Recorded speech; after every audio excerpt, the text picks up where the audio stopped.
Muy feliz miércoles a todos ustedes, muy buenos días, buenas mañanas, cuando estés viendo este video, espero que estés a toda madre, que le estés pasando chingón. Hoy es miércoles, es mitad de semana, mañana tenemos clase con la gente de Trading Academy exclusiva, ahí los vemos por supuesto, y hoy, antes de empezar con el Casino del Tío Salo, donde saben ustedes que vamos a analizar los precios de absolutamente todo, lo que voy a estar haciendo... quiero decirles que hoy regresamos a programación normal de todo. No sé si hoy toca Biblia o si toca algún tema interesante. Tengo varias cosas en la cabeza. Entonces vamos a ver qué se da. Vamos a tratarlo lentamente y ver cómo exactamente se ejecuta esto. El día de hoy quiero platicar un poco más de cómo estoy viendo mis inversiones para futuro.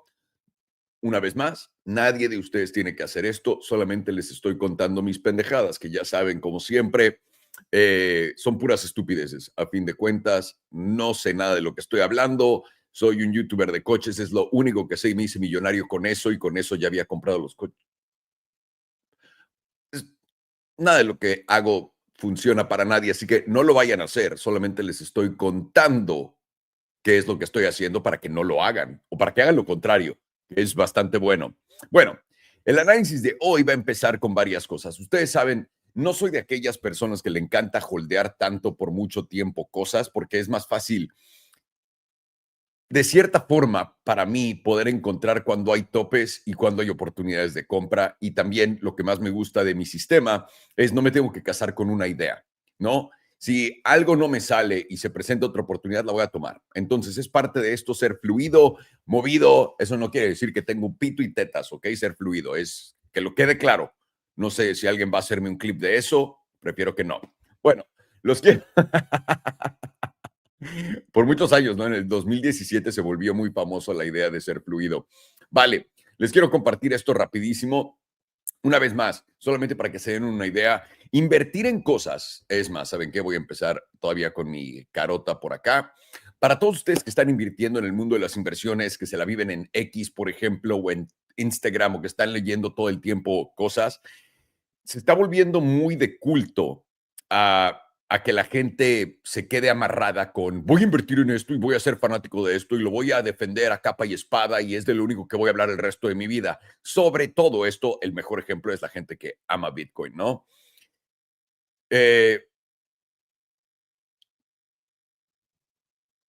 ¿Por qué es malo esto? Porque te va a hacer tomar malas decisiones, te va a hacer no darte cuenta de que hay mejores oportunidades para ti para tomar en otros lugares, ¿ok? Lo único que no quiero es que te quedes obsesionado con una idea, que te amarres, te pongas la playera del equipo y te quedes ahí para siempre porque no tiene sentido. Las cosas cambian, las empresas tienen diferentes puntos de inflexión en su historia. Las criptos también, el oro también, todo tiene algún punto de inflexión. Entonces va a haber tiempos donde te va a ir mejor en una cosa que en otra. Y mucha gente está casada solamente con la idea de seguir una sola cosa para el resto de la vida y están ahí en X diciendo la mayor cantidad de estupideces que he visto en mi vida. Lo mejor que podemos hacer es simplemente ser neutrales, ver lo que nosotros entendemos y dentro de lo que nosotros entendemos poder tomar las mejores decisiones de acuerdo a dónde están parados estos assets. Entonces, ahora sí ya puedo regresar a esto y lo voy a poner así para que me vean aquí chiquito. Me dio hueva poner estos datos, así que se los voy a poner acá, pero desde abril esto es cuánto han subido las cosas. Bitcoin, 69%. De esto es desde los aranceles, ¿ok? Desde la caída de los aranceles. Entonces tenemos Bitcoin que ha subido 69% hasta máximos históricos del fondo de los aranceles. Tesla del fondo de los aranceles ha subido al tope 118%. Palantir ha subido desde el fondo de los aranceles hasta el tope 211%. Coinbase, mismo performance que Palantir, ha subido 211% desde el fondo de los aranceles. Oclo, una de mis favoritas, desde el fondo de los aranceles 945%. Nvidia ha subido 146% desde el fondo de los aranceles. El oro ha subido 46% desde el fondo de los aranceles. Meta ha subido 65% desde el fondo de los aranceles y es una de las peores acciones que se ha comportado en ese entonces, pero Meta tiene un mejor retorno en los últimos 2 años que cualquiera de estas cosas casi, menos obviamente Nvidia y Oclo. y también Coinbase. Rivian ha subido 73% al máximo histórico de ahorita y estamos entrando en ese ciclo donde octubre, noviembre tienes la subida de estas empresas. Ahora, ¿por qué les pongo esto? Porque todo el mundo ha tenido la narrativa este año de que Bitcoin y el oro están en llamas. No, que wow, deberías poner todo tu dinero en Bitcoin y el oro y están desperdiciando todos su tiempo cuando tienes retornos en una empresa tan fácil de invertir, de entender como Tesla en 118. Palantir no tienes que entender nada. Palantir es del gobierno de Estados Unidos y es para espiarte. Entonces esto va a continuar subiendo y además Peter Thiel está en ello. Peter Thiel es literalmente uno de los spokesmen del diablo más grandes que existen. Entonces, si quieres dinero, por eso inviertes en cosas que la peor gente del mundo está involucrada, como Peter Thiel, como Sam Altman en OpenAI o en Oklo, aunque no lo crean. Y también Mark Zuckerberg en Meta, aunque ahorita no está poniendo los mejores números del mundo. Ahora, lo que los quiero traer y los que quiero poner algo enfrente de todos ustedes es el próximo ciclo de criptos tiene que ser explosivo, ¿ok? Cuando esto se dé la vuelta y baje todo lo que es cripto, etcétera, los retornos deben de ser mucho más grandes en el próximo ciclo que viene. ¿Por qué digo eso? Porque literalmente este ciclo fue nada.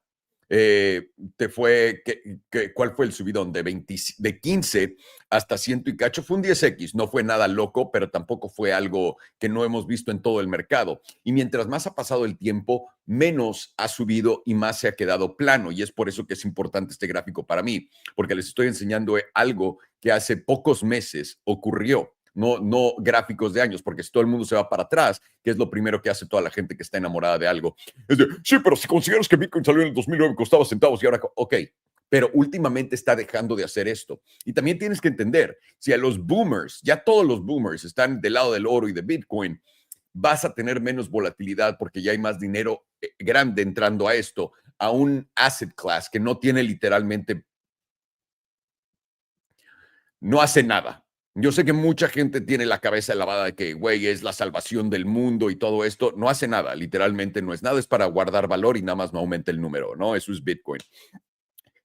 Lo que yo voy a hacer, lo que yo estoy haciendo, uno, por más que Rivian ya esté pagando más que Bitcoin, ese no es mi punto de referencia para sacar mi dinero en menos de un año. En menos de un año, hazme más de 100% y lo voy a tomar. ¿Ok? Rivian está en 73%. Estoy esperando que esto llegue y mande a Rivian a $20, más o menos 21. Y ahí yo les voy a avisar a todos ustedes que me voy a hacer de mi posición una vez que tenga el doble de mi dinero. ¿Ok? Para simplemente mantener eso. Ahora, yendo para adelante, para mí, la jugada más grande, y esta es la que voy a tomar, y simplemente les estoy contando lo que voy a hacer, porque me gusta contarles tonterías para que después me hagan clips por 5 años de cómo me equivoqué en todo. Coinbase. Yo no voy a comprar, había pensado, el próximo ciclo voy definitivamente a comprar Bitcoin, voy a comprar Solana. Solana tal vez sí compre, pero Bitcoin no voy a comprar. Lo que voy a poner toda mi posición fuerte de cripto va a ser Coinbase, en la acción de Coinbase, porque por alguna razón se le está yendo a todo el mundo. Coinbase es lo que todo el mundo cree que es XRP. Coinbase es el que está creando toda la infraestructura cripto en Estados Unidos y el mundo. Y a todo el mundo le está pasando por acá y todo el mundo cree que son las monedas y todo esto. La mejor estructura que existe, en mi opinión, en cuanto a una empresa en posicionamiento y además siendo la nueva base del sistema monetario es Coinbase. En mi opinión, una vez más, en mi opinión, y puede estar. Otra cosa que también, y yo sé que suena muy pendejo, pero que Brian Armstrong sea pelón y que sea judío, güey, tiene todas las características de un gran CEO que va a hacer mucho dinero, por supuesto, y sobre todo entendiendo que lo que están haciendo es malo para nosotros, ¿no? La digitalización del dinero es simplemente para que sea perfectamente rastreable. Es por eso que la idea de Bitcoin, y me siento muy pendejo cuando caí por él, es estupidísima, porque esto hace que todos nosotros, todas nuestras transacciones en todos lados sean completamente rastreables por el gobierno y una vez que entremos a los sistemas de inteligencia artificial para pagar impuestos, etcétera, no vas a tener ni que hacer tus impuestos. Todo va a salir literalmente del blockchain, datos listos y te los van a mandar para afuera. Ahora, esto es bueno y conveniente para todos ustedes, pero es malo para la gente que se guarda dinero de lado, que no paga impuestos, que manda dinero a su familia, que no paga impuestos sobre ello, etcétera, de acuerdo a qué leyes y en dónde vivas. Por supuesto, todo eso es diferente. Eh, Esto es malo para todos, pero no importa, porque de todas maneras tenemos que darnos cuenta y admitir que ya le lavaron la cabeza a todo el mundo y que creen que esto es bueno. Entonces, ¿qué es lo que vas a hacer? Apoyar lo que sabes que va a tomar control sobre todo, y eso es Coinbase, damas y caballeros. Para mí, Palantir, se los había dicho, es el nuevo Nvidia y ahí va, mejores retornos en estos últimos 9 meses que Nvidia, 211% que 146%. Para mí, otra oportunidad grande va a ser Meta. La razón por qué es por la cantidad de usuarios que tienen, porque se están convirtiendo en una empresa de hardware, ¿ok? Y eso me encanta, porque cuando combinas hardware con una gran cantidad de usuarios, tienes una gran cantidad de clientes para que los compren. Y no, algo que definitivamente no entiendo para nada es por qué Apple está desapareciendo. ¿Por qué no le están metiendo dinero a innovación? ¿Por qué no están creando nuevos productos? ¿Y por qué no están invirtiendo en inteligencia artificial para ellos mismos? Simplemente están subcontratando. Aquí hay algo raro porque Amazon está en el mismo plan y hay algo aquí que no entiendo. Pero siendo Meta uno de los casos donde tienes la mayor cantidad de usuarios interactuando en estas aplicaciones y friéndoles el cerebro, Meta para mí es una de las mejores empresas para invertir una vez que corrija, porque ahorita está muy cara en mi opinión. Entonces voy a estar viendo esto. ¿En qué no me voy a meter el próximo ciclo? Definitivamente no me interesa el oro, definitivamente no me interesa Bitcoin. Rivian me interesa muchísimo porque el próximo ciclo con bajos intereses, una vez que se recupere todo, ya saben ustedes que mis empresas de coches y robots, Tesla es una jugada muy grande para mí porque ahora viene el momento que tuvimos parecido al del 2020. En el 2020 tuvimos el putazo para arriba de Tesla y lo tuvimos porque fue que el modelo Y, el modelo 3, por fin salió y se convirtió en el coche que más vendía, ¿no? En su categoría y después se convirtió en el modelo que más vende en el mundo. No sé si es el 3 o el Y, pero lo son. Que cualquier coche, ¿eh? Y eso fue lo que le dio el boom a Tesla. Y ahora viene el boom de inteligencia artificial dentro de sus robots, porque lo que son robots, ¿no? Los coches que se manejan solos. Pero ese no es el boom. El boom de Tesla que va a venir va a ser porque Tesla va a ser dueño de una gran parte de todos los trabajadores alrededor del mundo. No hay nada, yo nunca en mi vida he visto algo que esté posicionado en la forma en la que Tesla está, donde se van a llevar de patas, güey, todo lo que es el sistema de logística, porque no les va a costar nada. Piénsalo, si eres Tesla, tienes los semis, ¿no? Los camiones, van a ir a un centro de distribución, se van a salir 3 robots de la cajuela, se van a bajar, van a meter todo lo que tienen que meter en el camión, se van a subir, se van a cargar ahí mismo y van a llevarlo a la otra locación. Cuando lleguen a la otra locación, van a salir los robots y van a poner todo donde lo tienen que poner. Esto hace efectivamente el costo de transporte casi nulo, porque Tesla también tiene paneles solares y si están recargando toda su energía a través de fuentes naturales como el sol, no les va a costar nada esto. Y empresas como UPS, empresas como FedEx, USPS, etcétera, no van a poder competir porque ellos no tienen nada. Ellos tendrían que contratar un tercero para poder llegar a esto y eso quiere decir que su costo va a ser más elevado que el de Tesla.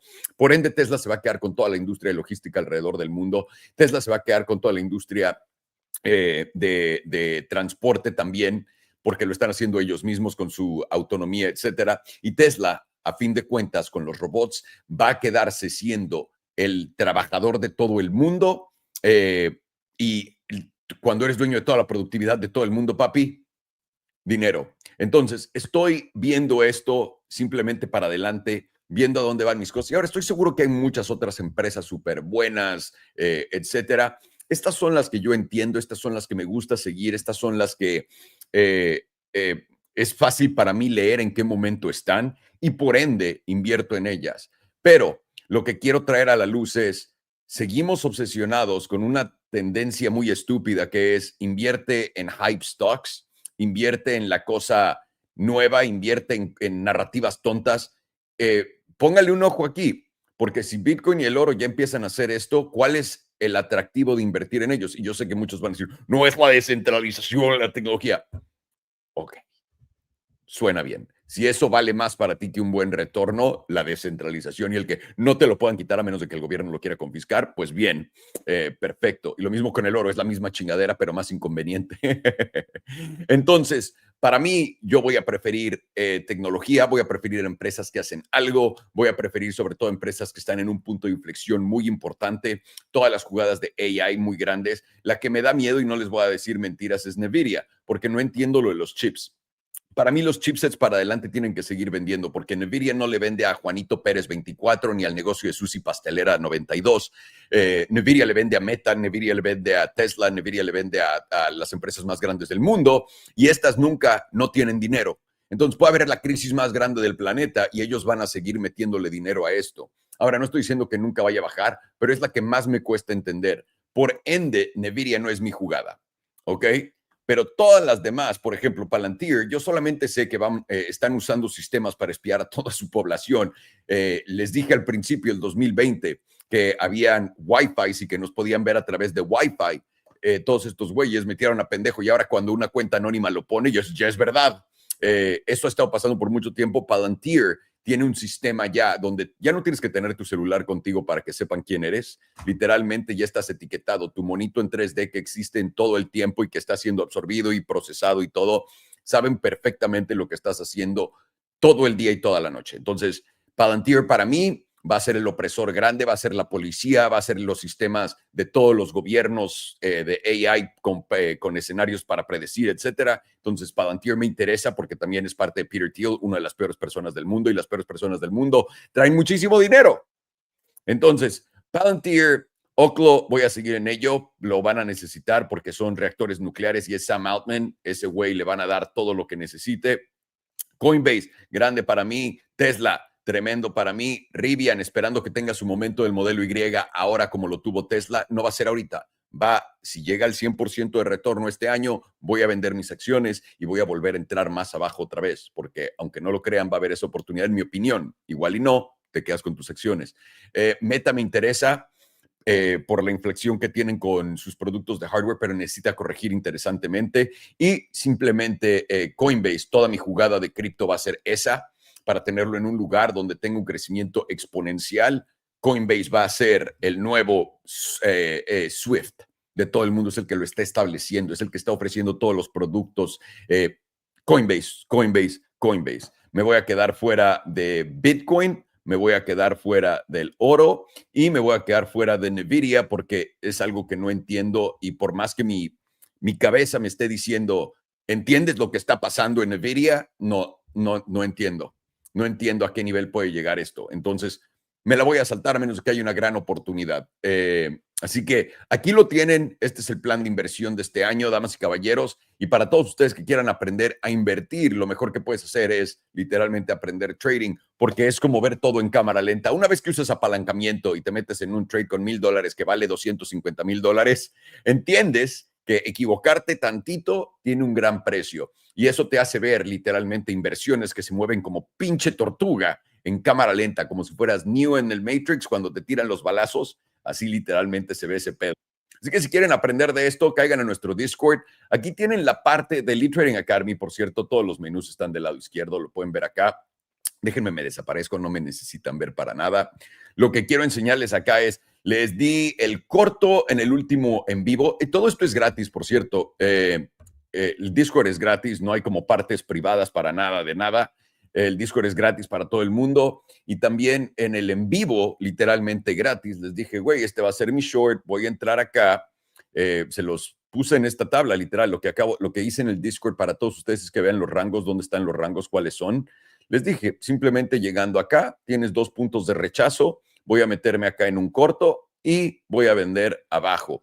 Vendí más arriba de donde estaba aquí el precio, vendí en 103,400 mi corto, que pues llegó a 102, ¿no? Voy a llorar en mi dinero entonces, para que lo entiendan. Pero estos rangos han pagado toda la vida. Entonces, aquí tienen mis rangos, pendejos, para que los usen ustedes como gusten, o para que hagan lo contrario del rango, que es bastante extraño, pero lo puedes hacer. Nos podemos dar cuenta que Bitcoin está tradeando entre los 107 y los 97 en un rango de $10,000, con mi opinión pendeja por acá. Tienen también los análisis de Alex para que les manden algunos trades por acá, al igual que los de Farhan.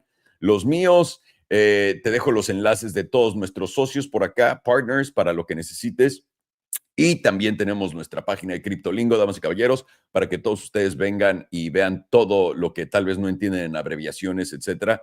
Y si no entienden lo que significan estas cosas, no sé qué es un SFP, no sé qué es un EMA, no sé qué es un SR Flip, no sé qué es un SMA, no entiendo qué es una desviación. Vean el curso de Cero a Trader, eso les va a ayudar bastante. Simplemente, ¿por qué? Porque literalmente $29 es lo que cuesta, les prometo. Yo sé que estamos en contra de los vendecursos que se hacen ricos con esto. Les juro que $29, aunque 1,000 de ustedes los compren, no me va a cambiar la vida para nada. Lo único que quiero es que aprendan las bases, porque todo esto es gratis. Estamos hablando aquí. Si entiendes todo lo que decimos, puedes aprovechar de esto y no tienes que comprar nada. Nada. Ahora, ¿tienes preguntas? ¿Quieres estar en los paquetes donde estamos aquí ofreciendo los jueves? Pero si no, pues ahí lo tienes. Si quieres aprender cómo tradear en futuros, en estos exchanges de futuros, te recomiendo que vengas aquí a nuestra página de Elite Trading Academy en Tutos, te metes en B2Nix.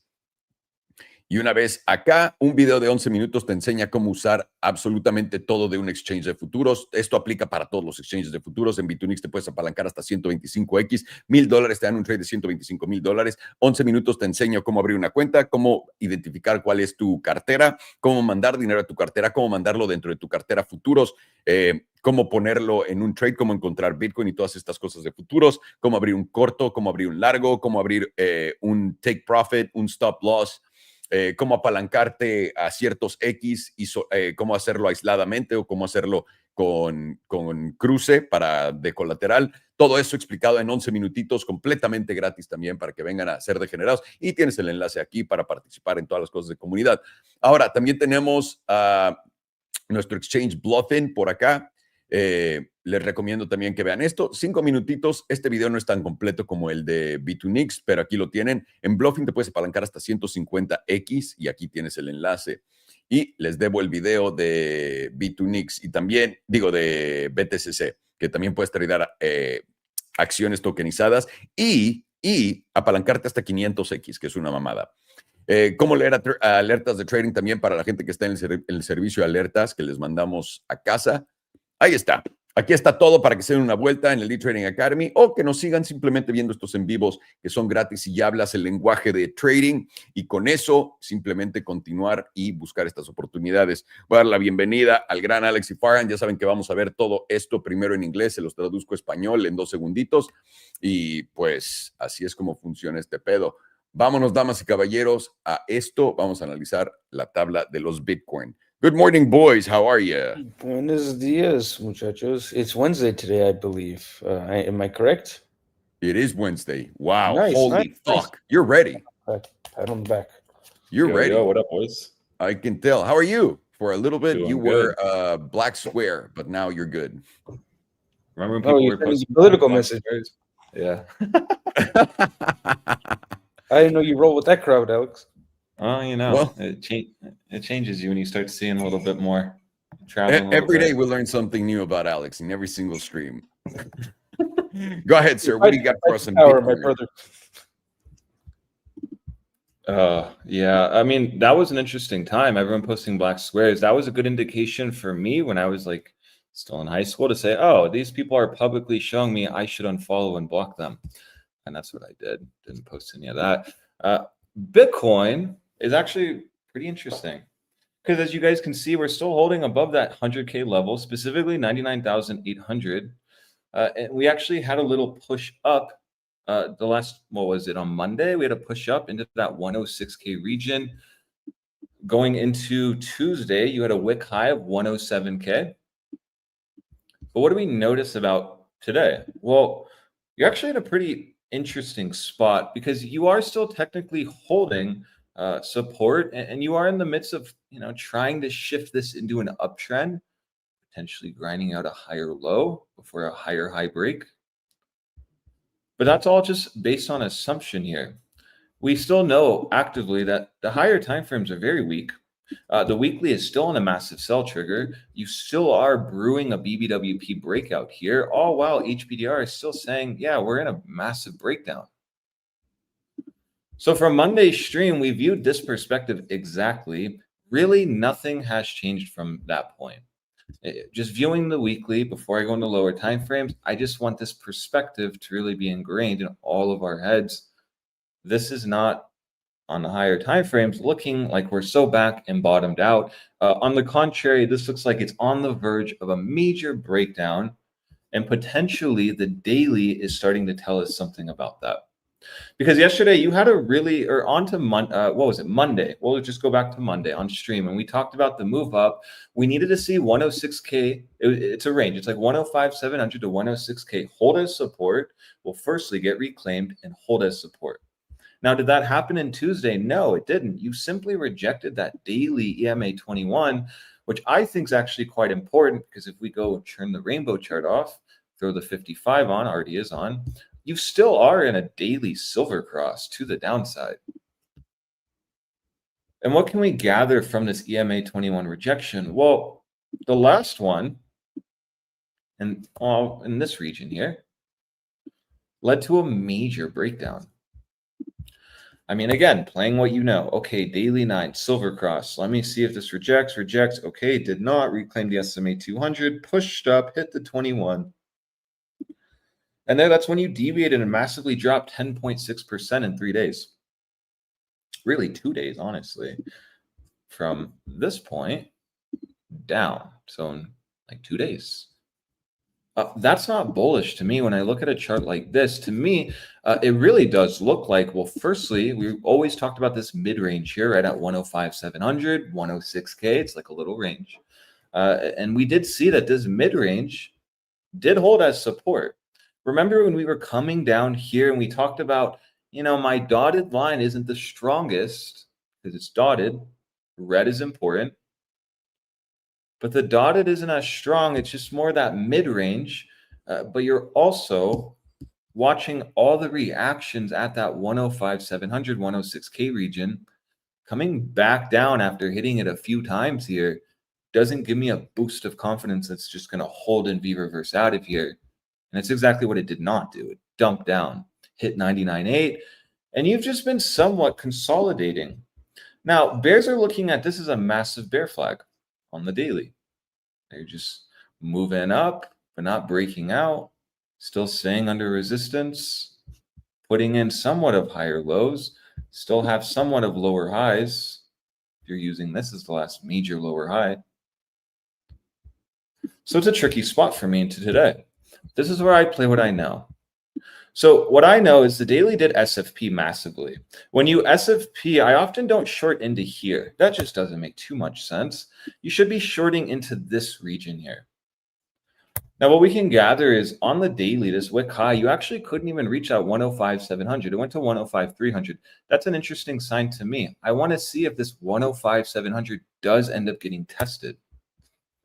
Because technically on this setup here, this is a bearish deviation. And now you're just gauging the bearish retest at 105,700. But we also know the higher timeframes are extremely weak. So you don't really need to move up much higher from here if bears are just going to front run that idea. Now, it doesn't matter what this candle does today. It really matters about this high. If I delete the deviation here and we focus on this high, this is actually the most important thing for everyone, 2-day bulls and bears, because this high will tell you as a bear, you can short right in that 105 region aggressively, and you can have a very logical stop loss. You're just using this high. If you break this high, you're most likely going to get a breakout to 109,300, to maybe even all the way up to that 110,500. While bulls are simply just needing to reclaim 105,700, break this high, and potentially this will be the start of a bullish trend taking form, confirmed once you actually take out that 111,300 or November 2nd's high. So on this perspective for me, I'm still not bullish, honestly. Really, we were watching for mean reversion bounces here. We were gauging the daily 9. We overshot that a bit. Now we're at the 21. You can just see how nice moving averages are to us. Okay, daily 9 got reclaimed. No big deal. Let's just watch the 21. Very simple. But now you can see the 21 has rejected us. This has implications for today. If you are bearish now, you are just simply looking for a breakdown here. You just simply want this to break down. You have a daily median rejection, and you're still clinging onto the cliffside edge right where that bottom 38.2% is. No coincidence, it's really near that 101,300 region. I mean, look how well bulls have really put in a local bottom here. Any move down to that 101,300 with wicks down to 99.8 have just been bought up. So if you end up breaking down, specifically taking out November 11th low and moving down, I'm not going to be fully convinced that this 101 region is going to actually hold again. Now, again, this is a bearish setup going into today. This is a bearish setup. This is just more actionable for bears. But that could also mean if you're a bull, you have a very easy magnet that you need to take out today. You're just simply going to take out this high. All of the shorts using this deviation, bearish retest, stop at the high, are going to get taken out. And this taking out this wick high, November 11th wick high, will squeeze you up to that 110,000 region, or specifically that 109.3, which is still a major spot for Bitcoin. You cannot talk about bottoms on Bitcoin as long as you are under that 109,300. And why would I say that? Well, have you seen Bitcoin like do well under a weekly 9? Very simple. No, you have not. When you get these worse so back rallies, they often reject at the weekly 9. You're not really allowed to be calling for a bottom as long as you're under the weekly 9. Now, luckily for us as traders, the 9 and the 21 are touching tips, basically. Now, most will look at this and say, well, okay, this is going to be like a magnet. I look at this as this is really confirming to me that this area is massive resistance. And really, honestly, the weekly is extremely bearish because we're in the midst of a weekly EMA 9 crossing under the 21. Now, all very important signs here for the weekly. Now, does the weekly 9 and 21 cross? If they cross, that would mean that price will go lower. Does that cross just end up forming some kind of low, taking out all the lows, some low before moving up, like what occurred last time? What do I mean by that? Well, the 9 and the 21 touching tips. You then started to move down on the weekly. This caused the 9 to move down. You got the cross. Once you got the cross, Bitcoin rallied all the way back up to the weekly 9, tested it again, and then broke out. Now, it doesn't have to work this way. We can then go to more similar environments like the bear market, the B word. And what you can see is, right, back in 2022, you did have a lot of chop. You were holding the meme line. You had chop here. But you can see here the weekly 9 and the 21 crossed. You then ended up moving down. And did that cross here actually give you a bottom? No, it did not. You actually ended up moving pretty dramatically down from that cross. We'll just measure it from this close down 30%. That's surprising to me. I didn't know you moved 30% down in this period because you still had all of this. Did the 9 and the 21 uncross even in the midst of this massive deviation here? No. And then you just simply played the weekly 9. And then that silver crossed, and you were able to print another pretty comfortable 56% move. So when you do see people talking about a bottom being formed on Bitcoin, I really just don't agree with that. Not many things are telling me that is true, but we can quickly, easily identify a spot where, okay, you get back above that 109.3, perhaps we are bottoms. We'll go to the 5-day. You do know that the 5-day EMA 9 is sitting right in that 109.3K region, specifically even the EMA 34 on the 5-day. You're not really allowed to get too bullish on Bitcoin as long as you're under a 5-day EMA 9. The fact that the EMA 9 has shifted all the way under the 21 and even the 34 and has even gotten lower than 109.3 just tells me that, yeah, this is very weak. You don't have a lot of support for bulls here under 109.3. Now, today, if we go and do the scenario where we break out, take shorts out, reclaim the 21, 105,700, this will be your setup to target 109.3 to $110,000. If we end up getting this rally up, we all should be very aware of what we're doing on this rally, this is just a massive bearish retest. If you're solely using moving averages, not meme lines, it is a bearish retest on meme lines, but I'm most importantly focused on the daily SMA 200. Because since the day we lost it here, we talked about, okay, under daily SMA 200, you're not allowed to be bullish on Bitcoin. You can simply watch this region to hold and look for a mean reversion bounce back to the daily SMA 200. This will be more in favor of bulls retesting it sooner rather than later, because it will just leave a massive inefficiency that does eventually need to be tested, in my opinion. Because what we've noticed with the daily SMA 200, and you can go on your own chart and view it, is that you do end up retesting it. Does not matter how much you dump, right? We can look here, lost it, dumped, 20%, we're so doomed. Then that gave you a whole bounce right back up to the SMA 200 before falling 9%, before it did get reclaimed, but could not hold.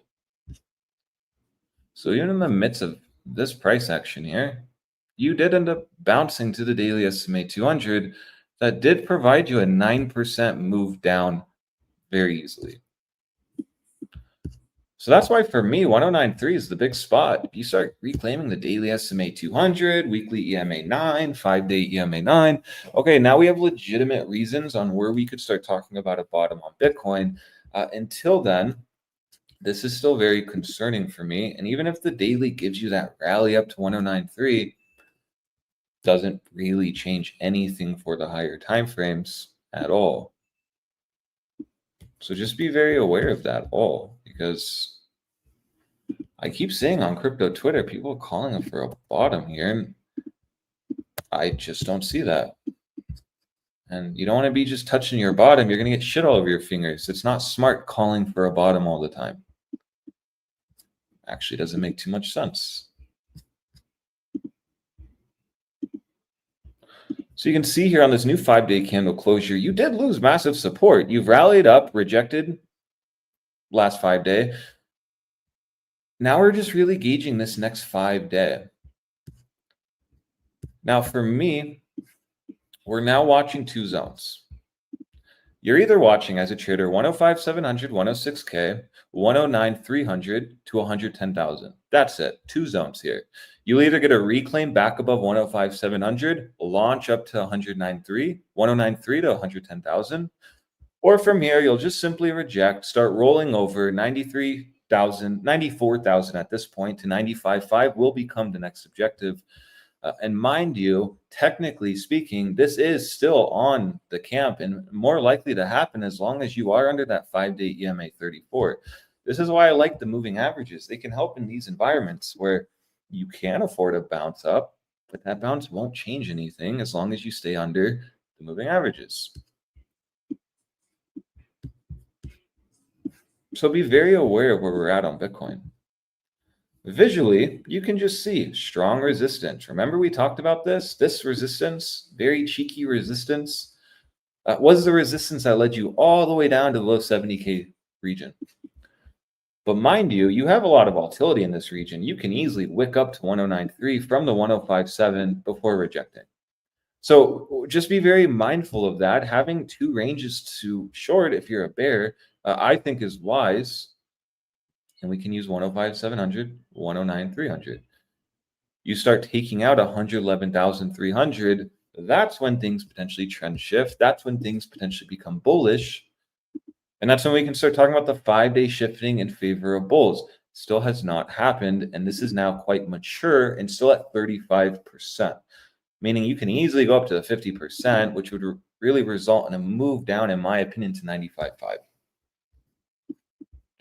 And again, it doesn't have to happen slowly. You've had your mean reversion bounce. You've had green candles. You broke the 5-day streak of red, red, red, green, green.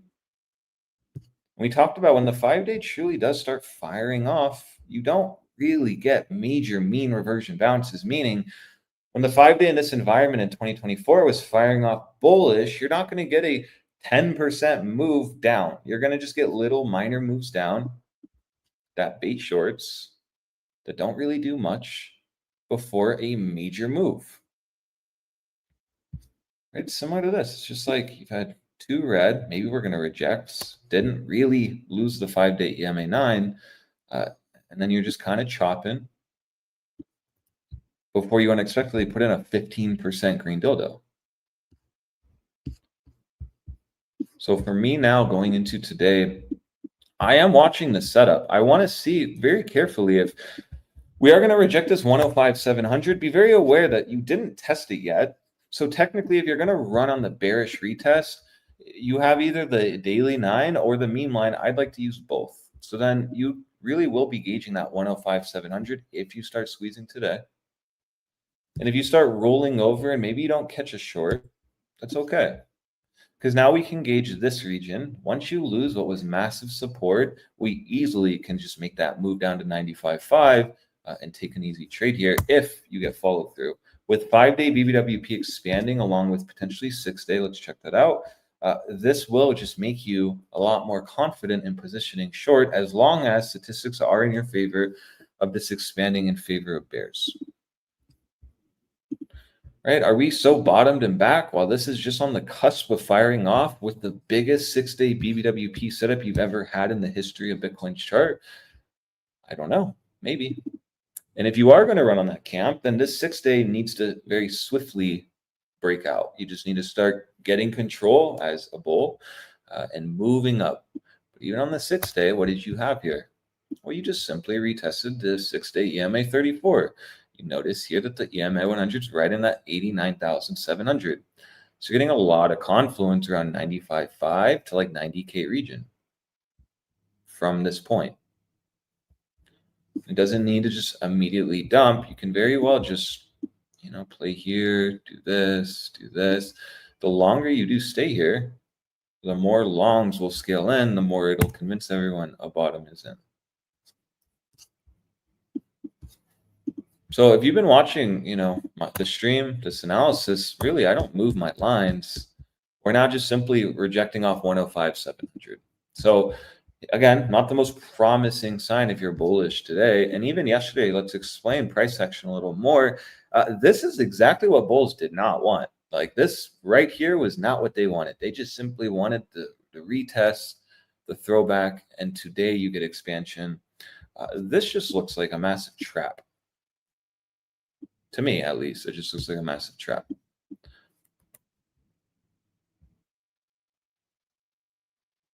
I mean, bearish engulfed Monday's candle. It's not very good.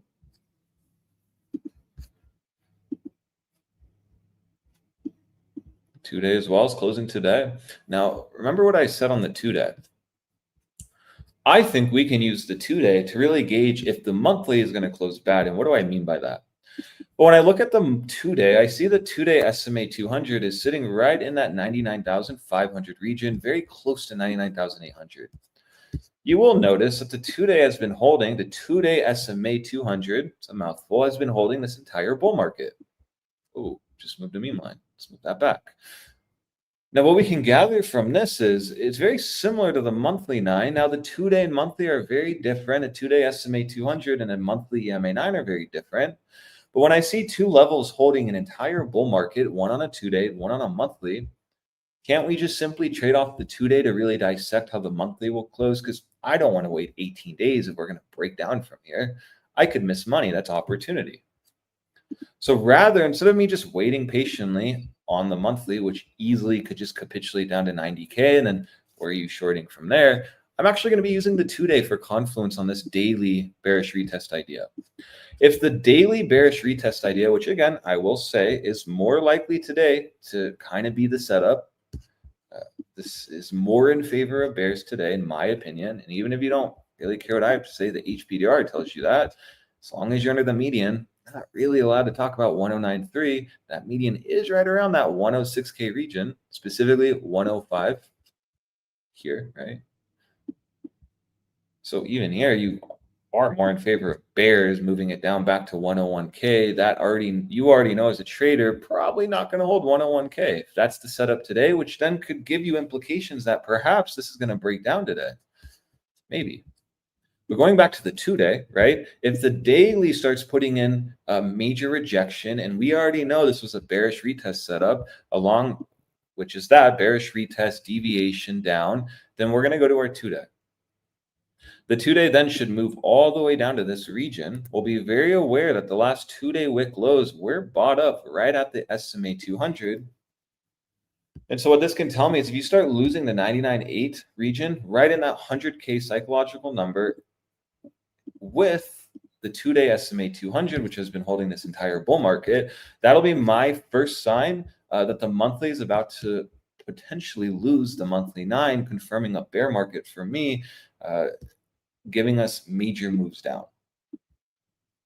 Because it's really not that far away. I mean, if you start losing the 99.8, that would have already been a short setup. The fact that the 2-day SMA 200's lined up there and it's been holding this entire bull market really does just make it very easy to understand if you are going to be extremely bullish or extremely bearish. So if this ends up doing this and then goes back up, a level that's been holding the entire bull market should, in theory, hold as major resistance. You just won't know until you get the retest. But if this does occur, this will be just the start of bulls losing a lot of control that will bleed into the monthly and it'll confirm it.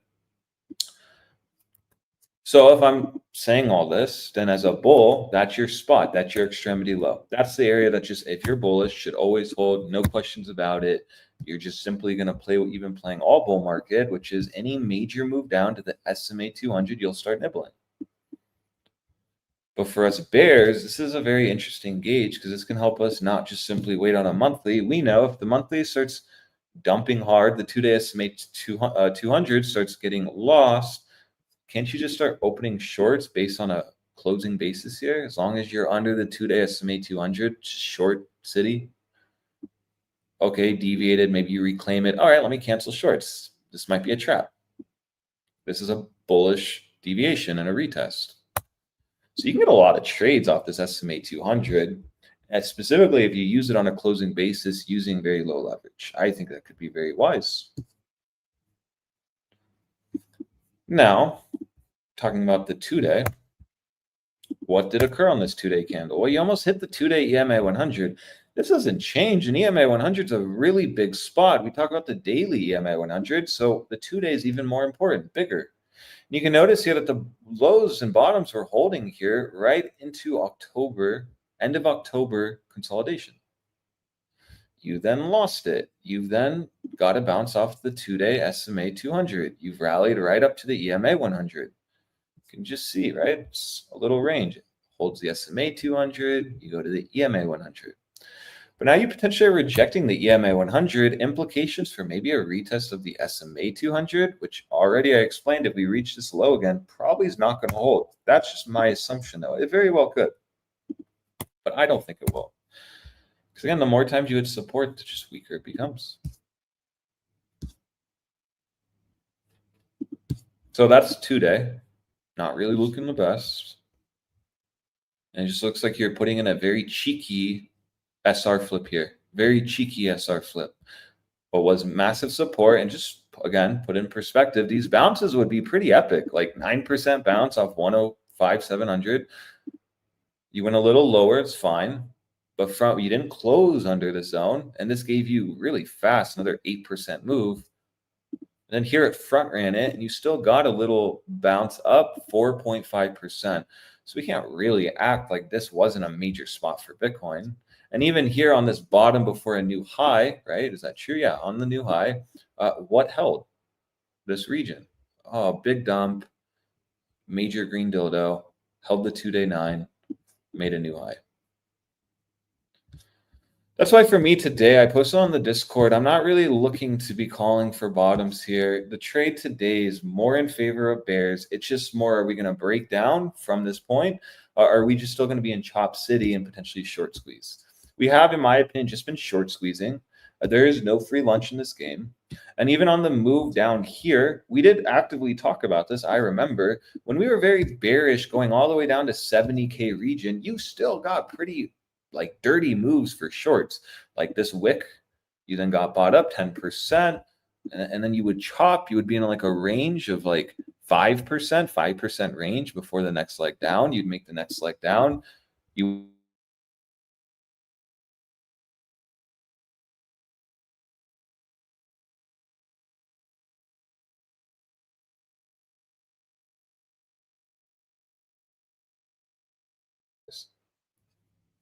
I mean, I remember this because we all shorted this region here and here. And it was stressful because you would get these major moves up that just would epically trap bulls. So this price action to the downside is really not out of characteristic for what we've seen. If you're relating back to 2022 bear market price action, you have not seen any of that at all this entire bull market, or even on major downtrends, or what, right, mega bulls call complex pullbacks. If you know, you know. But you still got major moves up from the opposite end. Now, it can be a little counterproductive to what I said, which was the 5-day. When it truly does start firing off, you don't often make major mean reversion bounces. Right? 5-day firing off here. And it only went to 50%. And mind you, if you weren't here when we made that 70K low, the 5-day quickly shifted in favor of bulls. So really, this isn't as strong as the setup we're at now. And even more so, you're very weak on Bitcoin and pretty mature on the 5-day.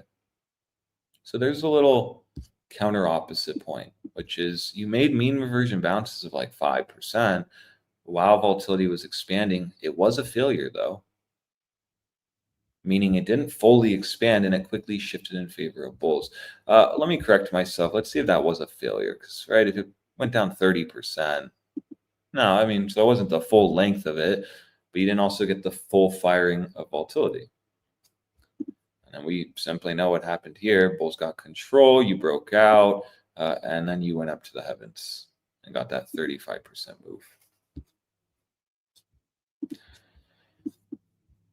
So for me today, you're now starting to see Bitcoin reject. It's all just about, does the daily start breaking down now? Again, I'll draw this out again. Does the daily start breaking down? If you start taking out November 11th low, yesterday's low, to me, that'll be my first sign that this is breaking down and you are going to test 99.8 to 101K. But at that point, again, still going to stand on this, not convinced this is going to hold. So then if you do break down, I'll be looking for maybe this kind of setup for us, maybe targeting 95.5. Because again, what will occur here if today you break down? Well, you'll then really, it'll be really nice of us if this occurs. If today breaks down and you lose that 2-day SMA 200, wow, that's like a gift from Bear Jesus, really, honestly, because you can get a setup like this. Let me short, and then you can just catch that trending move down. So if you're not really positioned yet, watch 105.700, watch 109.300. We've been talking about this for a while. If you are short, watch for the breakdown. Look at yesterday's low as your spot to confirm this is breaking down, and you simply need closings under 101.300, 101.200 specifically. Because remember, you have not had any daily closures under, 2-day closures under 101.200. I don't even think the daily has. Yeah, I can even stand on that. 2-day hasn't even. So just be very aware of that if you're, longing with the boys today. I just be very aware of that because, well, it's looking just a tad bit weak to me.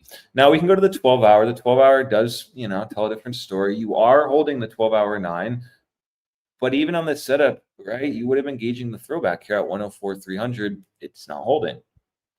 So this plays into the trap scenario I talked about. All really yesterday looked like to me was just a massive trap on bulls. All this move looked like a trap on bulls. So Monday, Tuesday, and even today just looks like a trap. All while the 12-hour 21 is just rejecting us. Holding the 9 went to the 21, but now you're losing the 9. That's not a boost of confidence for me. Because again, what rejected us before the major leg down? The 12-hour 21.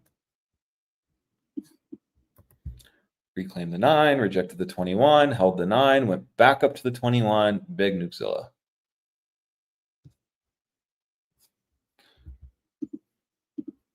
Let's see the 4-hour, right? Because the 4-hour also is telling you, well, probably is not, we're not so back, but you have an easy gauge on where you can tell if we're so back, right? And if I delete this and this, what do I always talk about? The 4-hour EMA 100 is a very easy setup for all of us. You're looking for lower time frame trading, just put a 4-hour on and put the EMA 100. Any moves up to the EMA 100 often rejects, right? And even here, moves up to the EMA 100 and trending markets rejects. And so if you could have a literal simple trading system. I'm going to run 5x shorts. I'll short the EMA 100 and use it on a closing basis. As long as the 4-hour EMA 100 is not reclaimed, I'm just going to add in short. And really, that does work. It just does work pretty nicely. Let's look again back in the bull market. We still are in a bull market, I will say. I'll go here. And you can see really just above the 4-hour EMA 100 is a good thing. Under it is not a good thing. So again, low leverage. Let me just max long EMA 100 on the 4-hour. If we lose it on a 4-hour closing basis, I'll cut the trade. Maybe positioned here, maybe positioned here, and ignored all this chop before you got the big move up. And then you were able to ride that trade, never invalidated it, all the way up from here. 106K from maybe longing back to like 82,000. But the 4-hour doesn't work, but this literally does work. So again, when all your favorite crypto influencers are calling for a bottom, I go to my 4-hour and I'm like, well, you've just rallied right up to that major resistance, lined up with 106K. If you get back above it, awesome. Confluence 109.3, maybe we're so back. But until then, again, it's just idiotic to call for a bottom when even the 4-hour is not telling you that. This is not what you would get in a bottom. You would get this. You would get that. And then a new range, and then maybe a breakout. This isn't really looking too good to me. So even on the 4-hour, right? I talked about the 2-day, daily, 5-day, weekly. And even on the 4-hour and even the 12-hour, it's all looking pretty bad. You have a 4-hour, maybe bearish engulfing here. We'll see. 30 minutes to go. Let's see if it takes out this low and closes under it. But again, 4-hour bearish engulfing isn't like, that's not the best sign, is it? Like, let's look at the last 4-hour bearish engulfing candles. Here was one. And that led to a downside move. I think this was one as well. Let's see the high. So this was a bearish engulfing as well, led to follow through, right?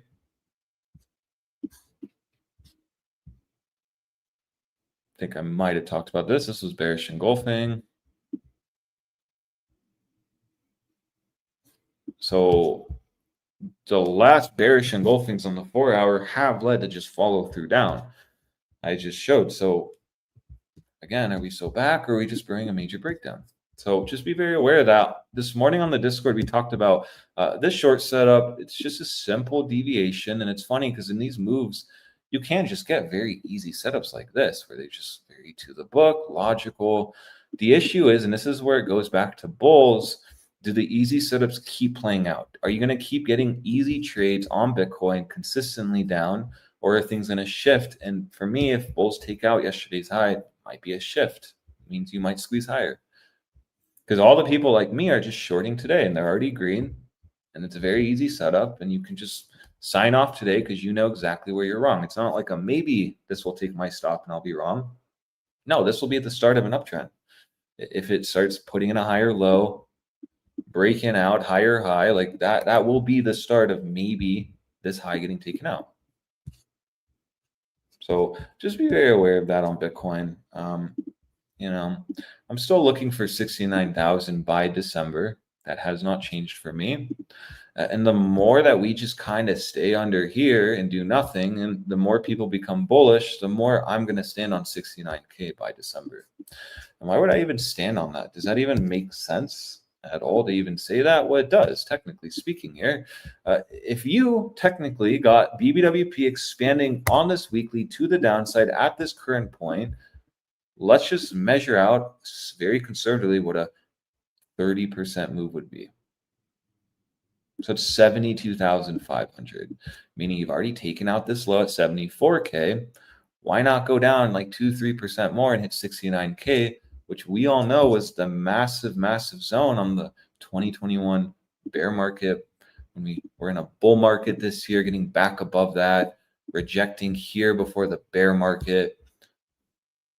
So you do want to see that region get tested. And I have said, if we dump all the way down to that 69K, I am going to be buying that. I am going to be buying. I'm going to be giving trades out because I know just how important that spot is. It's very similar to when we had that bi-monthly close above 69K that just led to up only. I remember that. So you haven't, so this bi-monthly tells you it is support. So if you do end up reaching all the way down to that region, I still would be really convinced it's going to give you a pretty big bounce from there. Right, and that's very interesting. Talking about 69K when you're at 103K on Bitcoin. It's a lot of opportunity if it does play out. That's why for me, the 2-day will be your friend. Watch the daily. If you start expanding off this daily setup, great. Now we're watching 101K to 99.8. Don't hold that. That's your 100K breakdown. If 100K does get lost, I would expect a major capitulation from here because a lot of people are betting 100K is not going to get lost. And even more people are betting this is the bottom here. So just be very aware of that, where we're at and what the daily is giving us today, which could easily bleed into the 2-day. But again, if you're just needing a conservative, really just actionable setup that does tell you we're really bearish, just wait for 99.8 on a 2-day to get lost. 2-day SMA 200 gets lost.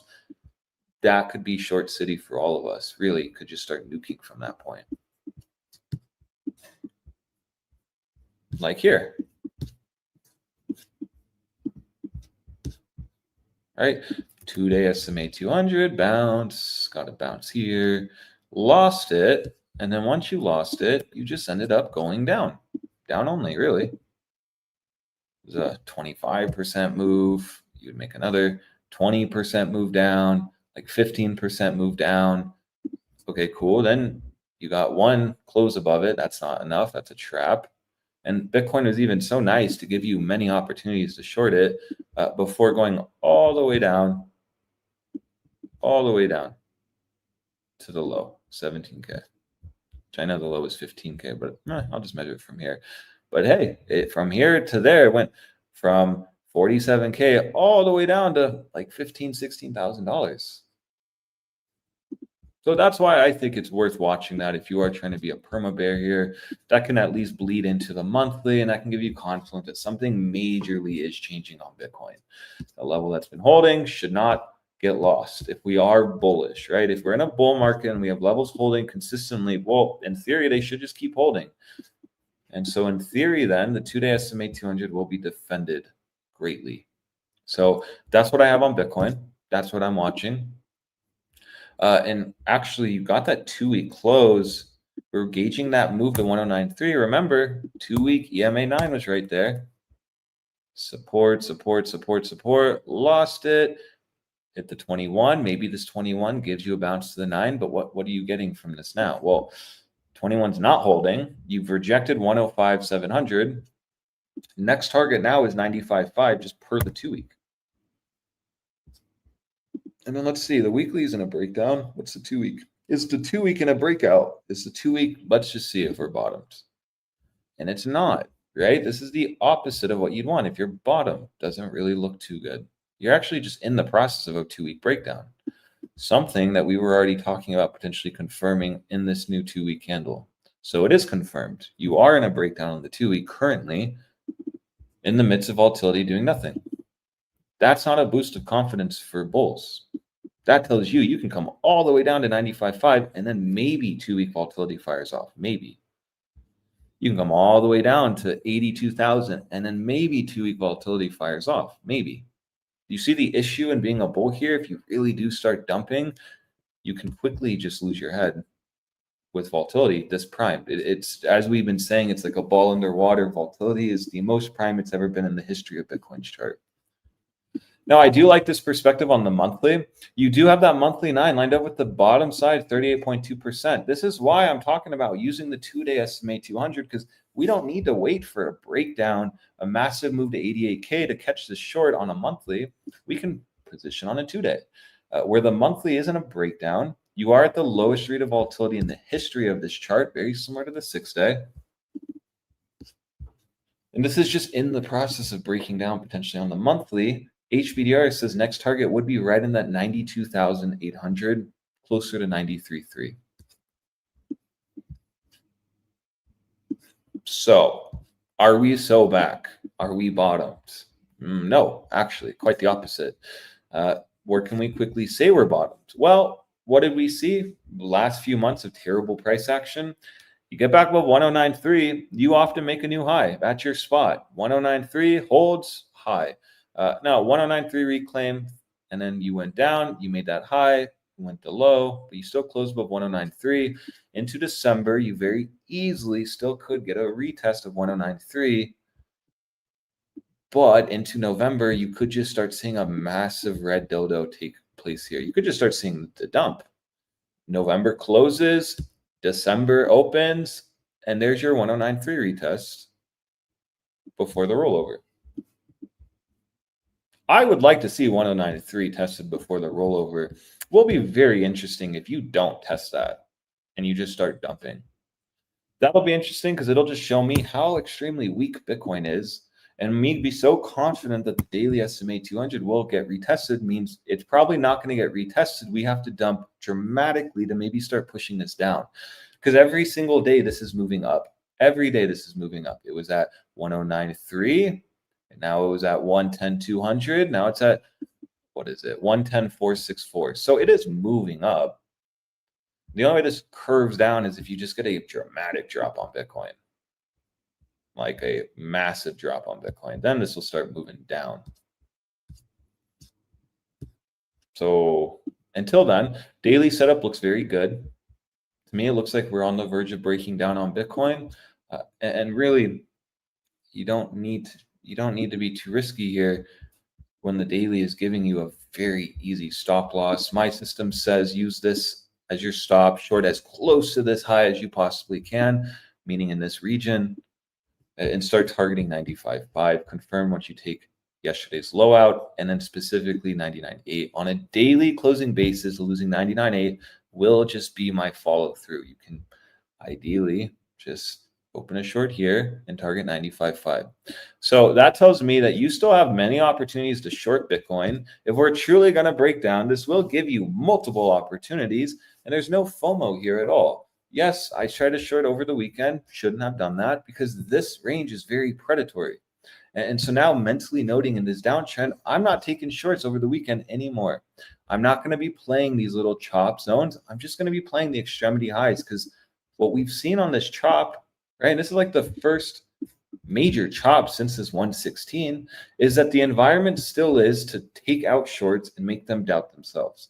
And so if I know that's the environment for shorting and that's what the market is going to do because we're about to put in a major move down, then I need to have more patience with entries and really focus on my meme lines and moving averages. Because again, has anything changed that we couldn't have just max shorted this ourselves? You have a daily silver cross. You did reject the 21. And now even today, you're rejecting the median and the 9. So nothing has changed. It's not like you have to be a genius to make money in this market. It's just we don't want to be contrarians and we want to respect the trend. And still so far, the move is to the downside and it's very bearish. Now, shorting into this region never made sense to me. Going up to the daily 9, maybe a short because of the silver cross. Invalidated perfectly fine. Did not take positioning here. Rather now just focused on this trade because really patience can be your friend, as we all just seen when Bitcoin was green before I started. A literal setup this easy can, let's just see how much we've gone down, can make you 2.4%. Literally could have woken up, shorted this high here and been done and made money. So that tells me this market still is very in favor of shorts. You had a massive SFP trade, give you a 2% move down. That's really funny to me, actually. But this is weak. And if this is going to be the bearish retest, then technically speaking, the range is about to break down today, tomorrow.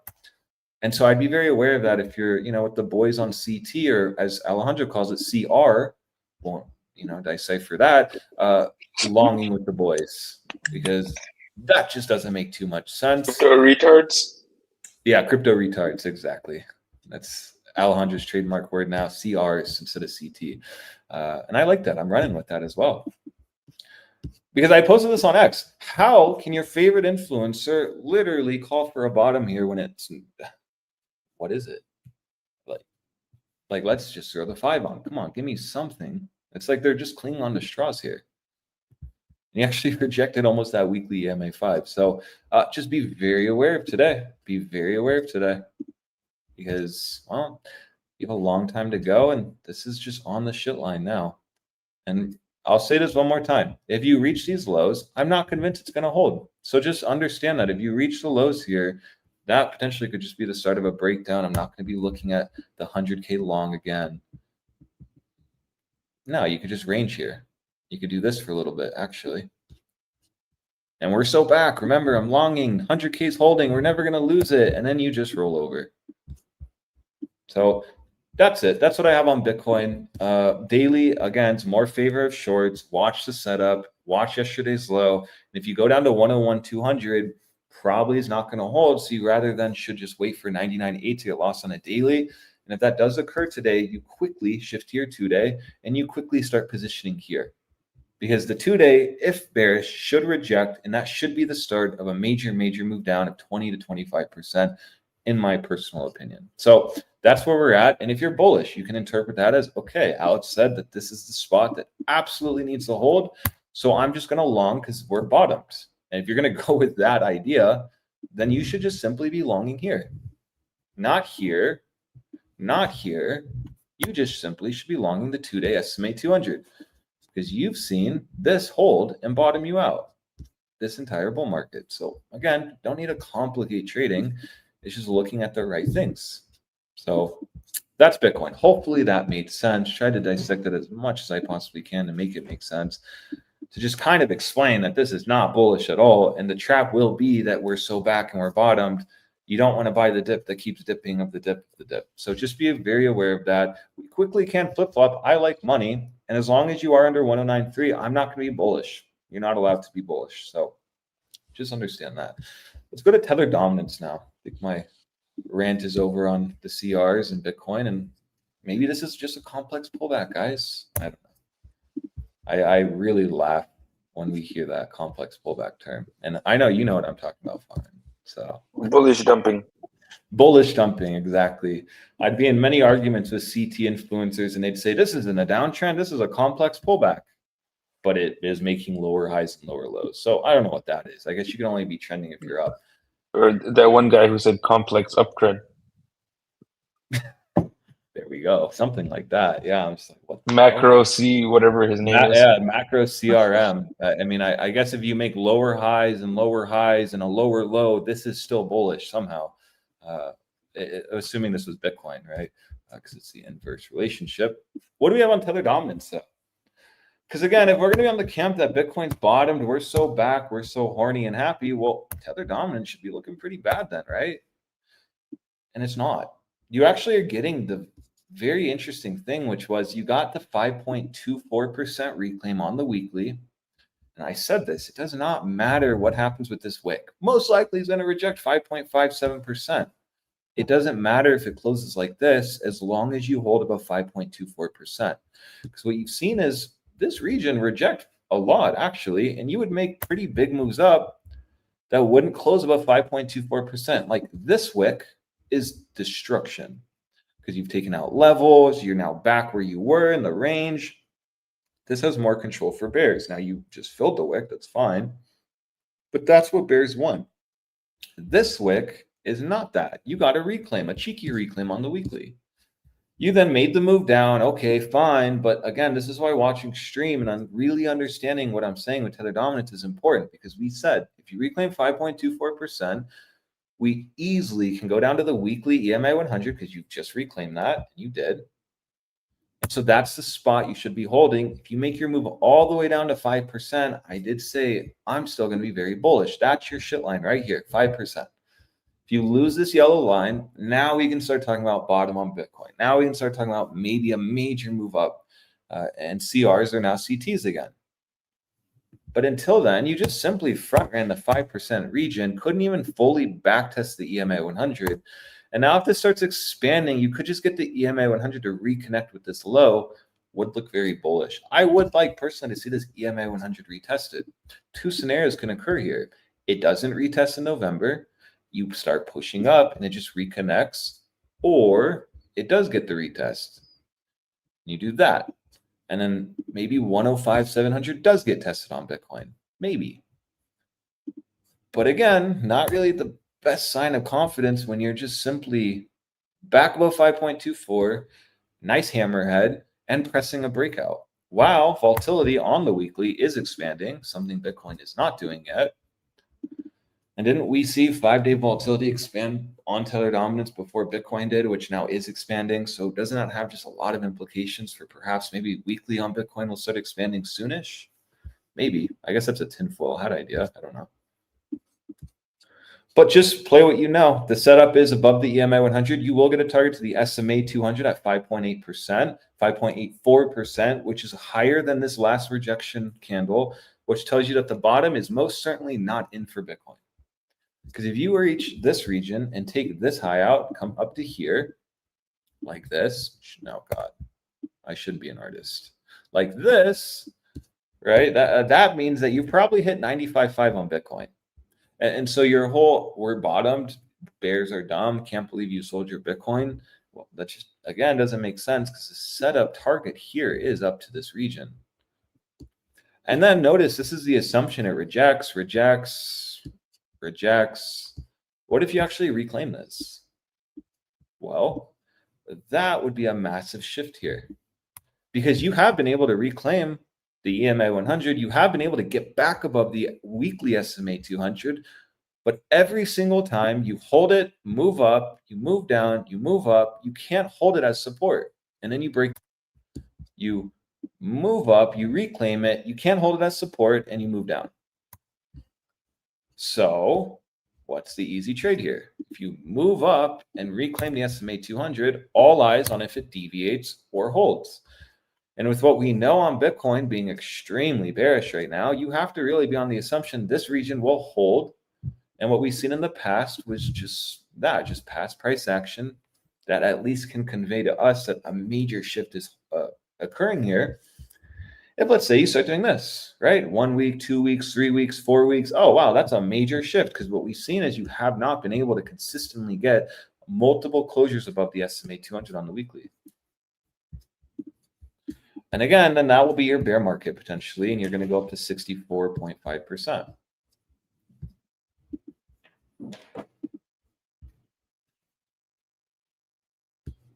Now into October, we talked about the monthly 9 reclaiming. We talked about the throwback to the monthly 9, and that's where you want to max short. Did not get that, unfortunately.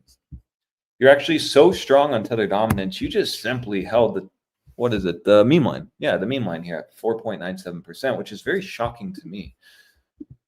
You know, it's generally you go to EMAs, skip the meme lines, and then get a buyback. You just literally held the meme line and then got a spring. Very unfortunate because I was talking religiously about this setup here. And so again, same idea like the weekly EMA 100. Into the next 18 days, you could just start seeing this candle go up. You could start going up to that weekly SMA 200. And this EMA 9 on the monthly could just get a reconnection.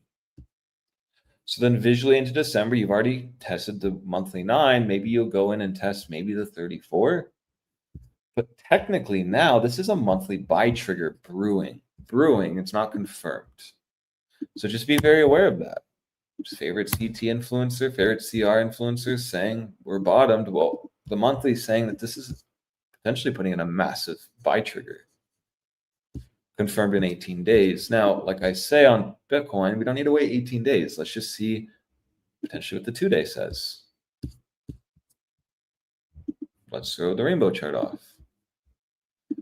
Right, and so the 2-day SMA 200 is pretty held down. You've now reclaimed it, got a spring. You're now in a 2-day uptrend, and you potentially have grinded out the next 2-day higher low. If this is the higher low, that means this low is not safe, and perhaps you are going to get the move to 5.9% fairly soon. On this 2-day, be very mindful that you could get a pullback into tonight like this. Because are you not reclaiming this region? It can be literally that simple. Oh, we held the 9, lost the meme line, green dildo. That's a bullish reclaim. Let me look for this region here to get a bounce. And then what was massive resistance is now SR flipping in real time, perhaps literally as early as tonight, which most likely means and really gives me confidence on why Bitcoin looks really bad today, potentially. Really bad today. That's funny. God. So the 2-day still gives you hope in positioning, does it not? 2-day says, yeah, you can maybe get that move up to 5.23%, move down, and then up. That's your positioning if you're really trying to short.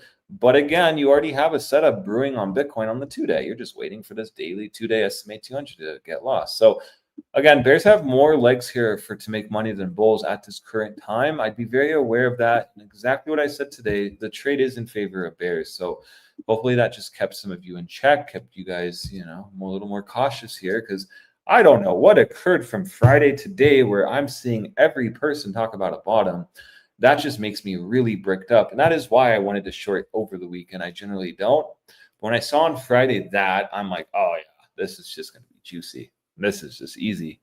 So then, take a maybe a trade into this 9 and didn't work. But here we are again. Everyone's bullish and you're deviating and you're right back to where you were in this chop zone here in the beginning of November. So yeah, that's what I got on Bitcoin. Let's see, Tether dominance. Looks like a spring forming here. And well, what I say on the daily, you're getting the same setup on the, what I say on the 2-day, you're getting the same setup on the daily. Yesterday, you got the bullish reclaim. I already have it right here. And now you got the retest. This gives you confluence that maybe this was a bearish retest on Bitcoin. Next target will be just simply taking out this high and moving up to the 5.57%. Which at this point, let's see here, it's about a 4% move.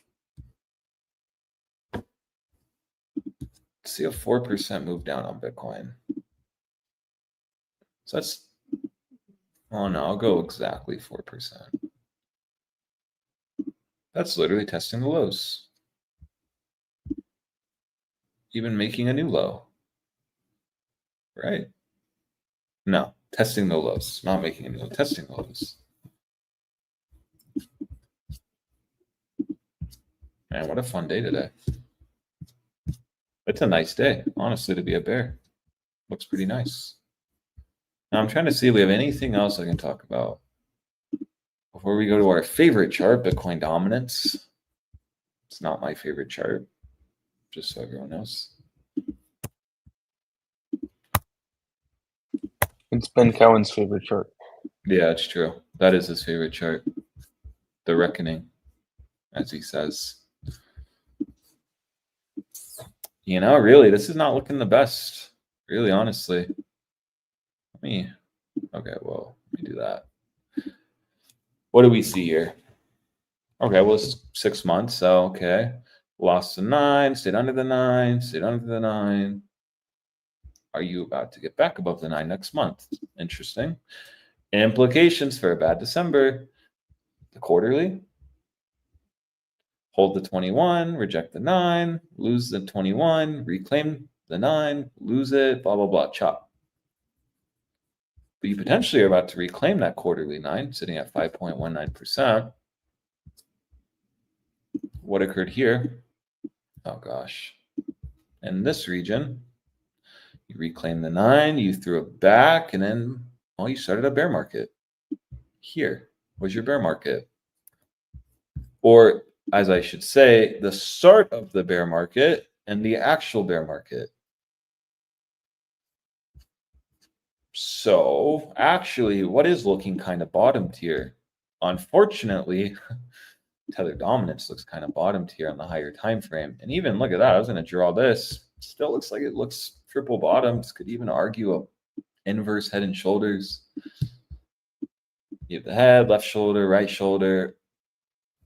Yikes.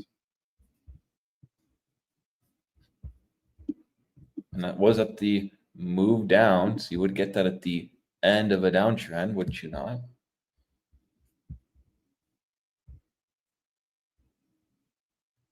Interesting. See, and like days like today will just look so bearish, and then like a tweet will come out from Trump and we'll just squeeze up and we're so back. But really, today is like one of those days. It's looking pretty nasty to me, actually, across the board. like very easy to trade today if you're shorting, is what I'm trying to say. And then I'll say that, I'll get clipped, Trump will tweet in 20 minutes, and we'll green dildo up. No, but I'm just kidding. Really, it is looking really bad to me though on Bitcoin. Like this is like looking the worst it's been looking this entire move down. Because now you've just simply rejected the weekly 34 and the next target's 85,600. Yikes, that's bad. Actually, I like this view more than my chaotic. Remember that one time we retweeted saying stocks are looking a little low. A tweet saying, you know, that Bitcoin's looking a little low. And it is. It really is. And I would say this is looking some of the weakest we've seen since 2023. Because you had little moves here down. Let's see here. But why is this looking stronger than this? You know, why is this looking stronger than this? Well, because you had literally the potential to test the 9. The 9. I don't think you've ever just flat out rejected the 34. Let's see. Here you lost it. You didn't reject it. And then you reclaimed it. You went to the 9 and then you rejected. Then you reclaimed it, got back with the 34 and bounced. So no. So nothing in this bull market we've seen.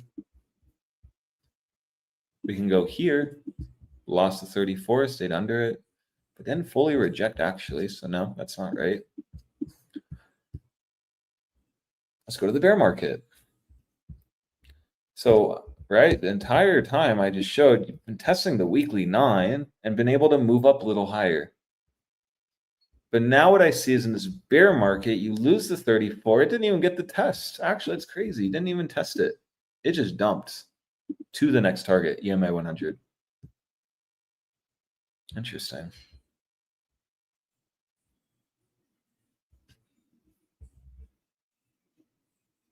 Didn't reject though. It's just, that's what I want. I want to see rejections, red candles.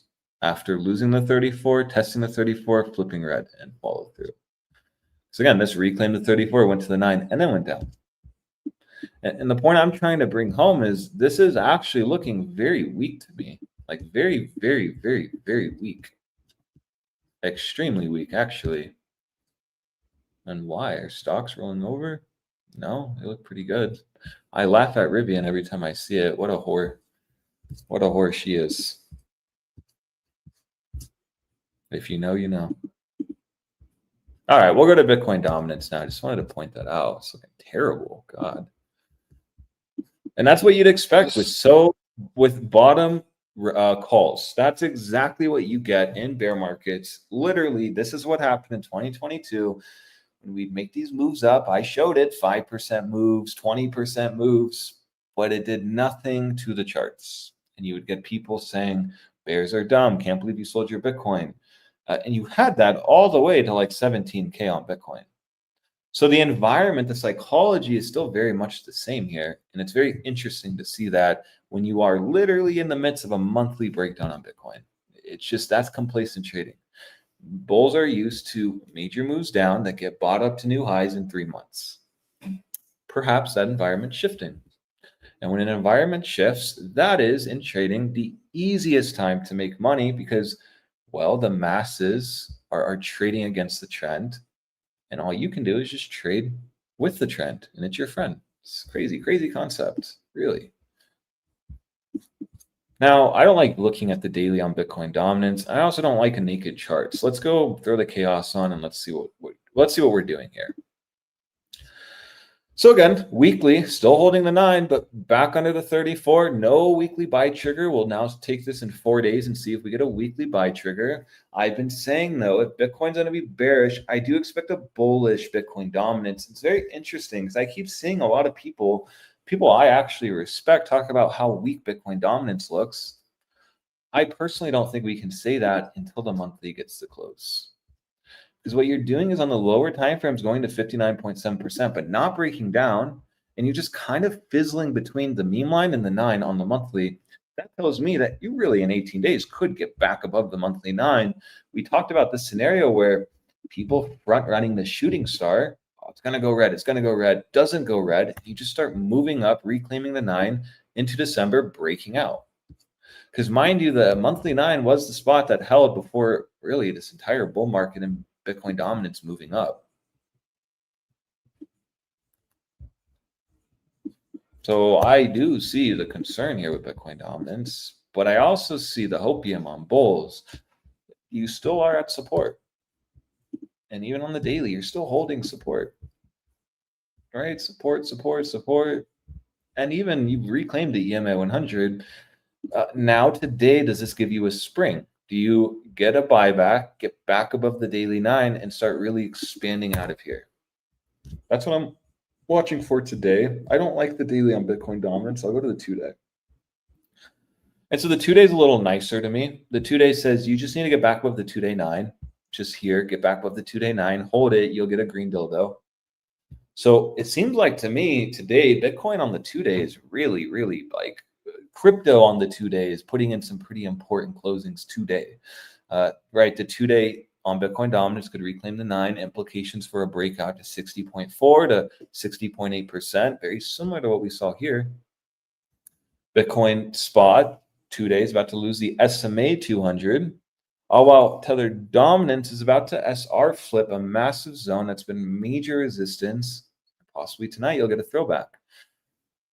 So for me now, moving forward, I am just now on Bitcoin dominance, really just waiting for either now a daily 2-day under 59.7% or the weekly buy trigger to occur. Here you get the weekly buy trigger.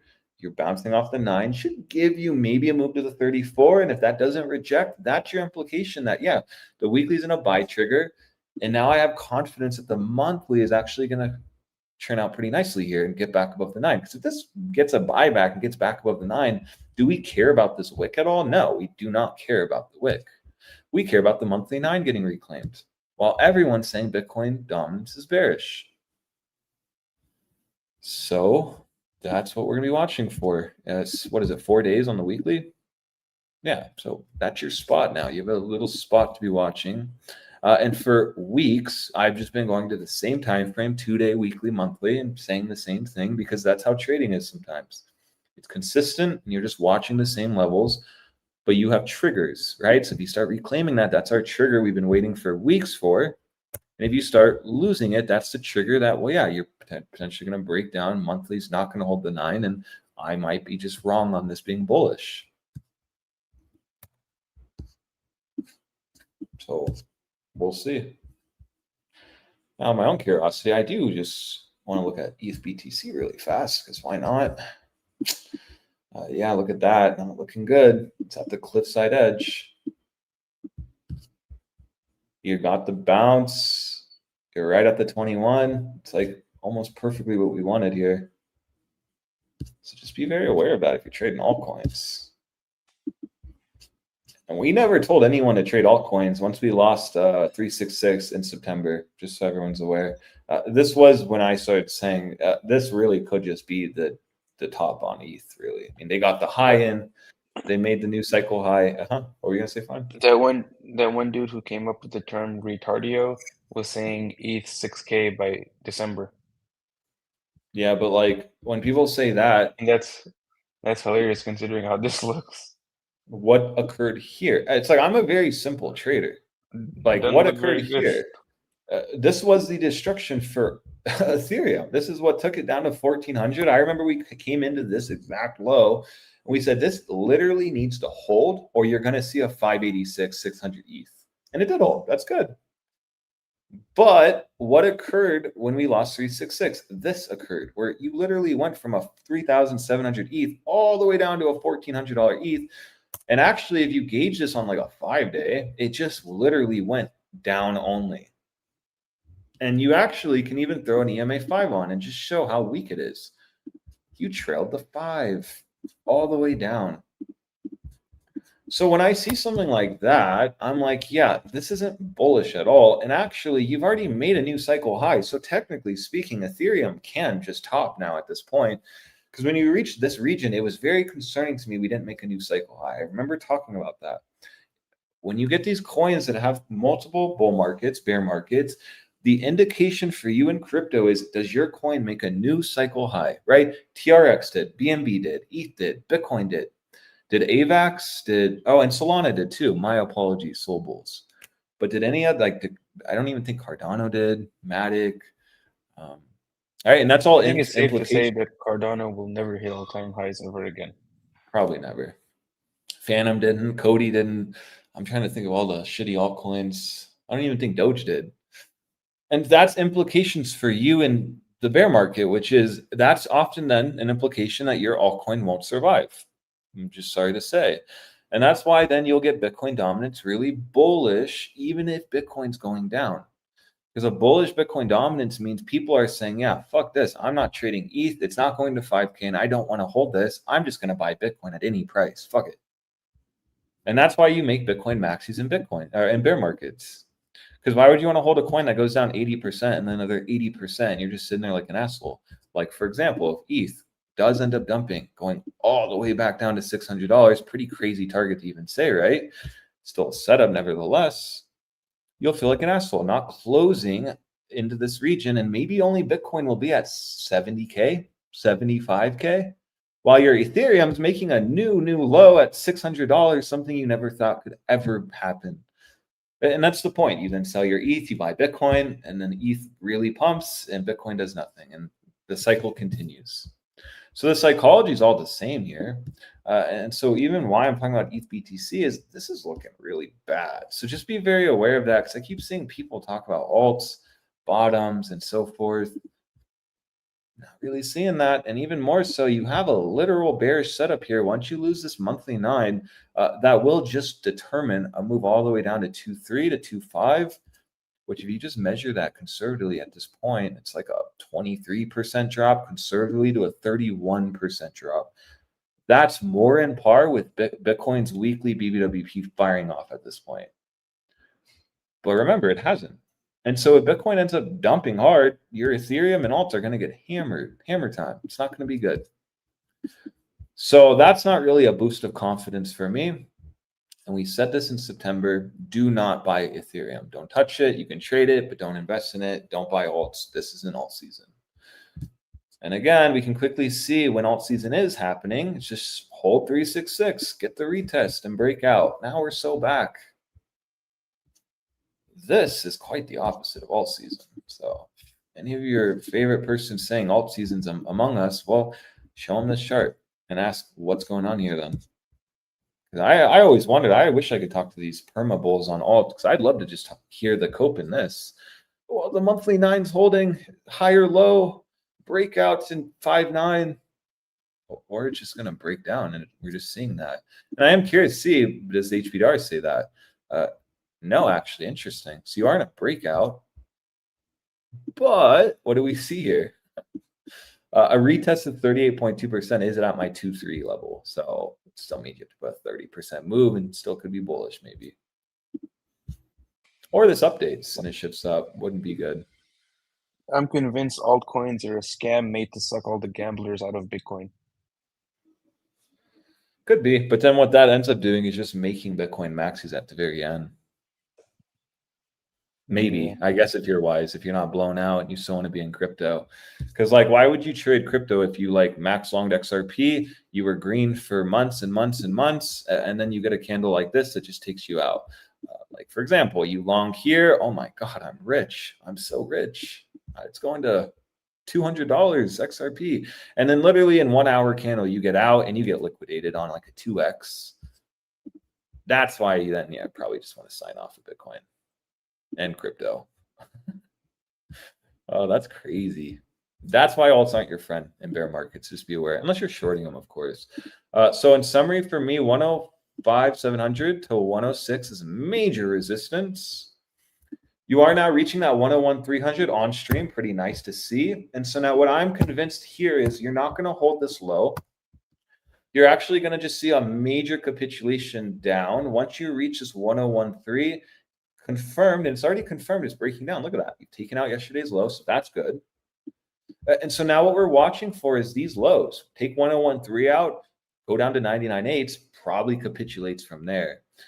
Does not mean, though, into tonight, you can't get a little bounce up to the 99.8 101K level for maybe a little tiny short trade, as I showed on the 2-day. That's actually quite probable, because what we have now is a daily setup. I have no idea where Tether is. What we have now is a daily setup giving us this fun price action. What will occur if the 2-day does it, right? Daily got a reclaim, retest, spring. What about the 2-day? Can it get the reclaim, retest, spring, but it's on a 2-day a little stronger? That could correlate to maybe then potentially the 2-day SMA 200 gets tested and rejects. But overall, fun trading day today. Doesn't look like the bottom's in, and even more so, you could start seeing Bitcoin capitulate as soon as you hit this region here. So just be very aware of that. You know, this is a really good time for your shorts. Simply once you take out the low of this range at 99,000, I think it's what? I thought it was 99.4, but yeah, see, this is so weird because like the candles here, this says 99,260 is the low, but then this low says 99,000. Oh, 98,000. Damn, I can't read. Never mind. So yeah, if you take out that low, essentially at 98,000, yeah, the 95.5's next to 93K. I'm very, very, very fast going to look at CME. Very fast, because are we so back? I haven't even looked at CME, and this just looks terrible. I wish I would have viewed CME in the morning, because damn, look at that. This does not look good.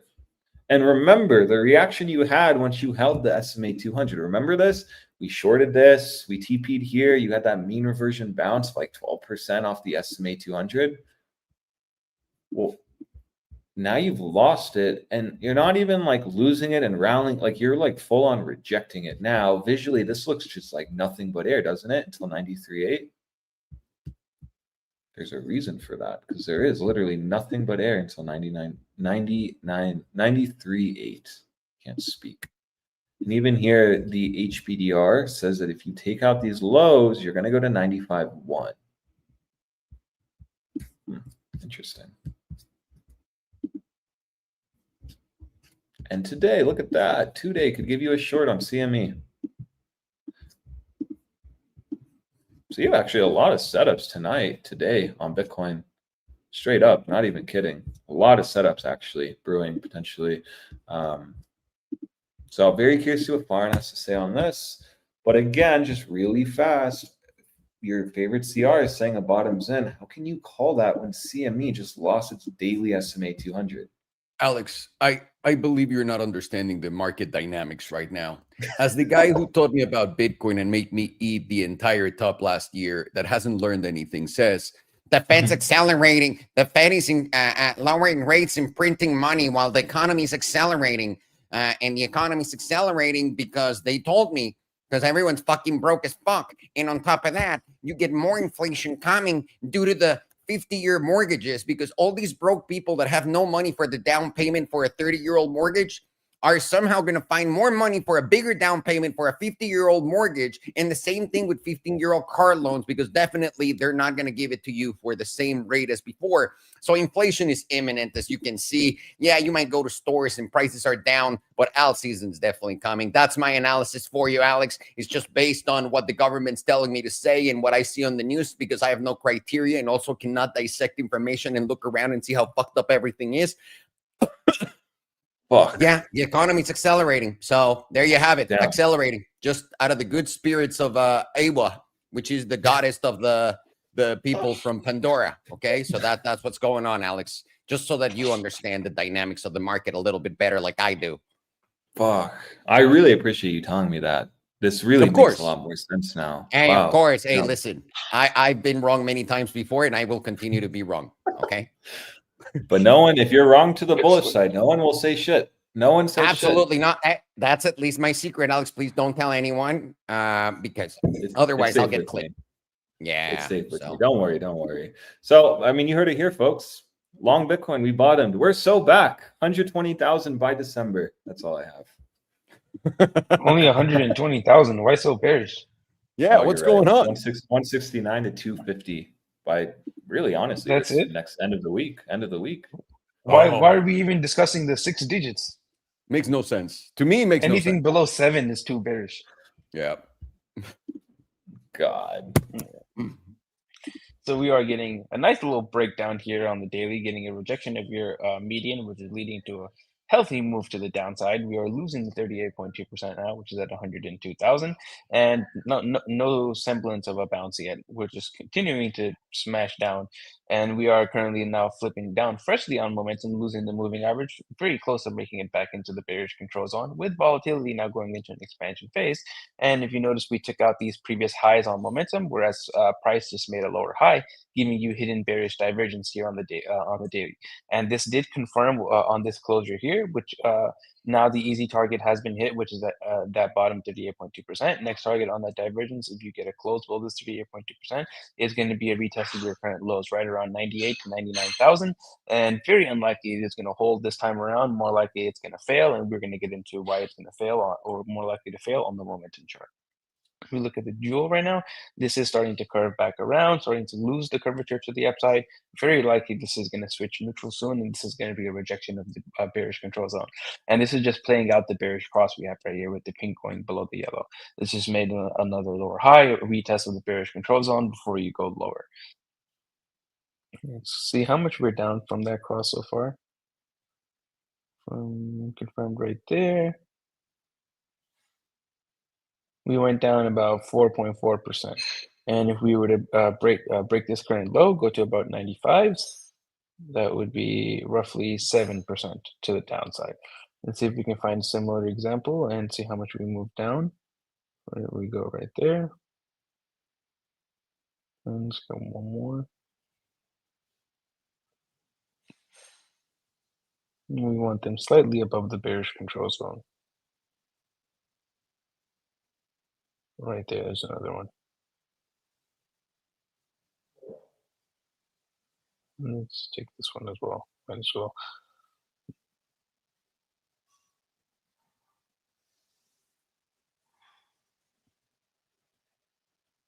There we go. Scroll down.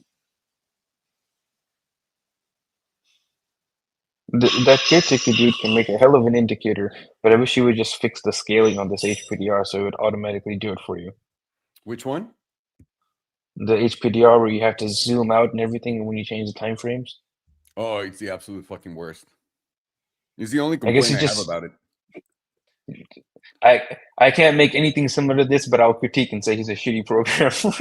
Oh, absolutely. That's our job as human beings. That's what they taught us. We can be complete morons, and we're going to turn around and tell Elon Musk how to do his job. That's part of our nature now.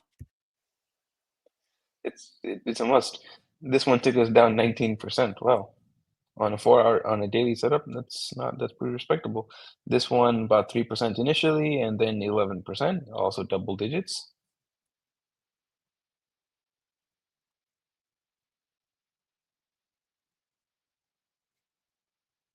This one here was a complete failure, I believe. Let me make sure it's right. I took it off of the neutral signal. Let's take it on the sell signal. Still kind of a failure, not really much to the downside, not even 1%. And off of the current one, okay, right there.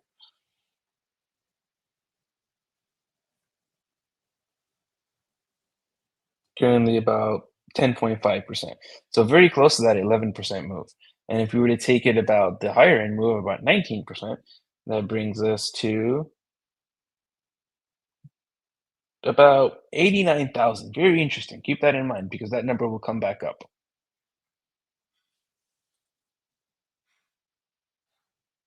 4 hours now trying to pick back up on momentum, although it is still pointed to the downside, still below that moving average. It did make an ever so slightly higher low on momentum, whereas we did make a lower low on price, giving you possibility of bullish divergence here, but you will have to close over 105,300 before that confirms. And if that does confirm, that'll give you an easy target of going up to your 200 SMA right around about 108-ish thousand, 108,500. Because this is going to continue to go down with every single close.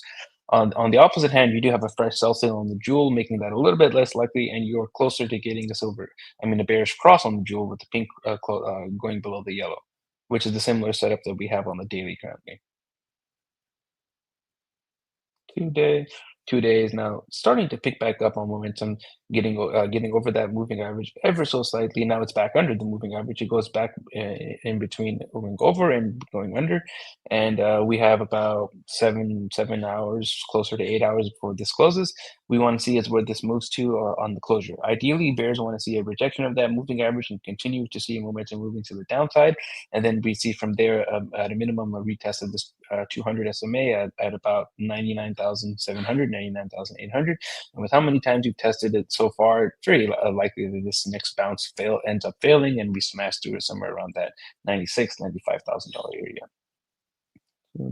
5-day for the index.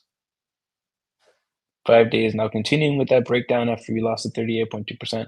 Momentum is trying to pick back up right at the edge of the bearish control zone, although this doesn't look like it's going to make it back out, considering you're just getting healthy rejections of your 55 EMA after closing below it.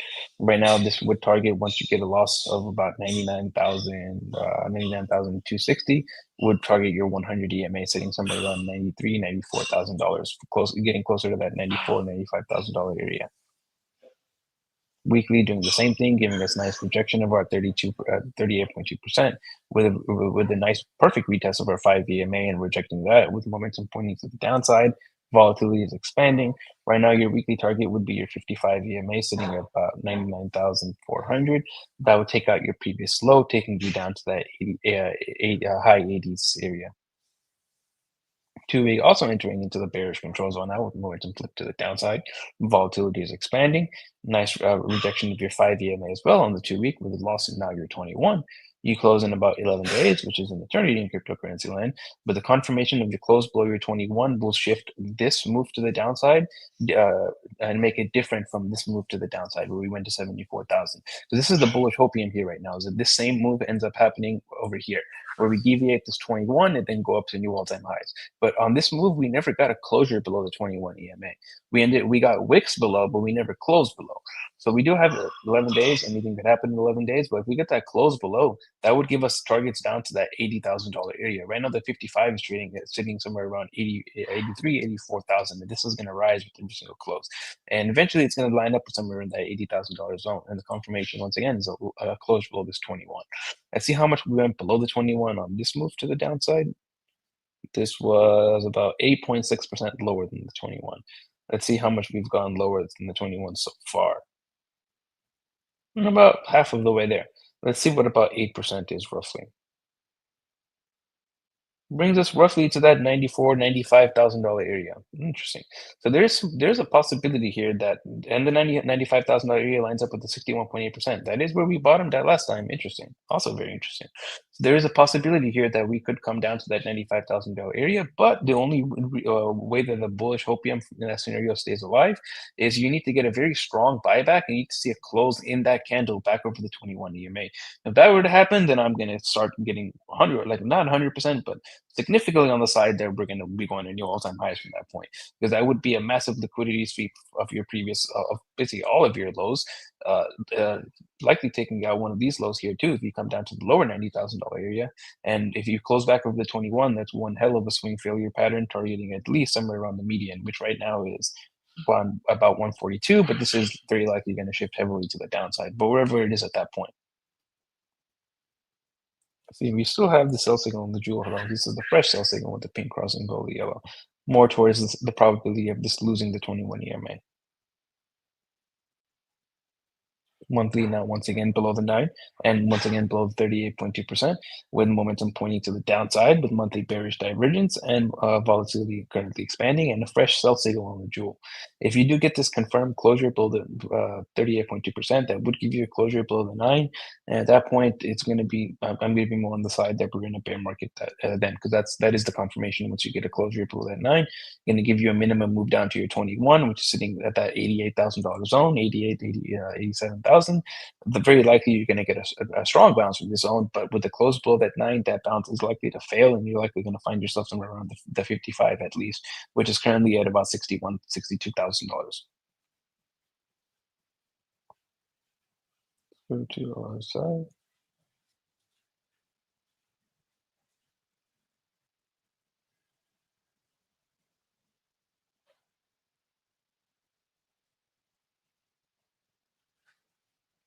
4-hour currently has active hidden bullish divergence on Tether dominance, daily, and this will be active as long as you're closing over 5.12%. Your next target on that divergence is the critical zone, which currently sits at about 6.74%.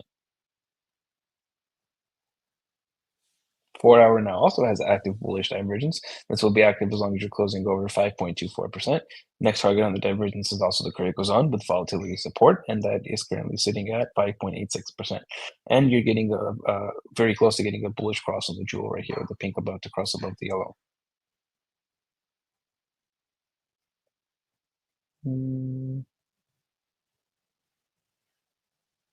Nothing there.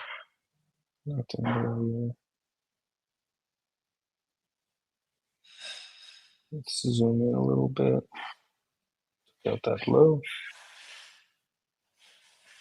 So there's possibility for hidden bullish divergence between these points here because we did take out the momentum low with price putting in a higher low, and that will confirm with the close over 5.7%, giving us a target of the critical zone, which will update. Right now it's sitting at 8.8%.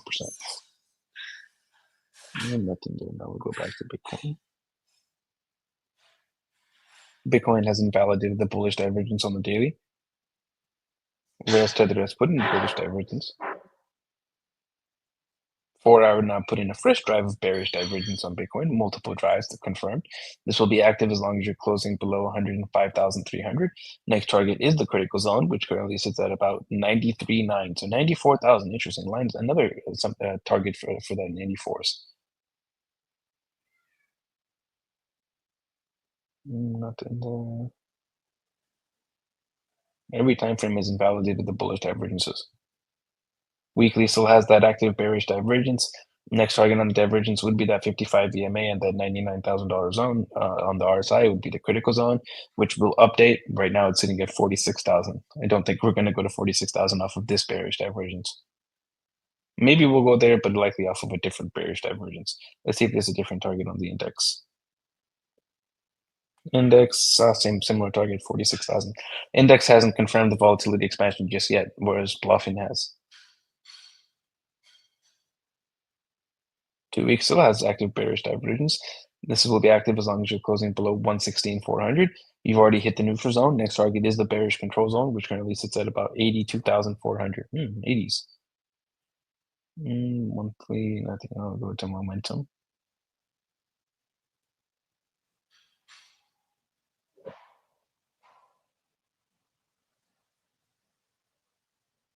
Daily momentum is still pointing to the upside, but it will flip down in about 7.5 hours if you close below 101,550, which we are ever so slightly above right now. Daily volatility is currently contracting while momentum is pointing up, which is a recipe for a lower high, and it kind of looks like the next lower high is currently put in. 4 hours currently pointing to the downside, and it will remain pointing down as long as we're closing below $102,200. 2 hours freshly flipping to the downside, rejecting getting out of the bearish control zone with volatility expansion, and we will be pointing down as long as we're closing below 102,000. 2 days currently pointing firstly to the downside, rejecting getting out of the bearish control zone with volatility expansion, and we will be pointing down as long as we're closing below 105,000 with a perfect nice retest of our 2-day 100 EMA. 5 days, let's switch to the index for this one. 5 days still continuing with that volatility setup and the breakdown with the loss of our 55 EMA. Volatility is now sitting at 38%, and momentum is currently still flipped to the downside. On yesterday's close, yesterday's close, we came very close to flipping that back up, although we got a nice rejection and we closed below the pivot. So the 5-day setup remained active to the downside. Right now, the pivot did go down, so the invalidation now has gone down on that 5-day setup. We need to see a close over 103,350 to invalidate this 5-day setup to the downside, and then set up a possible 5-day setup to the upside from there. But right now, with this continuation on the dump, we've dropped $2,000 below this pivot. Makes it very unlikely that we will reclaim this pivot and close back above it. Maybe we'll retest it, get a bearish retest, and then from there reject it and go down. But it just makes it unlikely that you will close above this area. Close above it, then all's nice, and we've invalidated that 5-day setup. The next target is going to be somewhere around 95,000 for that 100 EMA on the 5-day. Another nice little lineup of that 94, 95 area. Weekly currently very close to firing off that volatility setup. It's currently sitting at 8%, getting back above your moving average and starting to expand for many periods of 0%, with momentum pointing to the downside, and will remain pointing down as long as you're closing below 115,750. And that's just for funsies. Take the average move on that 5-day setup from volatility expansion, expand it from this point here, and bring it down 25%.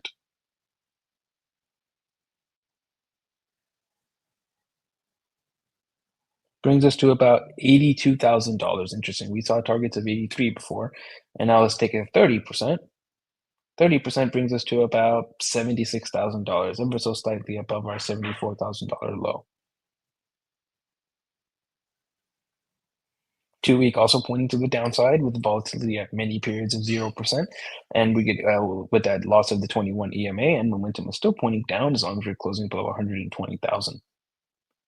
Monthly also freshly pointing to the downside with volatility at many periods of or at extreme lows, my bad, and a loss of our monthly 9 EMA now, and we're getting follow through on this previous top candle, loss of our low on that candle, which is 103,600, with momentum now just about to lose the critical zone. And this time around, very likely does lose the critical zone with how many times you have flipped back up within the critical zone.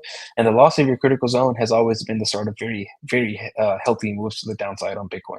You lost it right here. This was a more than 50% dump from about 65,000 all the way down to about $29,000. The other time you lost your critical zone was right over here. This was in 2018, and this was a dump from about $17,000 all the way down to like $3,000. Quite a healthy move to the downside, I'd say. That was, I think, more than 80% correction, if you want to say correction, or if you want to say crash, 80% down. And right now, we are very likely going to lose this critical zone on this next close as long as we're closing below $120,700. In the next 18 days, we need to see price pump $19,000 to avoid this losing the critical zone. And once we've lost the critical zone, the minimum move is 50% down from the all-time high. So let's take 50% from the all-time high. $66,000. Yep, right around that area. A little bit lower, but right around that area. And that would be right down to our monthly 55 EMA as well, at about $63,000. Get a nice little bounce from that zone, probably a very respectable bounce, maybe even to $90,000 from that bounce. But I do think that bounce likely fails, and then that's where we're going to find ourselves around that 100 and that $40,000 zone. And right now, this would be slightly below where the spot ETFs open, so they would take a little bit of a haircut, maybe panic sell a little bit, and then we can bottom in that zone, consolidate there for several weeks, and then maybe start the next bull market. That all starts with losing your monthly 9 EMA. That starts your downtrend of your lower highs and lower lows until eventually you find around that monthly 100 EMA. And that 100 was where we found our last bottom of our bear market. We dumped down to the 100. We got one closure below the 100, and then from there we put in a God candle from that above that 100 from about $16,000 all the way into the 20s at about $24,000 zone, and we started the bull market from that zone there. That is basically the ideology. Now, once we lose the monthly 9 EMA, maybe we'll get a retest of it. But any bounce after that loss of that 9 EMA towards the 9 EMA retest zone will be a short target. This is going to have a little bit of a wide stop loss, so you want to use lower leverage, but your stop loss would be the all-time high. And from there, you would be targeting your 21 EMA at a minimum, which is a very healthy move down, and then your 55 EMA is going to be your next target. And the invalidation is simply just getting a tick over your current all-time highs, or if you want to do a closing basis, your weekly close over 116,400. But on the low time frames right now, everything is still pointing to the downside. It does look like you will go a little bit lower to retest somewhere around 100,000 to 97,000. There is some slight hopium that we could bounce there and then continue upwards to target somewhere around 108. This takes a lot of hopium for that to happen, though. What's more likely is just going to continue to dump towards somewhere around 95, 96, where then you'll see a bounce. And as long as that bounce fails to take you back over about what's this high here at about 107, let's say 108,000, that bounce is likely just going to be a bounce, and that 5-day setup is just going to continue to play out. And the invalidation on that 5-day setup is once again closing over 103,350. But the next target on that 5-day setup is somewhere around the 80s, which lines up with our monthly 21 EMA. Very nice, senor. Thank you very much. Much appreciated. I gotta say, there's one thing that's making me feel like it's gonna turn around, and that's the peso against the dollar. It's very strong.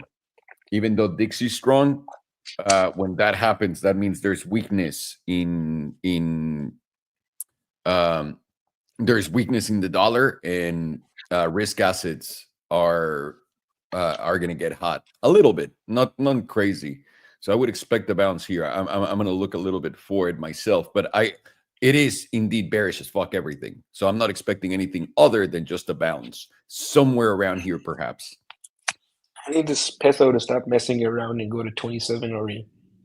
Dude, when by the time that happens, the worst part of everything in the economy is done. At that point, the idiot that keeps saying, the economy is reaccelerating, it will be reaccelerating at that point. I just want my dollars to be worth more pesos. I know. And by the way, you don't have it that bad. When it was at $16, you would go to hotels in Mexico and they were all empty because no one would travel to Mexico because it was so expensive. I stayed at one of the shittiest hotels ever in my life, and the room was like $800 a month. I almost died from carbon monoxide poisoning, and it was freezing by the water. Like, I had to go. I didn't choose that place. But now that we're going back, I told Belen, I was like, is there any way we can stay in a place now that we're going to the beach that's really cold and windy as fuck? Because that's literally what we did that time. So, yeah. Interesting. I'm looking at Rivian and Lucid right now just because this is not sustainable. And I want to find it. I was hoping that this pump would take me to here, and that puts me at 100% in $20 of profits, and I would sell. But it didn't. Like, he just got it to 18, 19 right now. So above 20, I'm a seller. She's doing that thing she likes to do. Yep. And by the way, it's October, November, so it's the same bullshit right now as always. Mm-hmm. December, look. Oh, November, boom, December. So hopefully we'll get the full move all the way to here. But now this is the first time you're breaking the EMA 100 on the weekly, which means you're probably at the very least going to go back and retest, right? So, weren't you talking about a timeline for stock stopping a few days ago? Based on it should be 40 days after Bitcoin topped. And didn't we count it? It's like 13 more days, so maybe like 9, 8. That's the average. Let me give it to you, baby. Because I mentally noted that, honestly. Bitcoin topped October 6th. So 40 days later would be December 15th, which coincides. Do I still have it here? December 15th, Bitcoin should take the next leg down to the $97,000. By November 10th, we were going to get a rebound, and I was hoping that we would get it to 110, but it's been such shit. Like, literally can't get past this fucking weak ass trend line. It's really aggressive towards the downside, by the way. This is what guided my short. It was very stupid. Brilliant, though. It works, and it's been working. Every major. It really has been working. Line. These ranges are fucking epic, dude. Like, it just moves in those ranges. You know, we're between 97 and 107 right now. And if we get above, right now, my big breakdown zone is actually 110,700 right here. And the reason why is this was what held the entire time. You did an SFP, came back up. But once you really broke it down, because you never did, once you claimed it, reclaimed it on July 25th, which is what it was really, you claimed it, and then that catapulted you to all-time highs. Once you lost it, and it's just that 110,700, that's what's been rejecting you. Like, this was a big SFP, and then this was a big rejection again and coming down. So to me, the important area and the big max short area would be 110,700. Now, if it goes beyond that point, above the 112,100, I would bet the 120. But 110,700 should be your a wall. Your trend line's nice because it shows every major lower high. So right now at 110, it's like, I think 111,300 would be that daily trend shift, very close to your line. That's that wick right high, here? essentially. Yeah, just that wick high. So, and if stocks get a Santa rally, everyone's going to be saying that stocks are front running. Oh yeah. The crypto people are so fucking stupid. Hang on. I just watched a perfect example of how stupid they are. Every time I see someone that has a little penguin on their profile picture, I have to mute them, and that's the problem that I'm The having pudgy right now. penguin. I'm probably not Pudgy gonna. penguin. That's funny. But you what? They're called Pudgy pudgy penguins penguins. and Yeah, Yeah. I mean, it's a guy saying that owning crypto. Oh, hang on. This is how stupid people in crypto is. Okay, this is how stupid they are. I think it does the opposite, to be honest. Of course, not a single woman is interested in this. Well, there's a few, Oh, very like, few. oh, you trade cryptocurrency? Ugh. Yeah, dude. Like, oh wow, what a fucking winner. Unless you're rich from the cryptocurrency already and you have it in dollars, she doesn't give a Yeah. fuck if you're I holding don't give a crypto. fuck. So this No. type of profiles is the one I need to mute. The stupidest people on earth. You could show Girls, them yeah, a these. wallet with $2 million and they wouldn't give two shits. No. Yeah. No. It's fucking bananas right But see, now that's at the this nice part point. about girls. They don't care about what we do. It would be kind None. of bad if all of our girls were degenerates, honestly. That would be bad. Would be interesting. Yeah. All right. We got Celsius and Rivian. You know, I'll do Rivian because Farm loves Celsius. I'll do Celsius. He's Thank drinking you. one right You're now. very I can see it. gracious. No, the thing about Celsius is you need to be a complete fucking fat ass that so that they send you free Celsius on your YouTube channel so you can promote it. That's how it works. It's not really for, like, healthy people. Only those who sold their soul to the devil, right? Because they know that you're selling something terrible to people. But fat idiots are all promoting Celsius everywhere. Like if you have a finance channel, what's it called? A science channel. If you're a fat ass and you have a Celsius, that's where it belongs. That's how they're selling it. Oh, look how healthy that guy that looks like a blob is drinking that Celsius. It's incredible. Either way, I'm sorry, boy. Fucking distractions. Okay. One of those days. It's a good day today, honestly. It's a great day today. I'm only sad that I sold my short at it was 103,400, and it came down all the way to here. Again, I'm crying in money, but hey, it's unfortunate. It's unfortunate. Good profits, and maybe the 2-day will give us that easy short. Maybe. Yeah, maybe. I think 103 now is going to be key, right? This EMA 9 is actually already rejecting us. That's what I'm looking at. Like 103.1 to like 99.8 could be the new range. Yep. And then we'll break down. Yep. I mean, it's got to play this a little bit so that the retards that are so bullish because the economy is accelerating again, according to daddy government, they need to feel like this is a safe bottom, right? Like they're all running with the idea that it's a bottom. So I would feel like this, so that you can really get everyone out. Because right now you got all these shorts winning, right? From here, that's big. Like that's a big amount of shorts winning. So what you want to do is make sure to favor those retarded people that legitimately think inflation is coming through the impossible things, even though there's discounts on everything because they're watching the news. So what you do is you don't take this low. You go a little low, probably 101, 200. I love using candles like this. Love that. Love that. I would say 101, 200. Find the bounce. Go to 104, perhaps right here. Again, reject, and then finally come down. That's what I would expect. Because this is too easy for us bearish people right now. And you're just putting bearish structure then. If you make that next high, reject. I mean, you are putting, you've been doing that since this October 6th for a month and 6 days already. And you are in a downtrend. Like you are in a downtrend under 111,300. So, yeah. Exactly. Not the best. So right now we need to feed the retardedness of these people. And I think we're going to feed it around here. This is where I'm going to open a long around the 101, 300. And I'll keep 50% of it for maybe right here, 100, 228. That would be fucking sweet. Get that bounce, go up, sell around 104, 700. Everyone's like, we're so back. People, girls really like people that hold crypto, even though I have like 0.0000001 Bitcoin. I'm about to get laid. The economy is reaccelerating. Mortgages, 50-year-old mortgages are bringing up inflation. And then you know the drill.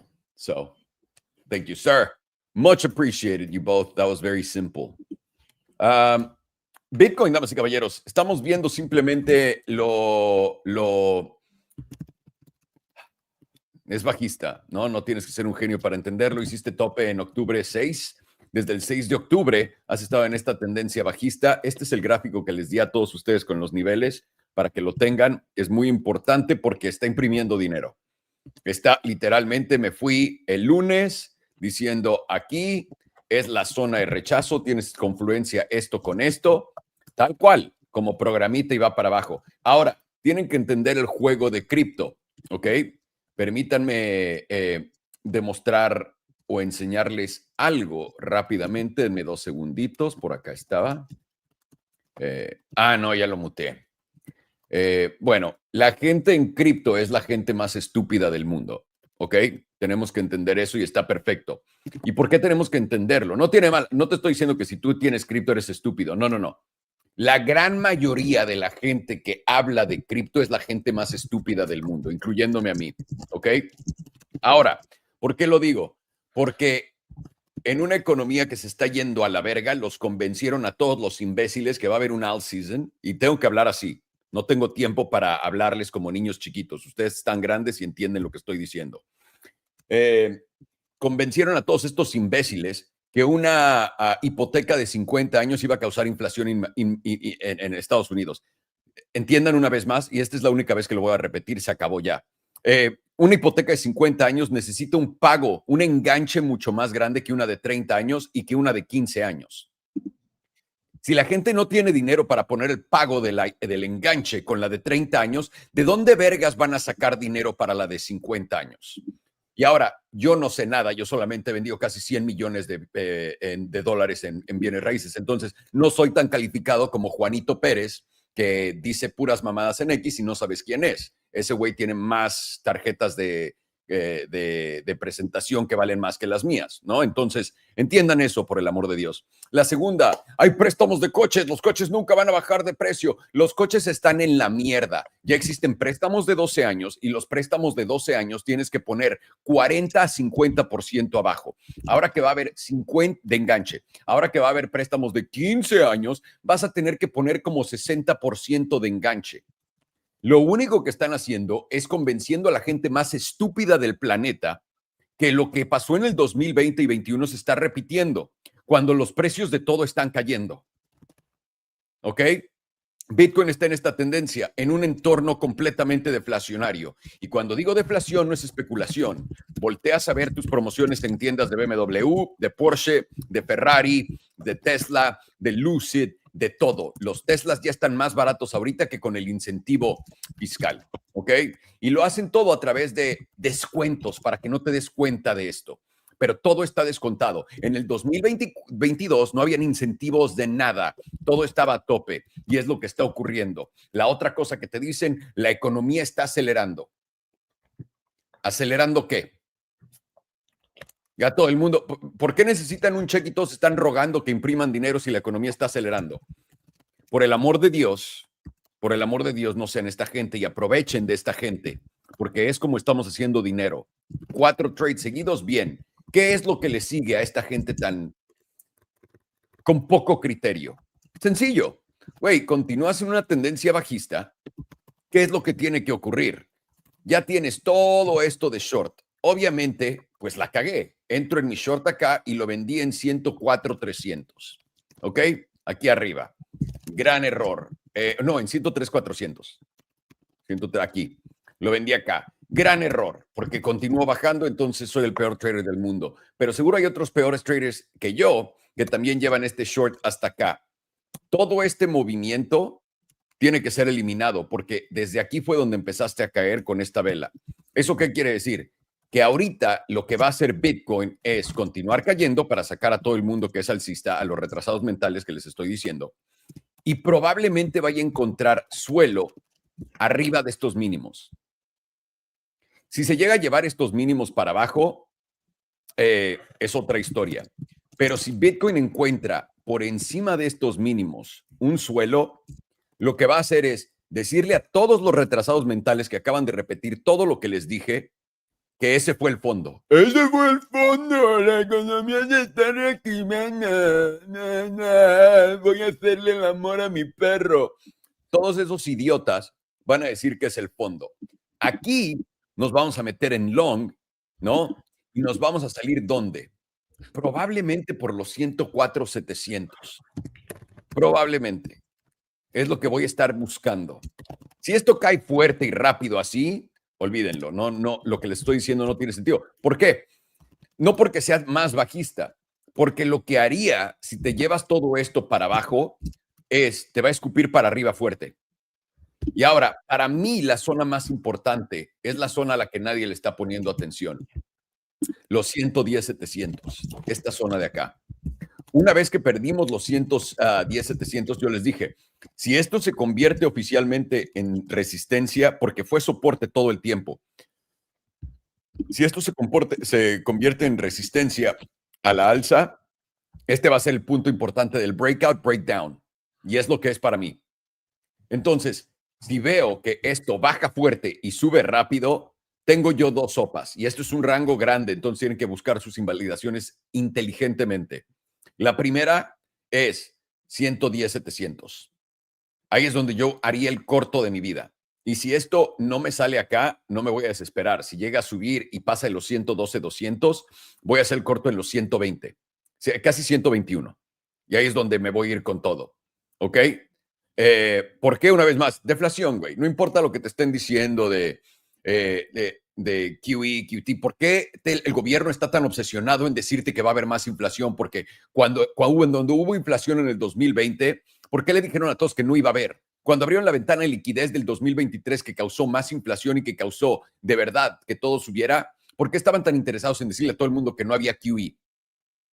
Pero ¿por qué ahora están de güey a huevo? Para que sepan, en 3 meses vamos a acabar QT. También todos los precios de esto van a subir. La inflación, los coches, ya no van a existir coches debajo de $20,000. ¿Por qué están obsesionados con eso?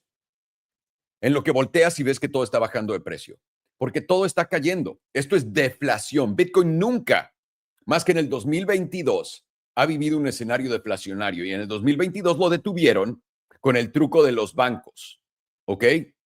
Con eso lo detuvieron, diciéndote que no iba a haber QE con este reemplazo de dólares por dólares en la ventana de liquidez de los bancos. Están haciendo lo contrario en este momento. ¿Ok? Y además tu tabla tiene técnicamente todos los argumentos bajistas del mundo. No sé qué otra tabla estén viendo la gente que lo ve de otra forma, pero es lo que estamos viendo en este momento. Vamos a ir al índice para poder hacer esto bien. En Bitcoin ya les di mi plan diario. También la otra cosa que estoy viendo es esto, ¿no? En el índice, y esta la puse en la canalización. En el último en vivo. ¿Y por qué tengo esta línea? Porque esta línea es importante. Una vez que te la llevas para abajo, en los 99,300, si fuera hoy, si fuera mañana, 99,800, una vez que te la lleves para abajo, esto va a ser un fuerte breakdown a la baja. Ya estás por debajo del S&P 200 en la diaria y acá lo estuviste por un rato. Esta fue la caída de los aranceles en abril. Esta caída no se ha acabado. Apenas estás empezando a caer. La cosa de esta caída fue todos los promedios estaban separados. ¿Lo pueden ver? Acá todos están juntos y te estás cayendo. ¿Qué me dice eso? ¿Qué me indica esto? Que esto lleva demasiada fuerza a la baja. ¿Ok? Entonces tengo acá, para simplificárselo, es así. Así de sencillo. Lo que yo esperaría es este rebote por acá para poder hacer el hombro, cabeza, hombro, hombro, ¿no? Porque esto no es. Este ya es más alto. Esta sería la cabeza y tendrías otro hombro. Ahora no tiene que pasar, simplemente se puede caer y a la verga. Lo que lo que me hace pensar que va a estar duro es que en la diaria, cabrón. Es que en la diaria ya te está pintando una vela bajista cuando faltan todavía 7 horas y 5 minutos para cerrar. Pero ya saben, son cosas de conspiranoico que solamente me hacen un chingo de dinero, entonces no le hagan caso. Am, Esos son detalles muy importantes para mí en esta tabla. Entonces voy a estar al pendiente de poder tal vez encontrar aquí un long en los 99,680, en los 100,800, más o menos por esta zona que me están preguntando. Y me voy a salir si reventamos toda la baja. Bueno, y aquí es lo difícil, ¿no? Porque a Bitcoin este tipo de consolidaciones normalmente son alcistas, pero cuando se acaba el ciclo no lo son, no lo son. Traes fuerte esto, ¿ok? A la baja.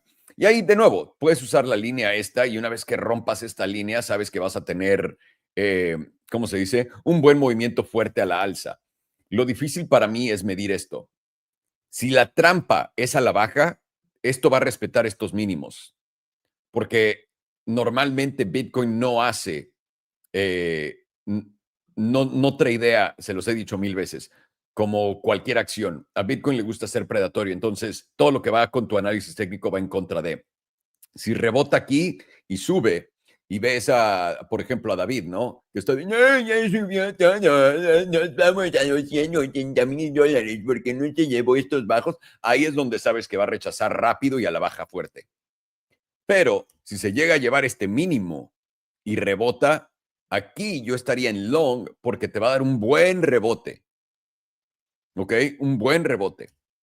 Es la diferencia de este movimiento que estamos a punto de ver. Vamos a la de 3 meses rápido para empezar esto. Tenemos una vela envolvente bajista en potencial. Falta 1 mes y 20 días para cerrarlo. Normalmente velas toperas, señales bajistas funcionan en Bitcoin. Lo vimos con el blow of top en el 2021, perdón. Y ahora tenemos esta vela que puede ser envolvente, topera. Si llega a ser envolvente, topera, lo único que tienes que hacer es cerrar por debajo del wick de acá, que hasta ahorita está en 99. Vamos a ver dónde está. Low, 98,933. Te llegas a llevar eso a la baja en el próximo cierre trimestral, que de nuevo, ahora te van a faltar de ahí, de que acabe en 1 mes, 20 días, todavía 3 meses más. Entonces, estás 5 meses para saber este pedo, para que lo entiendas. Así que no te me confíes todavía. Estás por encima del promedio del 5. Esto todavía no es bajista, pero volvemos a nuestra volatilidad. Volatilidad es la línea de colores, la línea blanca es el promedio de volatilidad. Este índice se llama BBWP, este indicador, perdón, de volatilidad.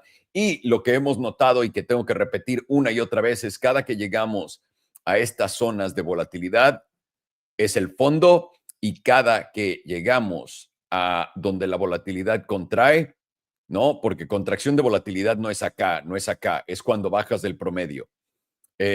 Oficialmente ya viste el tope. Y ahorita potencialmente, que de nuevo faltan 1 mes y 20 días, ya viste el tope. Este fue el setup de Hamas, este fue el setup de COVID y este fue el del 2016 antes del super tope en el 2018 en enero, cuando Bitcoin se fue de 2,000 a 20,000 dólares. Entonces, para que lo sepamos, este es un indicador bastante sencillo de seguir en la trimestral que nos ha dicho cada uno de estos movimientos sin fallo alguno. Eso es importante. Ahora voy a poner el HPDR para poder quejarme de cómo se contrae mi tabla. Pinche tabla! Ve cómo se contrajo. Vamos para abajo, vamos a buscarle, damas y caballeros, rápidamente. Todavía me faltan 20 minutos de esto. Un segundo. Podemos ver que estamos siendo rechazados por el 50%. Esta es una repetición literalmente de lo que vimos. Estamos en 101,400, que es justamente arribita del promedio del 5, que se encuentra en los 99,738.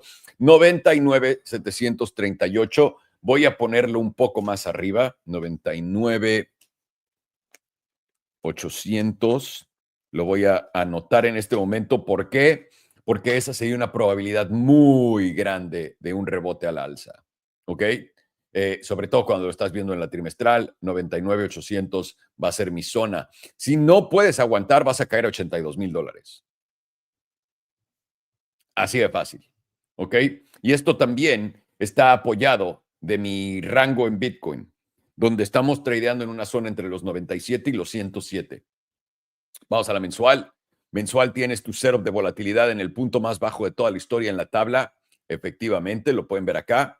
Estamos acá. Eso quiere decir que tenemos la probabilidad más grande del movimiento más grande en la historia de los Bitcoin. Ahora, pueden ver perfectamente cómo estamos perdiendo el promedio del 9, que es la línea azul que viene por acá arriba, que está también con la parte baja de la zona azul en los 103,600. Y estaríamos buscando el 50% como siguiente objetivo en los 92,766. Pero si podemos aguantar acá y trepamos, tendríamos una posibilidad de venir al promedio del 9 en los 104,200. 104,200 es más o menos la zona que les dije yo me voy a salir de este long. 104 para que lo anoten.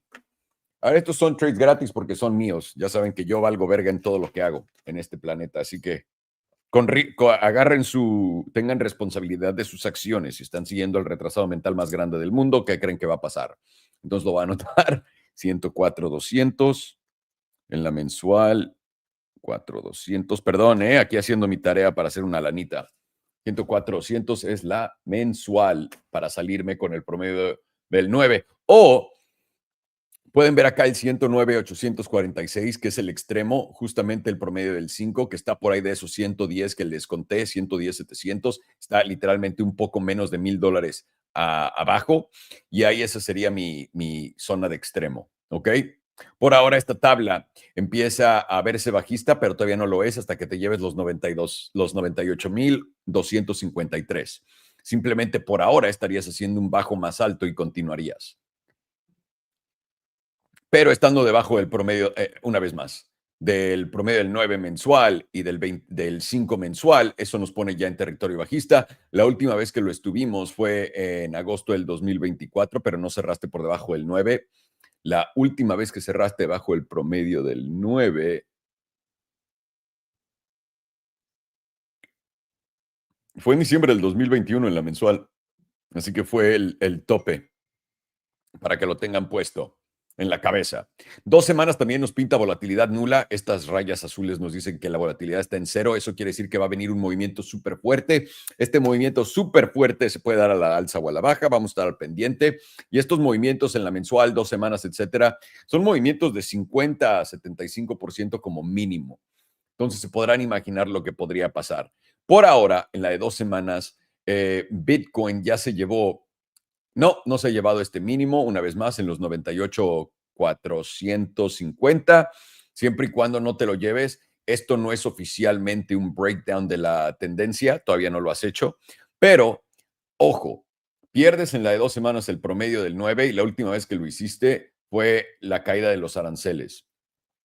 Ahorita ya cerraste una vela de 2 semanas por debajo y estás buscando la segunda. Ni en la caída de los aranceles cerraste por debajo del 21, que es la línea amarilla. ¿Ok?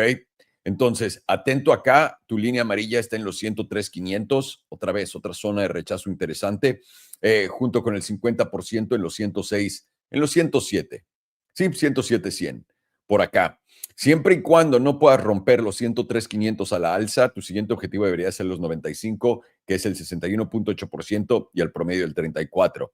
De poder romper los 107, podrías venir a buscar tu promedio del 9 en los 111,700 hasta la parte alta de la zona azul en los 113,581.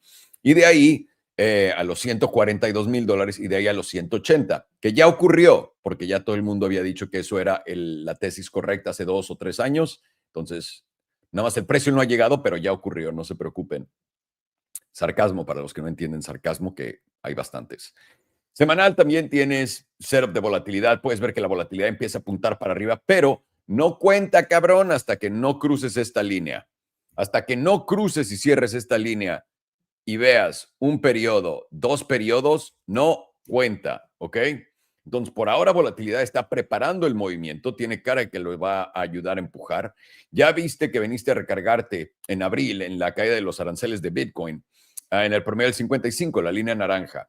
Estás de vuelta, ya lo tocaste. Si te llevas el 55, siguiente objetivo, la línea roja en los 85. 85, ¿ok? Pero si somos alcistas, simplemente tienes que llevarte los 106 a la alza después los 111,800, de ahí te lleva a 120, a 142, y no te pares ahí, ya te llevó a 180. 5 días. En la de 5 días tenemos volatilidad expandiendo ante la caída. Estos son movimientos de 30% a 35%, ¿ok? Tenemos eso desde donde empezó a expandir acá. Básicamente esta vela. Vamos a tomarla, que también me conviene porque es la más alta, y decir de la parte más alta para poder darles lo menos bajista posible. 30% sería $81,000, 35% 74,500. Y eso más o menos te llevaría al S&P 200 al primer retesteo desde noviembre del 2023. O sea, han pasado todo el 2024, el 2020, hace 2 años. ¿Ok? Sí, estoy en lo correcto. Octubre del 2023. Sería tu retesteo justamente de eso. Es lo que podríamos ver con este setup, simplemente jugando lo que normalmente hace. Diaria. Diaria habías tenido volatilidad expandiendo, y a mí lo que me hizo entrar en ese corto con más confianza fue cuando vi que la volatilidad comenzó a contraer en lo que el precio no estaba alcanzando nuevos altos, porque con este setup de volatilidad a la alza, el movimiento que dio fue piterísimo. Y eso fue lo que agregó a confluencia a mi análisis. Ahora estás en la parte baja de la zona azul. Tienes todos los promedios encima de ti en la diaria. Esto es una de las tablas más bajistas. Si no puedes recuperar la zona de los 101,628, el 61,8% vendría. Ahora, esto está en 98,300. Yo tengo en mi 3 meses 99,800, 98,300. Sería interesante eso. Si nos llegamos a llevar eso, este sería mi escenario donde tendrías el rebote súper fuerte. Ahora, ¿dónde está tu invalidación acá? No hay, güey. Aquí tienes que jugarte el todo. Este es uno de esos trades que abres donde te vas a liquidar por completo. Es como juego yo estos. Pongo, güey, solamente quiero arriesgar $500, $1,000, $3,000, $10,000 a liquidación, puto. ¿No? Y te das tú ahí el margen. Voy a hacer un 20X, voy a hacer un 50X, voy a hacer un 100X, y dependiendo de eso es tu margen de error. Lo voy a abrir con poco apalancamiento relativo, 20X probablemente, y ver qué es lo que jala. Pero definitivamente yo estoy atento a esto, que sería débil, ¿no? Para abajo, o a esto, que sería fuerte, a la alza. Entonces, vamos a ver exactamente qué es lo que nos llevamos, pero por acá deberíamos de encontrar un rebote. Si Grant Cardone y toda la gente más imbécil que he visto en mi vida hablar de algo públicamente dicen que los 97 es donde están poniendo sus entradas, probablemente 98 sea lo que nos aguante. Entre los 99 y los 98. Es aquí donde vamos a tener que escalpear rico para poder encontrar el movimiento que estamos buscando. Les voy a poner mi tabla, les voy a quitar el HPDR y sencillamente estamos, ¿qué? En una tendencia bajista. Altos, altos más bajos, altos más bajos, altos más bajos. No tienes que ser un genio para entenderlo. Bajos, bajos más bajos. Y ahora, esto es un canal paralelo, ¿eh? Si lo queremos hacer todavía más interesante, tírate esto.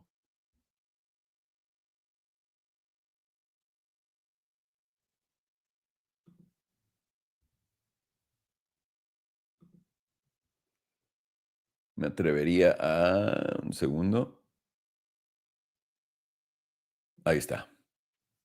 Ok. Este es un canal paralelo. Tu siguiente fondillo debería estar aquí en los 97,815. Mínimo. Y ahora, de ahí, si te llegas a llevar eso a la baja, sí, ya, o sea, 89 se abre fuerte. Entonces, atentos a esto. Si estás chocando aquí en esta zona de arriba, tienes probabilidades de venir aquí abajo. Si vienes a la zona de abajo, para acá arriba. Y ahora, ¿qué es lo que estamos viendo en este momento? Nosotros analizando más allá de la tabla, porque esta tabla es bajista, tenemos que entender que toda la gente que está en corto, en 2 días, solamente 2 días, se ha llevado una buena lana, ¿no? Acá. Van a tener que eliminar a esa gente. Recuerda, por más que creas que Bitcoin es un mercado libre, independiente, sin manipulación, es por alguna razón que esto funciona cada que lo volteamos a ver. Te van a dar, y ahora, te van a dar el movimiento para abajo. Sea que se vaya a continuar o no, te lo van a dar. ¿Por qué? porque tienen que fintar a todo el mundo aquí. Ya lo están haciendo. Te están diciendo acá que hay una línea de soporte y está haciendo un bajo más alto. Te tienes que llevar a toda la gente que está entrando en un long tarde pensando que, güey, ve lo bajo que está, ya chingué. Los tienes que espantar más y más y más, ponerlo cerca de esto y acá. Este sería el trade en contra de los retrasados mentales. Los que creen que un bajo más alto de Bitcoin en verdad es alcista, porque no funciona así.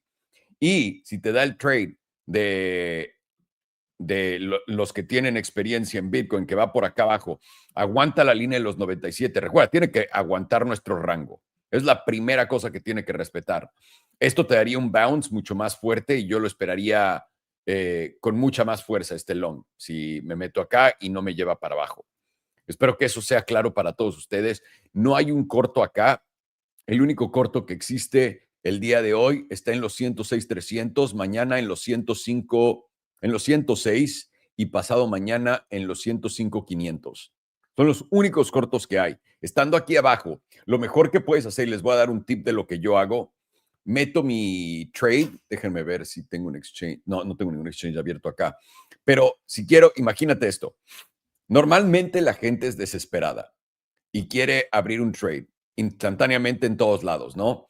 Puedes ver, estás en medio de un canal, no la vas a cagar, estás viéndolo tal cual. Entonces, abre un trade, pon 20x de apalancamiento y ve dónde te liquida, a la alza y a la baja.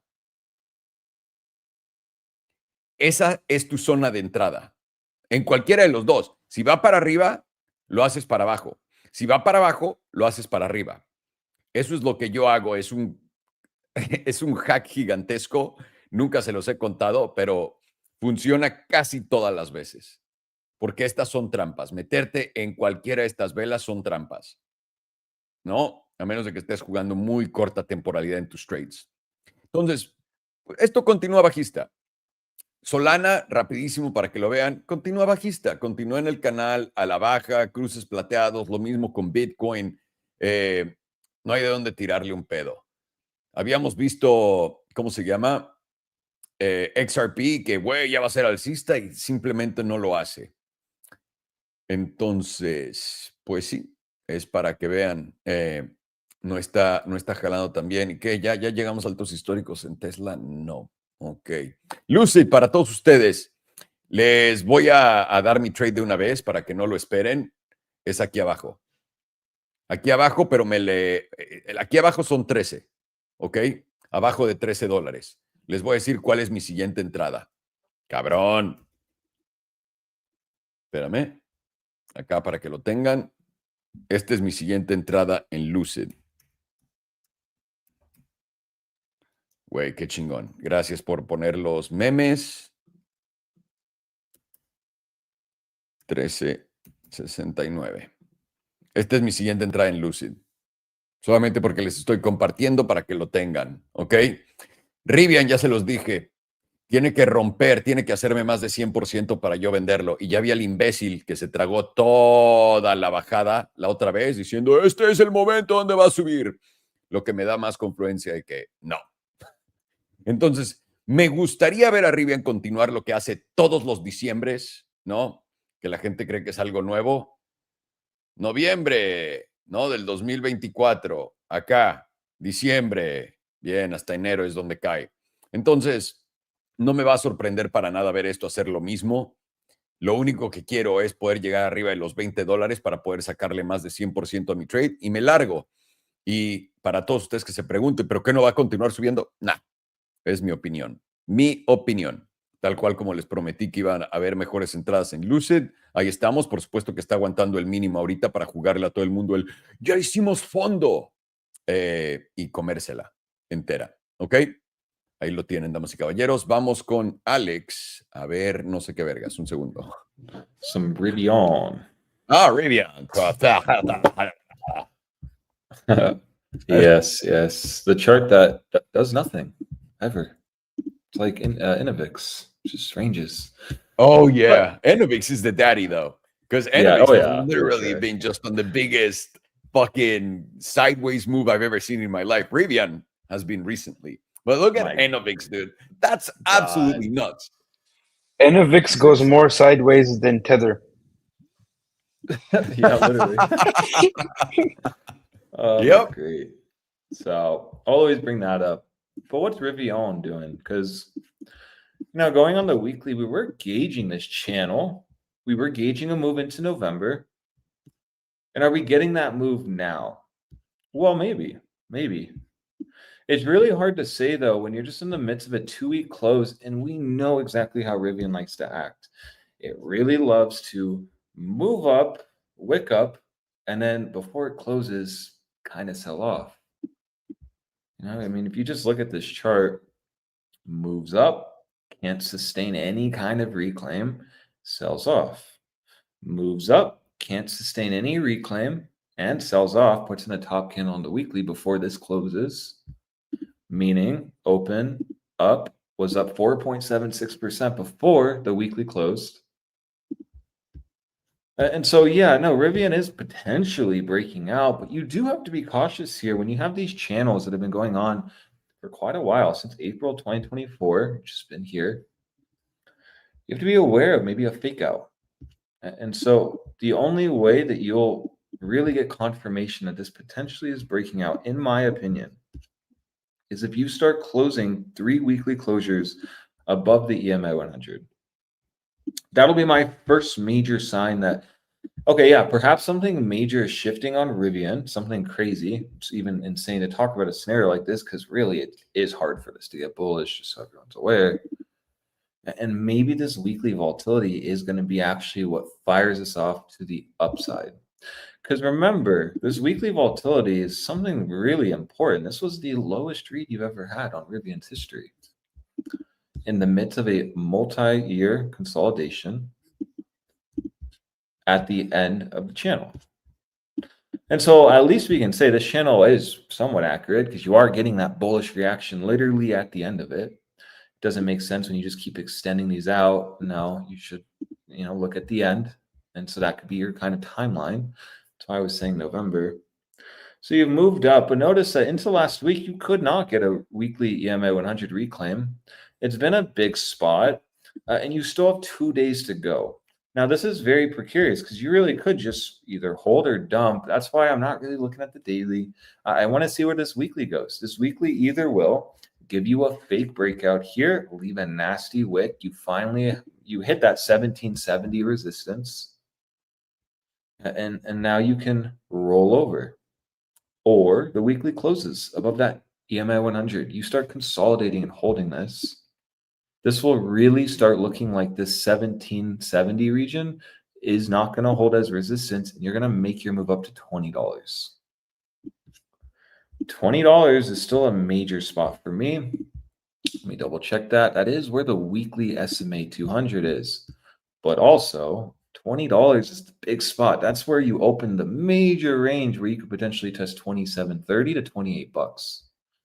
Can't act like you haven't seen that before. You just green dildos all the way up to $27. Red dildos all the way down to $15. So it's a big range. That's the objective for bulls. If you're bullish here on Rivian, you just simply are going to position off this channel, bid $15.90 and look for $20. If you're short and you're looking for maybe a setup, you're just watching to see if this confirms a fake out. Only confirmed once this weekly closes back under, firstly, the channel, and then the EMA 100. Luckily for us, pretty lined up with the channel. EMA 100 at 1586. The channel's at 1613, like $16 actually, 1601. So far, I mean, you are holding, but again, 2 days, not the best sign, and you've already gone down 7%. That's not really great. But again, 2 days. And so it's like what I was saying with crypto, these wicks don't matter. It's all about where this closes. So let's just see where this closes before we start getting really bullish on Rivian and talking about a major breakout on the lowest volatility read. Maybe we're going to go up to $35 on Rivian. Let's just wait for confirmation. And that's something that really is your friend on Rivian, is waiting for confirmation. So that's my weekly, really. I'm just waiting for this. Let's see what the HBDR has to say. Maybe a breakout, maybe not, right? And where is that lined up perfectly with our channel? So you have three areas. You have a closing basis above the channel, closing basis above the EMA 100, and also you have the top side 38.2% all right here, saying you're very close to a breakout, but it's not confirmed yet. And it's just not. So just be aware of that. Volatility, though, is confirming. Let's see really fast what occurred here. So actually, volatility hasn't confirmed expansion yet either. That's interesting. So again, you're still unable to confirm the weekly closure above support at $16. And really, weekly volatility looks like it's firing off, but this could quickly shift in favor of bears, assuming you actually close under the EMA 100. Because what does Rivian like to do? Well, Rivian will make these highs, and these highs, and these highs, and then it'll take out the high. And then if it can't sustain it, it rolls over. Let's see if we have another example of this. This is a easy example. You made the high, deviated, ever so slightly takes out that high, and then you roll over. Can I give you a little bit more confluence on that? Sure. The retard that ate that whole entire when he was like, this guy's saying Rivian's gonna come down. I say we buy more. That retard is like, I think this is it. This is the breakout. So there you go. That guy, most famously in our community here, Rivian community, or he is not in our community, I don't think, was longing Rivian here. So yep. That's a really good sign actually for us if you're shorting this, because that's the psychology behind it. This might be it. This might be it. And you front run it and then you get smoked. That's why we don't want to front run things. I could easily say this is bullishly breaking out. You're going to hold the channel and you're going to move up to $20. But there's nothing confirming that yet for me. And that's why in 2 days, this is really what you need to focus on is, do we close above $16 or do we not? And when I see a 7% rejection so far, that's not a boost of confidence for me. That means that really this can just start rejecting pretty hard. In all honesty, really, it could. If bears wanted to take control, trap longs, this would be the spot to do it. Let's go to the 2 week. And so the 2 week, again, like I said, just tested 1770. We talked about this deviation here. And I always said this, if you get up to the 7070, you need to watch carefully because, well, this could be the start of a new range. 1770 holds, move up to the $19, reclaim that, slingshot up to the 20s. Right, where the weekly may have tested it right when it broke down. The 2 week didn't. I'll show that, right? Weekly tried to test it actually and then broke down. But the 2 week did not. And so this is, again, a good reason on why you want to just be cautious here on Rivian. Looks like it's about to break out. But again, we've seen this before where it really looks like it's about to break out and then it doesn't. Really seems like we're just so back in the new range and it fizzles out. We can't go much lower on Rivian and then it just drops to $11 from $40. So be very cautious of this chart. Weekly and 2 week aren't confirming anything yet. And that tells me that, well, that could be a trap scenario. Even the 2 week is a lot better in this perspective. You can't close above this channel and you end up just reverting down. It's going to be a concern because you don't have really much support at $13. It's just going to break down. So we'll play what we know. We're potentially in a breakout, potentially unconfirmed, and that's why $16 to $15.85 will be your friend. If you're a bull, just simply hold that, and then you can make an argument. You can play the retest on the weeklies and maybe start targeting higher to around $19. Until then, I'm not really confident saying we're breaking out on Rivian when we're not confirming anything like that at all. We could, though, and that's the point I'm trying to bring home. In 2 days, it could confirm on the weekly. In 9 days, it could confirm on the 2 week, which then could have implications for maybe, the monthly is going to get back above the 21, which simply has just been kind of rejecting us in this chop zone. You see getting back above the 21 on the monthly would probably lift up this 21 closer to that 1680. And then into December, you probably get a retest here if you're bullish on the monthly and break out to the 34, sitting at $20. So really, I mean, you have a lot of confluence on the monthly, 2 week, and weekly saying, really, you should just wait. If you're the most bullish person here, you should wait, because then if you're going to get the weekly and 2-week close above $16 into December, you're going to get a pretty easy setup. Then you'll just get a monthly breakout targeting the 34. That simply could just be a 26% move just waiting. Whereas if you're like, no, this is it, we're finally going, what will happen if this sells off and closes back under the 21? Now you're just a long holding above $16 when you're rejecting a channel at 15.90, 16 flat. It's not really good. And that's why if you are longing this, you just need to be very cautious of that idea that Rivian is not your friend to the long side. Just how has the chart been performing, right? Moves can happen to the upside, but I'm all about this price structure shift. And so for me, a very easy gauge above $16, you'll get that very easy. 2 month here, okay, nothing. And really, the bi-monthly kind of limits all the noise, right?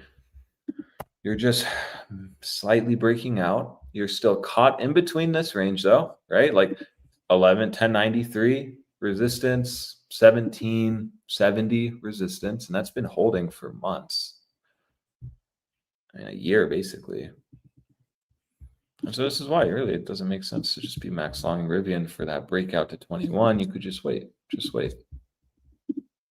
So in my opinion, you'll either see the 2-day deviate $16, and that could be this very first sign of, yeah, this is perhaps just a trap. But again, you'd be gauging that with the weekly. The 2-day here needs to hold. Very simply, you're going to play the 2-day EMA 5. If you're really going to break out from here, the 2-day EMA 5 should just hold. And you should just break out, break this high, put in some higher low, and move up to $19. It's very just that simple. But if you don't see that, and you see the 2-day start losing this region, that's your first cause of concern for a major breakdown to the downside on Rivian. Everything we talked about targeting 1093, $10 flat to all the way to $8 will be on. So if you know that, and you know, well, 2 days will be very telling for me as a bull or a bear, you probably just are better off waiting. Because even if you get the bounce and you get back above this high, couldn't you just play this range, get the $19 reclaim, and just play up, just like how bears are playing down? Well, you could. So it's funny that guy that we talk about, I always remember when I look at Rivian, is actually longing Rivian now. Because, well, that didn't work out too well. And it just tells me the psychology of it. It's people are bricked that's up. what's important, because people don't learn dick. So you always got to grab from the same, because they'll make the same mistake over and over again. Over and over and over again. Exactly. And that's the way of a market. So I'm not bearish on Rivian here. I'm cautious. I want to see if it holds the throwback. I want to see if the weekly secures a $16 close, meaning it reclaimed its weekly EMA 100, which then is a very easy gauge. It says, okay, yeah, perhaps we are strong. It's never happened before. Volatility is confirming breakout on weekly, and we can start looking at higher. Until then, you've already gone down 7% after the bearish retest on the 2-week. You have 2 days left to go. This very easily could go down to $16. So just be aware of that, really. Let me see if I can get anything else here. So daily's already at extreme volatility. The quarterly gained I believe the 9 for the first time ever. Ooh. Oh no, he did, but then he didn't. And that's a good point. Actually, I'm glad you brought this up, because the quarterly 9 did get tested for the first time ever. And really, honestly, all this tells us is that 17 to 70 is pretty strong resistance. And it already was pretty strong resistance when we were holding this region, broke down, rallied up, reclaimed, tried to hold the throwback, broke down, rejected, front ran the rejection. Here you are again. Perspective. It's very key. And this can tell you that, yeah, I mean, really, honestly, Rivian bears could actually take control here pretty easily. He does like a quarterly 9 for the first time ever. That's a massive zone, massive thing on the chart. So good point, Alonso. Honestly, didn't see that. That gives me more confidence to say, yeah, better off waiting here. Better off waiting. Just wait. And we'll take it out. I'm sure we'll see Rivian by Friday. We'll be able to see if this is up here, or if, yeah, this did sell off and really the wise thing was just to wait and not front run closings, because that's what would get me in trouble. I'd look at a setup like this and say, we're for sure breaking out. This is for sure breaking out my channel. Let me just start max longing Rivian. The weekly doesn't close. It goes back under the EMA 100. Volatility does break out, but this gives you a bearish setup. And then you're just really late to the party, long up here. When you're coming all the way down, then you have to hope. Does it hold? Does it hold? Then it doesn't get you out, and then boom, you roll over, and you're just the new belonging here on a breakout in quotation marks.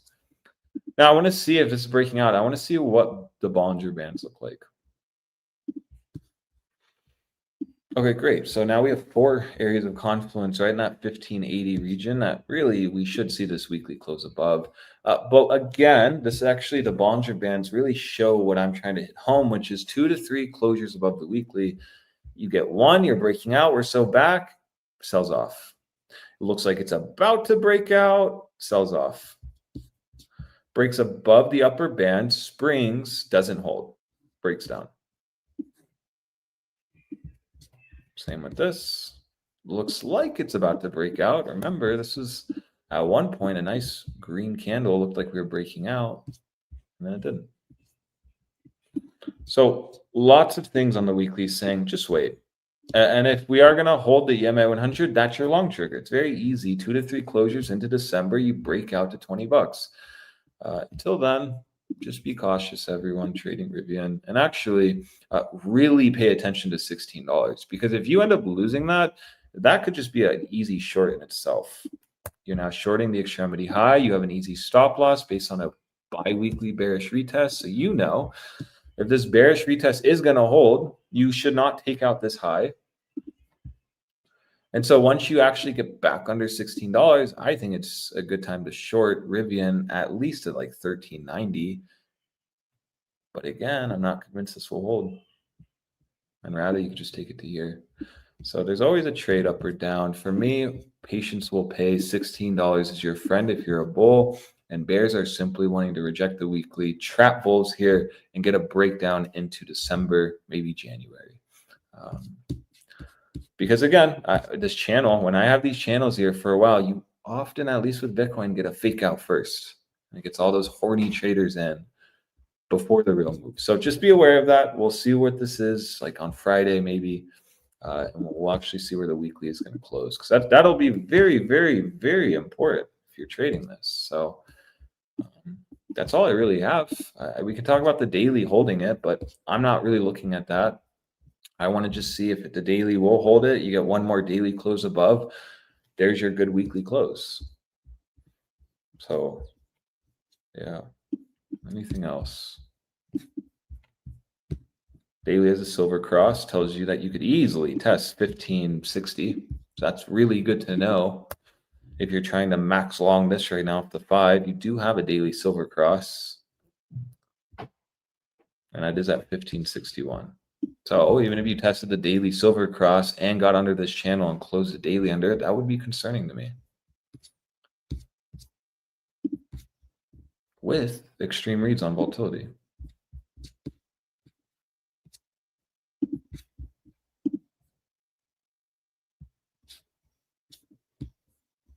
Good price action off the 3-day. SMA 200 held, expanded. Held, expanded, held, expanded. Can we just hold now? Can we just hold above it? Again, we can't act like we haven't seen this price action before. You have 1, held it, expanded, and now here we are. So it will be actually very easy to see if this just holds here and we're bullish, goes into the 2-week, or yeah, if this starts selling off, goes towards the SMA 200 and loses it. I will say on Rivian, when you do get back under the 2-day SMA 200, you just generally go down. So where is that? That's at 1473. That tells you if you even retest this zone, you're deviating back in, and the weekly's not looking good. So just be very aware of that. I'll quickly see what the HPDR says. So we are at extremes on the 3-day, hit the 88.3%. Bouncing up to 78.6%. Notice if you lose that, yeah, you go and test the SMA 200, something that has just occurred on Rivian every time you've gotten above. At the extremes on the 2-day, so maybe this is a good spot to long. I don't know. And then the 5-day. just caught between the 50% and the bottom, the top side 38.2%. Now, when the 5-day breaks above the 38.2%, you generally just go up. Here, broke above, and you went up. Almost broke above. Broke above, went back in. Interesting. Broke above, top candle, fell back in. So really, I mean, yeah, I am going to stand on this. Like $16 should hold, and you should just start moving up to $19 if this is truly going to be a breakout.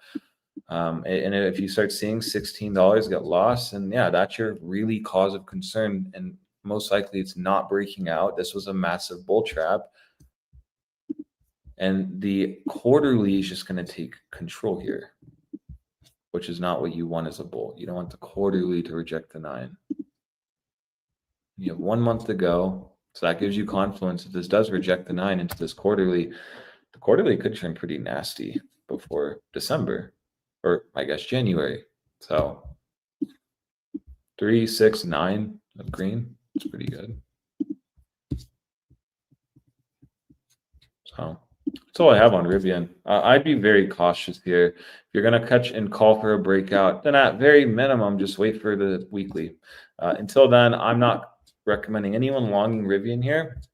You're better off just waiting for the weekly, bi-weekly, and monthly. If you are going to break out, it'll look like this. Very simple. If you're going to break down, it'll just look like a nasty wick, and you lose the EMA 100 on the weekly, and you'll start going down to $10.96. And our friend here who longed will be punished again. Because again, psychology doesn't change. And with these charts like Rivian, it's pretty insane, actually, the people that buy it. Like I had a friend when we went up to here saying, I'm max longing Rivian for $35. I literally looked him in the eye. I said, don't do that. Please don't do that. You're right at major resistance. No. It's a long-term bag. That's what always gets people. It's a long-term bag. Well, okay. Like, damn, I guess. But your long-term bag took a 32% haircut. That's not good. Throw $1,000 in, you have like, I don't know, like $720. Less. So Yeah. I'm not good at math, but you get the point. Just better to wait. You don't want to just be front running things. It looks really good, but you're not confirming anything yet. And that's why you do have to be cautious when things look super good, but not confirming. 2 days left to go. It's not that long in stocks. Just wait. And then play the EMA 100. Yeah. And also electric car sales for Tesla, they're 30% down year over year versus the last year. So I can't even imagine against the last quarter. So that means these cars, their earnings on 2026 are going to be the next earnings that they present are going to be the worst in I don't know how long. And it's just like I keep having to repeat myself. What happened with the inflation from tariffs, Alex? Did it ever showed up? Because everyone fucking was saying that, yeah, it's coming. Where the fuck is it? Okay. So just like we said, you're going to have the best quarter of Tesla, Rivian, and everyone else. You're going to have the next worst. And now you can get on the train right now, which is early, or you can get on the train with everybody else at the end. So how the fuck is everyone right now waiting for inflation still? Right? And no one admitted that they were wrong. I watch older shows. No one has said, by the way, guys, inflation never came in. No one. Small dick players fucking learn a thing or two over here. But that's what happens. They'll just say it's delayed. Yeah, of course. But that's what happens when you talk about economic things and have never opened a fucking business. And all you've done is just gamble. Yeah. Excellent. Yeah. No, it's true. It's true. And you scroll and you post and that's it. But you don't have any real businesses, any actual insight on the economy.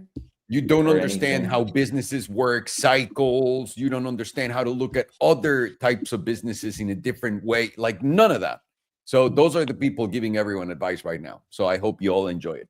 So people like you, and it's like crazy. People who've never had business, who are like young like me, saying you're an idiot, Alejandro. It's like crazy. It's like, whoa. It's like real estate, dude. Like right now, no one believes me when I say that real estate's not going to go into a bubble because of the 50-year mortgage. Like it's all the retards that are saying it. And but I got to give it to them. No one knows who they are. They're all anonymous. They all have a little fucking penguin as a profile picture. and they're all giving their great advice and to everybody else. What have I done? I mean, I'm showing my face, But and I've only made almost $100 million worth of transactions in real estate. So you can't take me seriously, right? Because I say stupid things. Yeah. Manny told them otherwise. Huh? Manny told them otherwise, so they believe him. That's another good example, because Grant Cardone's talking everywhere right now. Dude, if you get rich stealing from people, that doesn't make you successful. Like, you should not listen to those people. How's Ty Lopez doing right now? How's Manny Cushman doing right now? Like, get the fuck out of here. God fucking damn it, dude. Society's so stupid. Like, I am so flustered because they've literally dumbed down everyone. It used to be semi-decent. It's crazy how stupid everyone is. Like, it's crazy. Really, though. And I saw that in October. It was just terrible how stupid people were on that Bitcoin rally. Stupid. Yeah. And even at the event token, I was just shocked at what people were saying. Eric Trump, Q4, bullish. Do you remember that one too? Everybody said when Trump got elected, it's never going to come down. Now that Trump's president, we're going to go to like 12,000 in the S&P 500. How's that working out? God damn it. And also, by the way, the fact that everyone truly believed that everything went down because of tariffs. Remember that? Right? Mm-hmm. Yeah. Like Bitcoin, for example, and all the tariffs that they apply to it and all that shit. Like, how dumb are we? And by the way, we deserve to get treated like this because we're that stupid. But the good thing for us, even though it sucks that society's that stupid, is that we're taking their money. Yeah, exactly. It's like a nice reset on the bear market. It resets all this shit, which is nice because when everyone's a trader and all the, everyone's just like here for a good time, it gets all the tourists out. Like the real people stay, and that's just how it goes. But by the way, the cycle repeats itself, and then a year after, there's all the retards again saying the same thing, and no one remembers that they said that because now every month they can give us the news that the president's going to send us a check, right? And now it's for people that make less than $100,000, and people are so stupid. So on on X, they're posting, "Did you already get your check? I already got mine." Obviously, they didn't, but that means that you make less than $100,000. Why would anyone listen to you? You can't even make the money that a manager at an In-N-Out makes, you fucking idiot. God damn it. Farron said that comment. That was my favorite meme from back in the day, where it was like some dude hitting up a woman saying, "Hey, just got my stimmy, and you want to go out this weekend?" And she responds saying, "You make less than 75,000." Yeah, dude, like that's wild. Like that's, you know what I mean? Oh, god damn. And by the way, why do you all need stimmies if the economy's picking up and there's inflation, you retard? God, it's just basics, dude. Just simple, basic concepts no one can grasp. It's incredible. But in Mexico, I think we don't need stimulus checks because I've heard you can just go to Bienestar and they'll give you cash. That's a different subject, sir. That gets me death threats every time I bring it up. I'll continue with this so that I can avoid some death threats. Seems the only idiot that is very bullish on Rivian is that retard right now. And again, I've Rivian. I bought my Rivian right here, right at 1088. So I'm happy that this goes up, and I hope it goes to like 21 so I can cash out. And then it's going to dump. I guarantee you that. That's the only thing I guarantee you, that it'll fucking dump. That's it. That's my analysis on Rivian. Thank you. No. Yes. Next for you, Alex, MicroStrategy. Oh, cool. Sweet. MicroStrategy. Yes. Terrible chart. Hey. Wow. God. Yeah. All right. Voy a poner Rivian acá rapidísimo. Rivian tuvo un alto histórico en su IPO en los $180 y desde entonces toda la gente que compró ese IPO se fue a la mierda. Pero no se me preocupen, andamos por acá en los 16.70. Si ponemos atención a este patrón de acá, por ejemplo, este es un patrón alcista, si es que se llega a dar, y deberíamos de venir a retestear estos $28. Quiero que pongan atención, estamos en la trimestral, nunca vemos la trimestral, estamos viendo la trimestral, ¿por qué? Porque estamos por encima del promedio del 9. Es la primera vez en la historia que lo estamos. Y la pregunta es, ¿en la primera que llegas a subirte de algo, ya chingaste y te vas para arriba? No, normalmente te rechaza. Otra cosa que tienen que entender todos al ver este gráfico es lo que todo el mundo no entiende. Uno, los préstamos de 15 años de coches no son alcistas. y se los... Si me dicen que no sirvo para nada y lo único que sé es hablar de coches, escúchenme en esto, ¿no? Porque recuerden, no sirvo para nada. Tal vez lo de los coches tengo razón, tal vez. Entonces ahí les va. Ya existen préstamos de 12 años. Yo hacía, en el 2017, hacía chistes de eso y le decía a todo el mundo, pero ¿qué tal si lo pagas en un préstamo de 12 años? Era como mi chiste. Para que te den un préstamo de esos de 12 años, tenías que poner mínimo 35 a 45% del valor del coche por adelantado. Una vez más, 35 a 45% del coche por adelantado. Si ahora te van a dar más tiempo de préstamo, ¿cuánto crees que va a subir el pago por adelantado, el enganche? ¿Ok? Eso no es un factor en nada en el mundo de los coches, ni tampoco en el de las casas. Es el mismo problema. La gente no tiene dinero.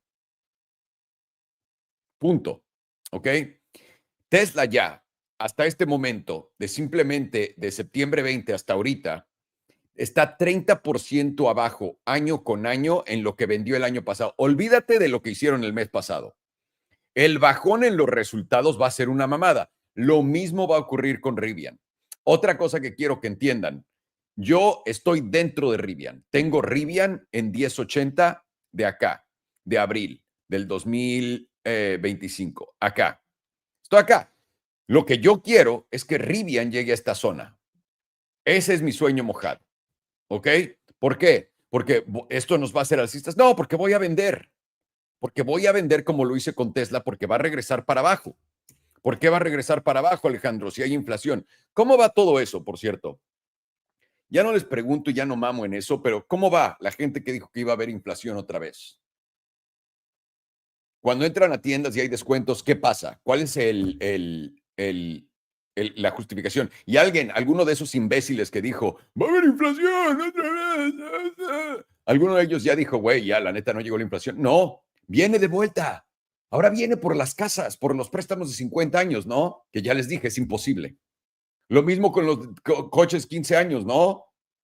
Con el cheque de $2,000. Si haces más de $100,000, no te van a mandar uno de esos cheques, si es que los mandan, que por cierto siguen hablando de eso, ¿no? Bien. ¿Y entienden lo que significa eso? Un güey que trabaja en In-N-Out, un manager de In-N-Out, hace 120 a $140,000 al año. O sea, mucha gente no va a calificar para eso. ¿Ok? Por más que van a desperdiciar su dinero, no lo van a poner todo en cripto, no lo van a poner todo en Rivian. Entiendan que el sueño que les están vendiendo no existe. Entonces, esto es con mi propio dinero, no estoy nada más mamando y diciendo algo acá que no entiendo. O tal vez sí, porque solamente sé de coches, pero esta vez de coches no sé nada porque son tablas. Si me saco la lotería, no voy a vender acá en los 18.85, voy a vender acá por arriba de los 21. Y eso iría a la par con todos los rallies del pasado en diciembre. ¿Cuándo es esta fecha? Junio. Luego bajamos, noviembre, ¡pum! Diciembre, ¿no? Del 2024. ¿Qué pasó en el 2025? Abril, ¡pum!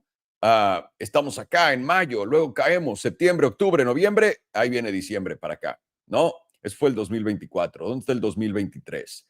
Julio, ¡pum! No sé qué, septiembre, octubre, noviembre, diciembre. Y luego, ¿qué pasa después de diciembre? En el 2023 cayó 66%. En el 2024, julio, diciembre. En el 2024 cayó 37%. Vamos a ponerlo en medio y decir 45%. Perdón. Perdón, me estoy mamando.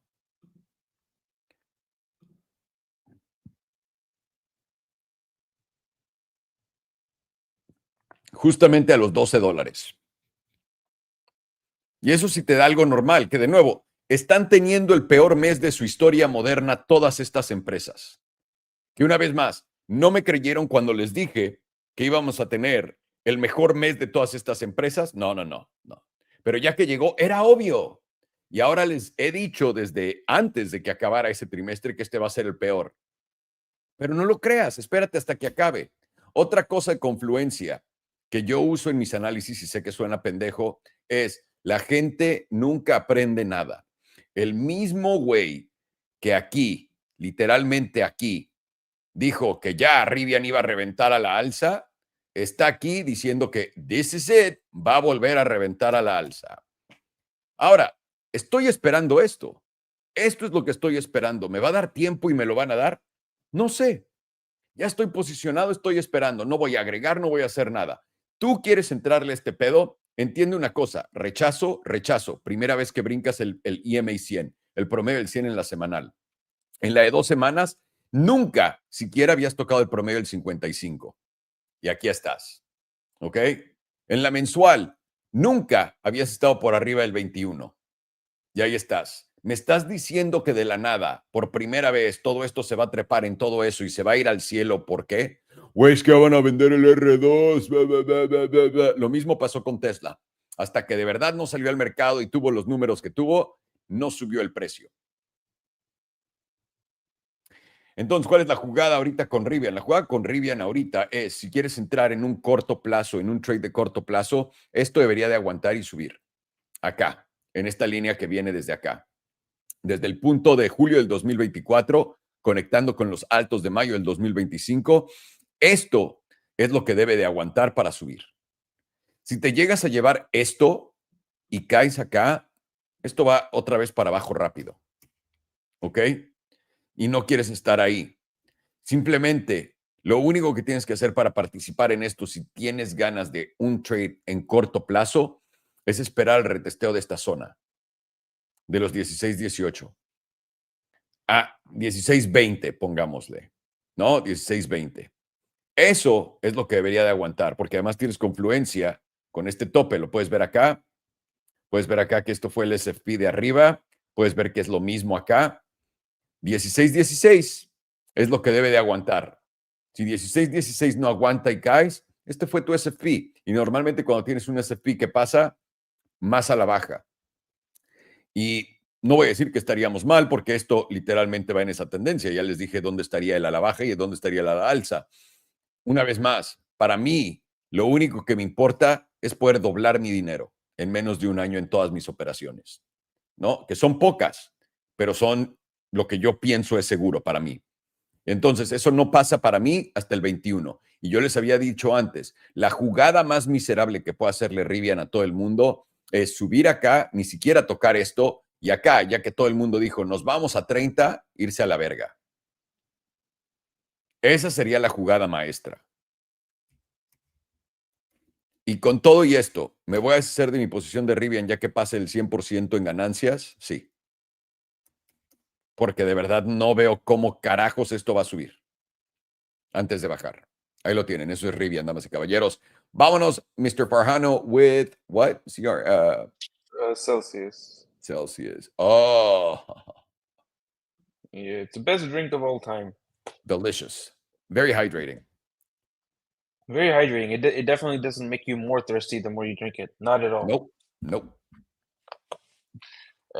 So unfortunately, on the high time frames, it does look kind of bullish because now we have reclaimed all of our major EMAs, reclaimed the 38.2% on the 6 month, but we are getting a little bit of a front run of the 38 of the median, and closing over that 38.2% does give you probabilities of coming back down to retest your 38.2%, which is currently at about $33.10.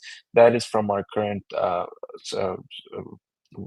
uptrend high, or you want to call it rally high. That is a move down of, well, close to 50%, about 43, 44%. Close, actually, just about 50% down to, from our current rally high to retest that 38.2%. And from there, based off of your previous close, likely is going to hold because you reclaimed 38.2%, and you should see this area spring into the median, which is currently at about $74. And that is a very considerable move up. That's more than a 100% move up from the 38.2%. Take that from there, take it to the median. That is like 115% to the upside. And you would put your stop loss at this quick low. This is going to be a little wide because this is a 6 month chart. So you would likely want to use use little to no leverage at all on this. Is 36% to the downside versus that move up, which is over 100%. You don't really need leverage on something like this with how much it's going to move. With momentum is now very close to flipping back up, getting a rejection of the bearish control zone with volatility now approaching extreme lows. It does line up with that bounce from that bottom 38.2% and a very aggressive bounce from that zone with volatility now approaching extreme lows. And momentum is now putting in a massive drive of hidden bullish divergence with taking out this previous low right at the neutral zone. Now we went to the bearish control zone, but we're making a higher low by how much of a percent? Let's see. 2,381%. Not bad. That's a very significant higher low there with the momentum massively taking out the previous low. That would be more than enough to get us to that $74 area that will, once that does confirm. And that will confirm with any close over, basically just getting momentum back up and closing over $47.24. And that will target that 74 area. But it will take a long time to play out because this is a 6-month chart. Quarterly is now flipped to the downside on momentum with volatility flipped up. Let's see if we made a lower low just yet. We have made a lower low now with price still making a higher low, giving you possibility of hitting bullish divergence here with volatility expanding. You will need a close over $63.50 to confirm that divergence. And that'll give you a target of $75, that same area as before. Right now, it is more likely you're going to see a little bit of a pullback from here first, though, to retest this $37 area, which lines up with 34, and then that move into 75. That's a very, very easy setup right there. From 33 into 75, that stop loss. Is Celsius on BTCC? I don't think so. Monthly currently also lines up with that pullback first with the loss of the 38.2%, the loss of the bullish control zone. Volatility is now approaching extreme lows. The pullback target from here would be somewhere around the 55 EMA towards 30 to the 100, which is zoned between $38 and $29. 33 sits right in the middle of that. And that likely will just put in hidden bullish divergence once you take out this low here. Monthly also lines up with the pullback, loss of the 38.2%, momentum about to break into the bearish control zone. We are now putting in possibility for hidden bullish divergence, but from here we likely are going to test a little bit lower towards somewhere around $40 to $33. And then that hidden bullish divergence will still be possible as long as we're closing over $36.77. Weekly also lining up with that pullback, likely get a rejection of somewhere around $46, $47, leading into somewhere around $33 to $38. 5-day also lining up with the move down, with the momentum making its way into the bearish control zone, volatility expansion. Likely going to get a rejection of somewhere around $46, $47 on this bounce, and then moves into sub 40. 2 days also lining up for a little bit of a bounce with momentum at pretty extreme area starting to tick back up a little bit. Like it takes you up to somewhere around that same $46, $47 area.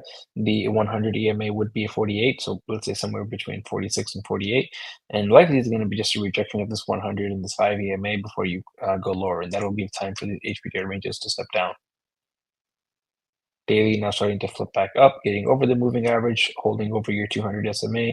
We do have a fresh silver cross to the downside right now, and this 9 EMA is going to continue to move down with every close. Right now it's at $49, ideally somewhere around 48, somewhere in this zone here, so you don't break this wick high, and then likely going to continue jumping from there. I don't think it's going to come up and fill this gap. I think this gap is just going to be a trap to keep people longing, and then this is going to continue going down. But the gap fills all the way up at like $57.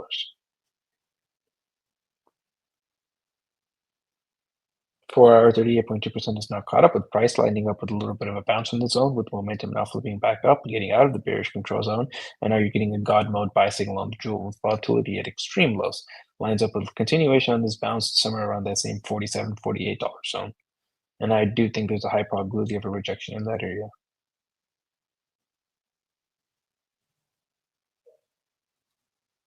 There we go.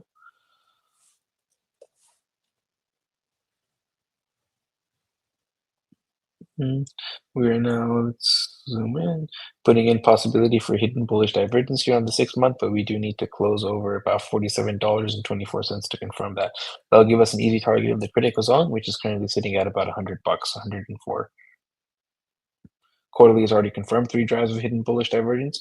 This will be active as long as you're closing over $25.23, and your next target is somewhere between the bullish control zone and the simple moving average. That gives you a zone between $61.50 and $87.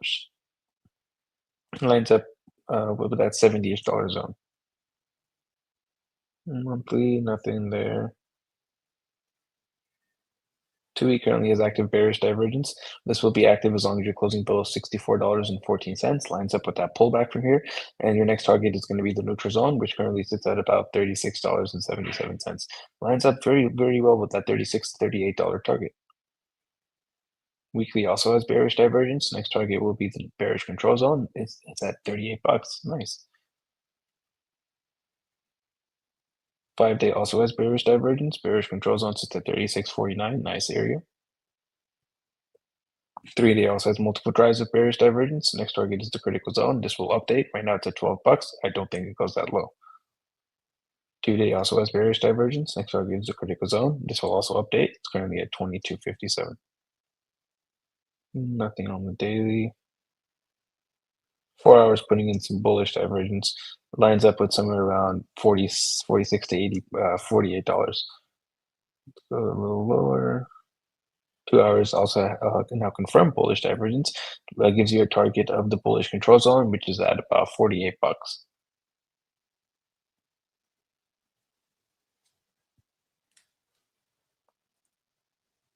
Come on.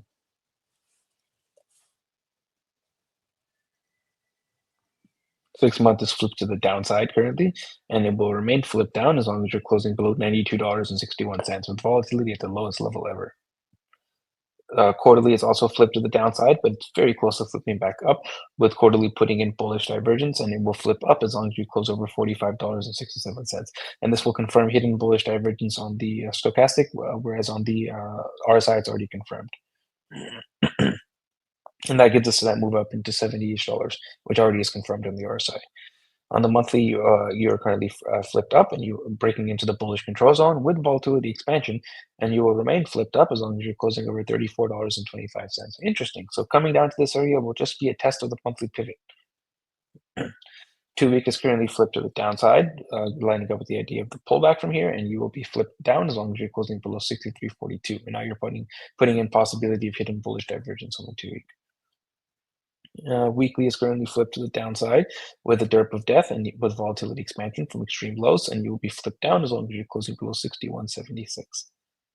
5-day, same exact look as the weekly. 2-day also flipped down with a derp of death, volatility at extremes, and you will be flipped down as long as you're closing below 56.81. Daily is starting to get close to flipping back up with volatility at extremes, and it will flip up if you close over 47.86. So that move to $47, $48 would just be a test of the daily pivot. And 4 hours freshly flipped up with volatility at extremes, and it will remain flipped up as long as you're closing over 41.70. Right now on the high time frames, momentum is flipped to the downside, but it is looking like you're putting in a local bottom on the 6 month with a reclaim of all of your major EMAs. But I do think you will see a little bit of a pullback first based off of the 38.2%, and reclaiming the 38.2%, likely do test it before you go higher. And that lines up with all of your bearish divergence targets right now sitting between $33 and $38. The 38.2% is at $33. Right now, quarterly is very close to flipping back up with volatility at the exact same levels that it was before we got our busting action of more than 2,000% up. With quarterly putting in hidden bullish divergence on the stochastic, it's already confirmed it on the RSI, and but on the lower medium term time frames, you are getting momentum now starting to flip down with volatility contracting, also lining up with that short term move to the downside. It taps somewhere around $33 to $34. But on the very low time frames, you're getting momentum flipping back up, making it likely you're going to test somewhere around $47 to $48, maybe $50. but that is just likely going to be your next lower high and a rejection based off of that also being your momentum pivots. And likely that brings you down towards somewhere around that $33 to $38 zone. And I do think that is going to be the area where we get our bounce, and our bullish divergences are going to end up playing out on the higher time frames, like quarterly, and that'll take us up towards somewhere around $70 to $75. And the invalidation for that will be right now basically just getting a weekly close below about $32 or a tick below $21. Either one of those two things, and that idea goes out the window. I don't think that's going to happen. I'm thinking right now, little move up, 47, 48 rejection, move down 33, 38, and then move into like 70s. Very clear, senor. Thank you so much. Chipotle is next. I'll be quick as fuck, so we can get some shit done. Up in this bitch. Ok, vamos a empezar con la trimestral de Celsius. Lo voy a hacer lo más rápido posible. Voy a borrar esto, no sé qué verga sea, pero lo vamos a borrar. Ok. Aquí andamos. En la mensual habíamos perdido el promedio del 9 en julio del 2024, lo retomamos y ahora lo estamos perdiendo por el momento. $48.57 es donde está el promedio del 9 trimestral. Estando por debajo del promedio del 9 trimestral, somos más bajistas que alcistas, pero tienes que recordar que falta todavía demasiado para cerrar esto. Aunque esta es una vela envolvente bajista, tenemos que estar pendientes. Todavía falta un mes y 20 días para cerrar. Tienes volatilidad en el punto más bajo desde el 2020. Nada mal. Entonces, sin casi 6 años de volatilidad para abajo, esto quiere decir que esto prepara un movimiento bastante agresivo. Mensual, tienes vela topera, tienes algo que parece ser seguimiento y esto va a cerrar en 16 días. Hemos cerrado todas las velas por encima del promedio del 9 desde marzo del 2025, después de los grandes aranceles, y ahora perdiendo el promedio del 5, el 9 y el 21 de putazo. Nos gustaría aguantar, queremos ser alcistas. En la mensual queremos cerrar en 18 días arriba de 56,20 centavos, que es el fondo de esta vela, ¿ok? Para volverte alcista. Por ahora es más bajista que alcista esta temporalidad. 2 semanas, un poco de lo mismo, y tienes bajos más bajos. Tienes esta vela un poco toperona, pero no es toperona. Tienes literalmente una gran vela bajista y después que cerraste en la de 2 semanas por debajo del promedio del 9, la última vez que cerraste 2 semanas por debajo del promedio del 9, lo que ocurrió fue esto, de acá hasta acá. Ahora, esto, en este momento donde estamos rebotando, es lo que nos dice esta tabla. Pueden ver que volatilidad está en un punto en medio de la tabla, tal cual, en 50%, lo que no nos está dando nada de información privilegiada, la hija de puta. En cuanto a semanal, tienes expansión de volatilidad desde acá, ¿y eso qué es? Ante esto que es bajista. Vamos a mantener un ojo pelado. Esto nos está dando un rebote. Es lo que parece, porque perdiste todos tus promedios importantes acá. Puedes esperar un rebote hasta acá, los 55 y para abajo, pero lo que más tendría sentido es un rebote al 34 o al 21 por acá y después dar continuación a la baja. Pero lo interesante es continuación a la baja, pero en cortas temporalidades como la diaria, por ejemplo, empezamos a ver que aguantamos el S&P 200. ¿Cuándo fue la última vez que tocamos el S&P 200 diario? Cuando lo recuperamos después de los aranceles, ¿no? Y una vez que lo recuperaste, lo que sí tienes es un cruce plateado a la baja. ¿Esto qué nos dice? Que deberíamos de poder rebotar acá, buscar el promedio del 9, de ahí caer más o menos a la zona de los 35 hasta posiblemente los 30, y de ahí altas temporalidades toman cargo sobre irnos para arriba. Y esto estaría mal simplemente con cualquier cierre por debajo de $30 semanal o cualquier wick abajo de los 21.50, que es este mínimo. Eso te pondría en territorio bajista. Por ahora simplemente esperando el rebote para buscar dónde deshacerte de tu posición, esperar aquí abajo, meterte en el largo y esperar acá a los 67 hasta los $80. Si es que continúa siendo alcista. Si esto se lleva a lo que les dijimos ahorita a la baja, pues se acabó, ¿no? Y es un poco lo que estamos viendo en Celsius, damas y caballeros, mis estimados tíos y tíos. Un segundo, Alex está de vuelta. Vamos a ver MicroStrategy. Let's go. And actually, it's funny. Capo just tweeted out saying, "Looks like a bear trap, probably a bounce." Ooh, I was thinking that. So we're going way lower, boys. Yeah, 1013 is probably not going to hold, just like we said No. on stream. Yeah. So just beware of that, everyone. Let's go to strategy and see what Michael Saylor is doing. He's rich or not? He's doing pretty good. I think so. Let's see. Yeah, very good indeed. That's pretty nasty, actually. You've had 1 to 3, 4, 5. You just had 6. You're on the 6th red week, just straight up 6 red weeks. This is an interesting chart because when we had put in this massive deviation here in October, I was looking for a short into this region here. Now, I personally thought we'd actually at least test $335. Didn't do it. You didn't even test 319, just showing how weak this is. Now, what do we have? Well, you have a weekly EMA 100 loss. That's your first point of rejection. Already is rejecting. So if you get any bounce from here, you have to watch the weekly EMA 100 to guide you if you're going to go higher or not. Can't talk about levels to 319, 330 if, you're rejecting a EMA 100 on a weekly. Can't even talk about testing the weekly 9. That's why if you're bullish here, it's very simple. The weekly needs to stop dumping. Maybe at 200 it does, maybe not. But regardless, the objective for bulls is to get back above the weekly EMA 100. Because let's just look at price action above it.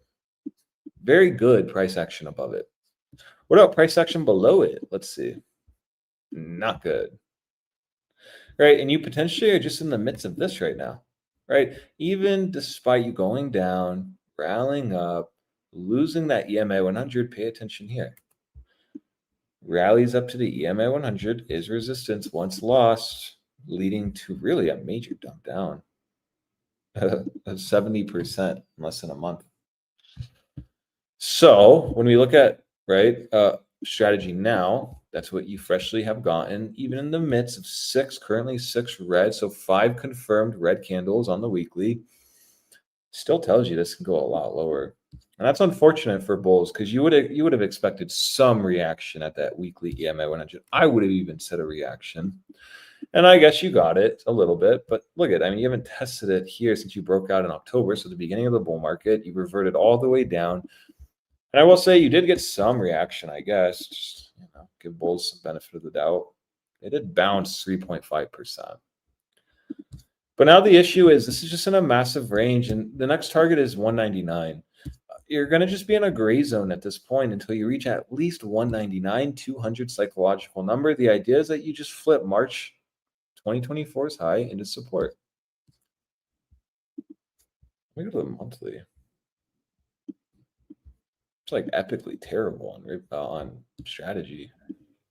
This one's running up front Bitcoin. So it topped in 2021 on April. Interesting, because it does look significantly weaker. Where if we go and view a Bitcoin on the weekly, you have the EMA 100 at 85,000. Strategy actually is losing its wherever strategy is. Where is it? Is losing its EMA 100. So absolutely correct in that. Strategy is a lot more weaker than Bitcoin, which is not really the best sign for the crypto markets. It's not good. There's a lot of FUD with strategy holding Bitcoin. The leverage they're using, all of that stuff. I'm not smart enough to know any of that, but I do know that when a bi-weekly 9 crosses, you're just going to be more in favor of bears. You are in a bi-weekly sell trigger. That was very evident last 2 weekly closures when you lost to 34. This is why it's very important. This is actually a really good example on Bitcoin. This is why it's really important when you lose a weekly EMA 34 to absolutely get the reclaim. So when everyone's calling for a bottom on Bitcoin, that really just does not make sense. If you go to the weekly here, you're just at a massive sell. And I think I was looking at the bi-weekly. We'll just go to the weekly here. Right, when you're under the 34, it's not a good sign to be longing or calling for a bottom. You very easily could have called for a bottom if you reclaimed $355, moved up to 407, but this you can't. And so now next objective for me per the meme line is 199. I'd expect some reaction there. And mind you, if you end up going down to 199 on this 2 week, maybe into the next 2 week, you'll get a bounce, mean reversion, and actually test that EMA 100. The only way this scenario doesn't occur is if you just simply close a weekly under 200 bucks. That instantly puts you back within this range, where next objective will be 135. And that's actually lined up perfectly with the EMA's objective here. Lose 100, go to the SMA 200. That's at 139. So that tells you at current market price, it still is about a 37% drop, which tells you that Bitcoin really does start selling off here. And then stocks later on start selling off. Things like strategy and coin are going to get absolutely hammered. Just like it did in the bear market, just absolutely hammered, decimated.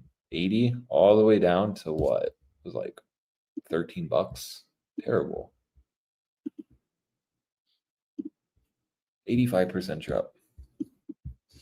Now I'm curious, where we drop from this wick Kyle measured here? Down 58%. It's an 80% drop.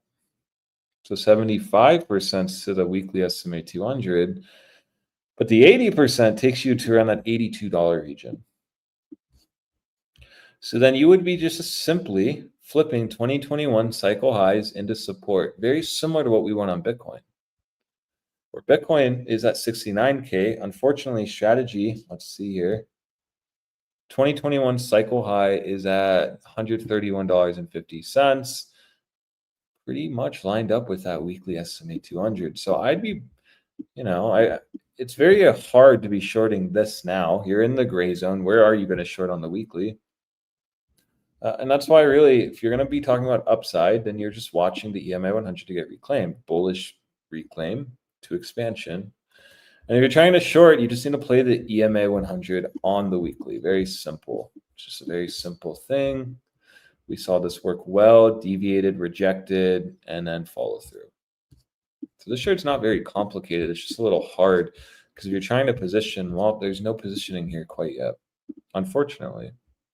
Even on the bi-weekly, you can see could move up maybe to test the bi-weekly 9, but there's more of a greater chance of coming back down to the 199, 185 region at this point.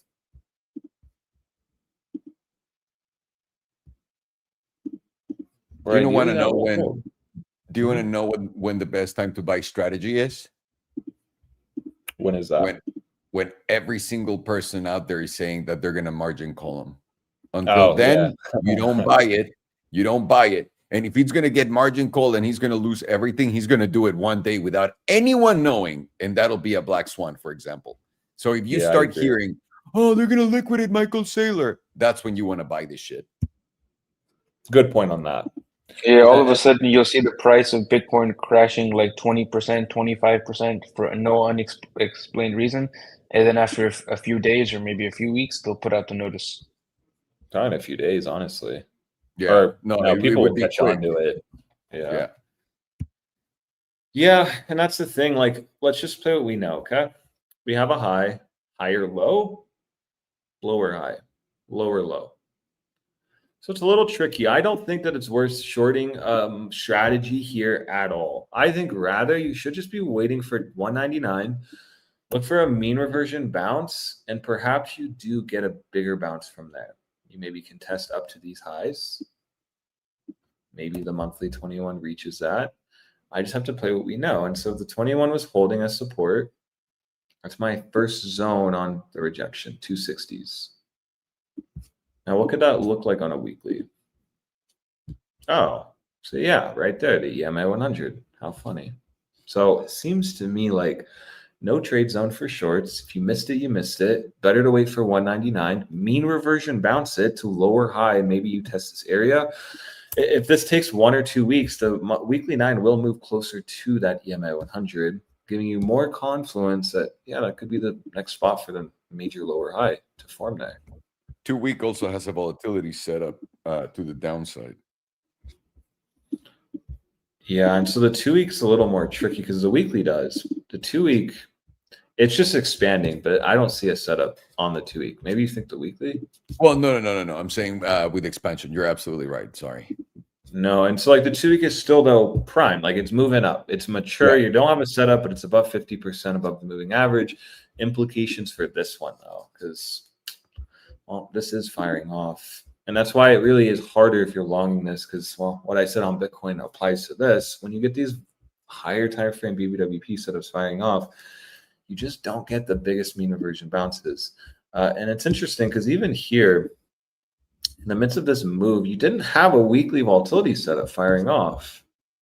You just were kind of in the extremes, which then started to contract, which then started to break you out. So let's look at a weekly volatility setup. This was just straight to business. We'll just measure it from this low.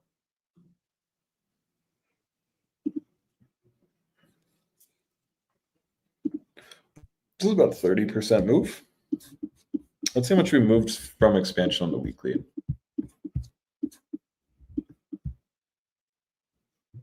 It's like here. So we've gone down 18%. Right? Interesting how 30% takes you closer to that 187. Now, what did we say? Where was 187, right? The bi-weekly EMA 100. So you have a lot of things telling you 199 to 185 is next on strategy. This is in a no long zone, and it's also in a no short zone on the higher time frames. You can be cheeky with it, use these lows, get a little wick here or a little meme line, and then really look at the daily if you wanted to. It's aggressive, but you could. And you can just see simply that. Lost it, rejecting, still though in a no short zone because, well, the short was here on 230s. You shorting here for 199, you could just be blown out. If you just end up doing this and then that and this and then this. The only hopium on daily is that this price divergence holds and the low hold that was formed on November 7th. Once you take that November 7th blowout, I do think strategy is just going to move to 199 fairly fast, and you could be already just seeing that. So just be very aware of this chart. It's actually like terrible chart. And you don't really have much of an idea if you're a bull here. Because you could say, well, the monthly 34 could hold, but we're already gauging 199 to maybe hold into December, and then you get a lower high somewhere here. Because I am looking at this as a bear market on strategy now. So this is the first chart in crypto where I can say this isn't a bear market. And that's interesting, right? Because, well, implications for Bitcoin. You have a lower low here. So anywhere here can be a lower high. So just be aware of that. If you're smack shorting into 199, 185, you're about to hit a monthly 34. So probably better not to just trade this right now. Wait till December. Maybe you get the lower high and this idea is in a downtrend. Well, great. You have a monthly lower high here. Here's your trade. So then maybe you do get that 330 retest into December. Maybe. That is where I wanted to short. So maybe.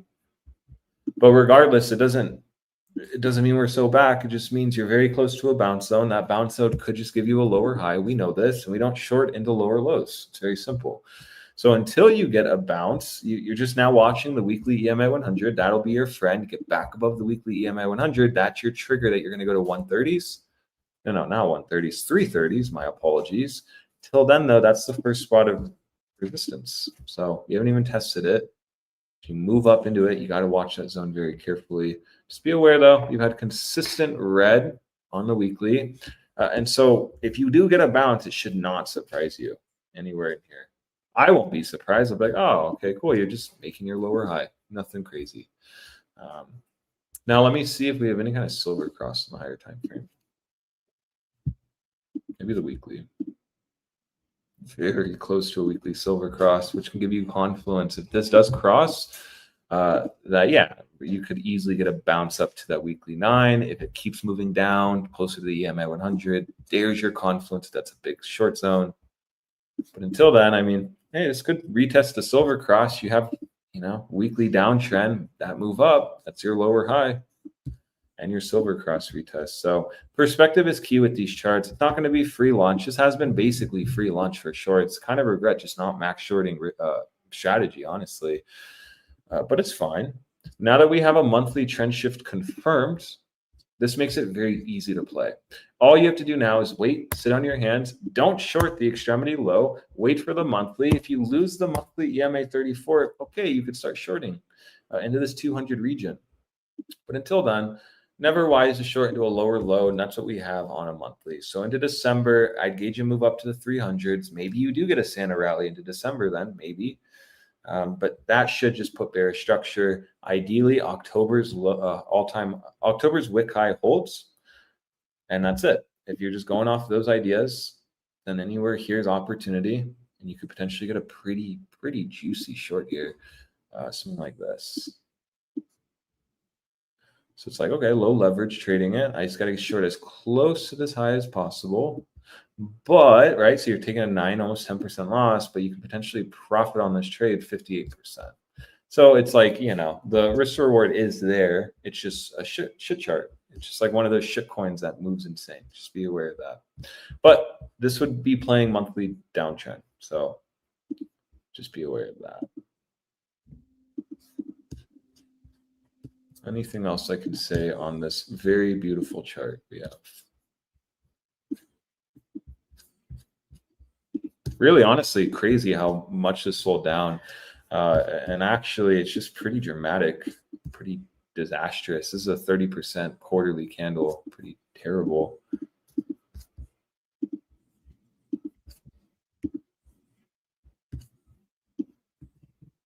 So, yeah. And mind you, you did lose it by monthly 9, which has been holding really the entire bull market. So a lot of things shifting in this chart. And this is like when you see these kind of things, this is what you don't want to be investing in. Why would you? What's the point? Even if you're holding it for 10 years, wouldn't you want to buy it better on discount than like up here? So just be aware of that.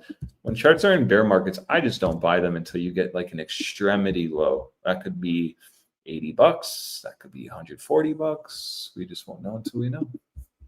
But when you're just investing here, DCAing, how has that been? Well, pretty terrible. And it took 2 years from the first stop on April 2021 to get above that. Literally took 4 years. Great point too. So it's like, why buy the dip when you could just buy the right dip? Okay, cool. Should I just put in a quarterly bullish reclaim of the 34? I'll at least nibble. And if we take these lows out, fine. I'll just get out. So that way I'm not just bag holding forever, because people do that. It's crazy. And then that would have worked. Very easy. Patience. So, right, if you potentially are getting a 130 strategy, then you should probably wait. So be very aware. This isn't a bear market. This is the first chart I believe in really crypto. This is potentially in a bear market minus altcoins. Because even here you have the lower high. Do you have the lower low? Interesting. So maybe coin also is in a bear market, but not confirmed because you haven't lost the monthly 9. That's why I really like using the monthly 9. But could into December, which again doesn't really give you too much confidence if you're betting on a bottom or even publicly tweeting about that on crypto, right? That just doesn't make too much sense. So just be very aware of the environment we're in. Strategy is like front running everything and telling you that crypto investors don't want strategy. Why would they want Bitcoin? Why would they want coin? Just be very aware of this. Now, where can I become bullish? Because obviously we have invalidations for everything. I'll become bullish on Rivian. I keep saying that on strategy, not Rivian, strategy. Yeah, I know it's shitty charts. I just keep thinking it's Rivian. No, I'm just kidding. I'll get bullish on strategy if you get back above 330. That to me solidifies a lot. You're back above the weekly 9. You've just SFP'd that EMA 100. And then the monthly can actually start shaping back up to maybe getting back above the monthly 9 and then maybe taking out that last major lower high. That's where I'll start maybe considering this is a bullish environment going up to the 400s. But until then, watch 330 into December. If you get any kind of bounce from here, it's going to be aggressive. You have a lower low form, so it can be.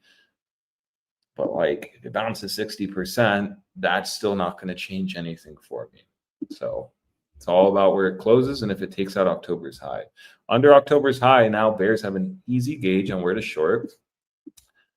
But you probably don't want to short here because like if you short here, even if I short on a daily, what's the stop? What's the argument? You don't even have a lower low here. So you're just going to short to take this wick low. Doesn't make too much sense.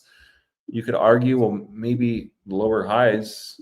Yeah, but when we know that macro higher time frames are approaching a pretty big spot here, weekly, monthly, bi-weekly, quarter, or bi-monthly, I think even too,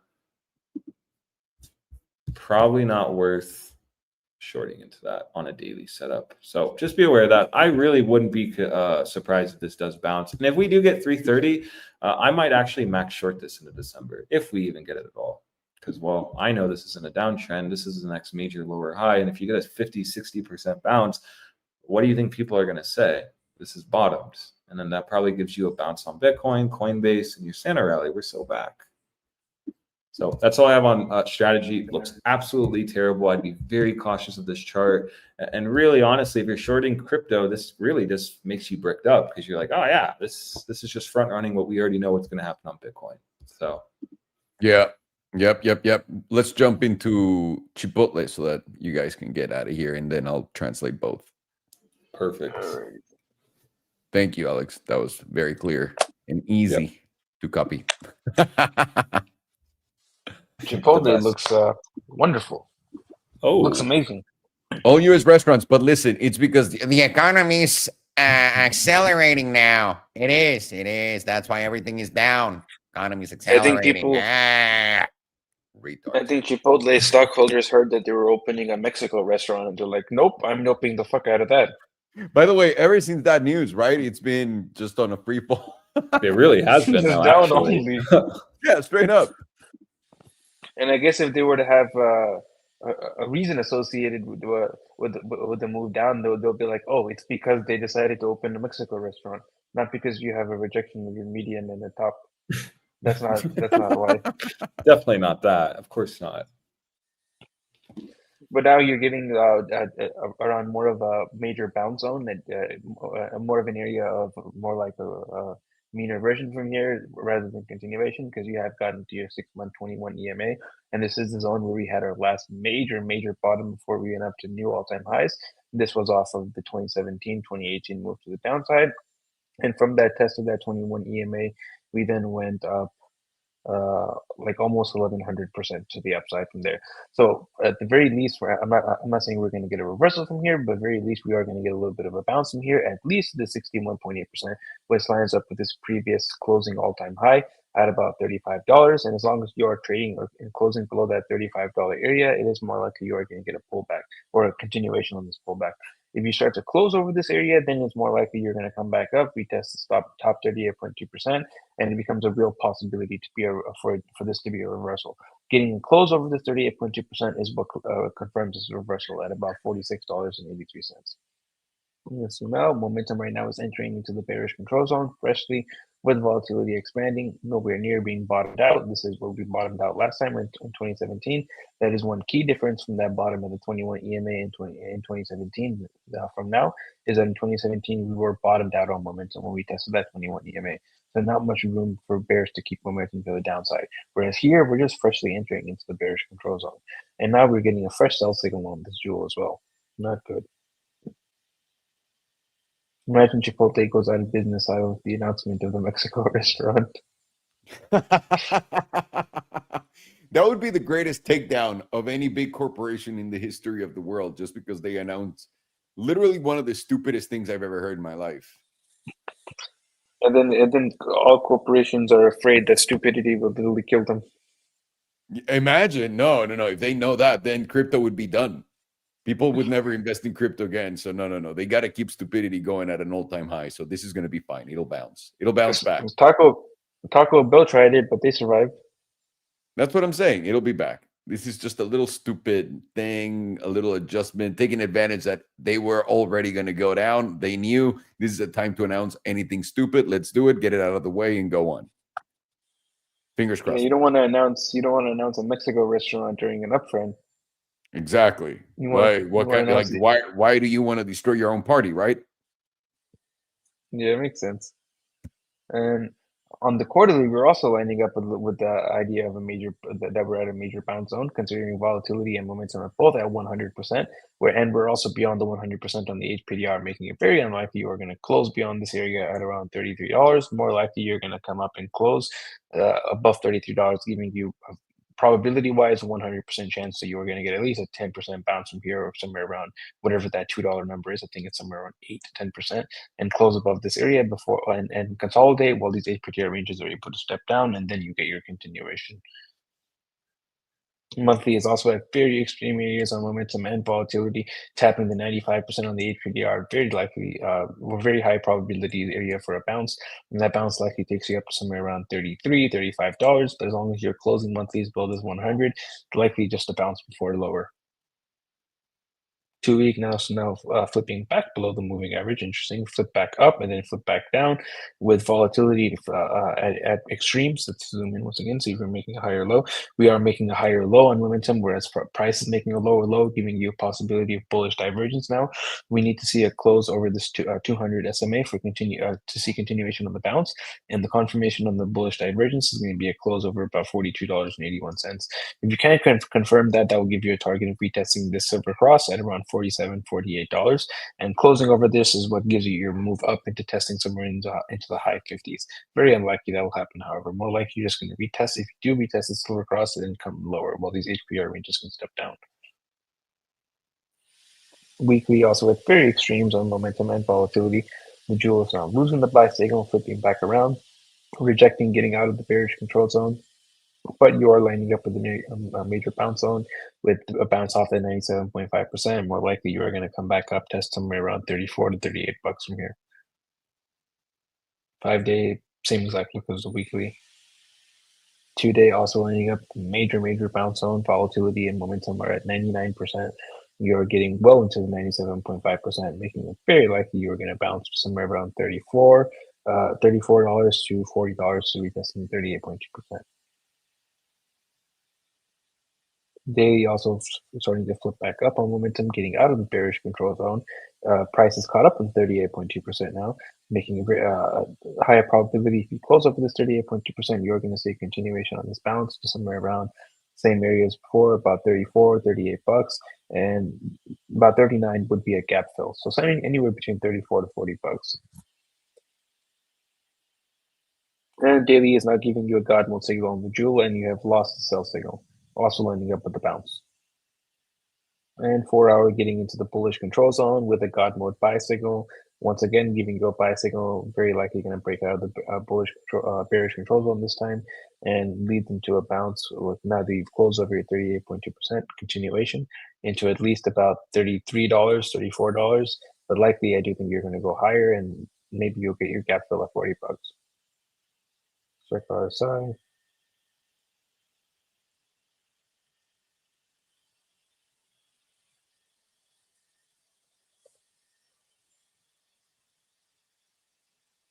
Nothing there. You've invalidated your hidden bullish divergence. Would give you a target of your bullish control zone, which you've already hit.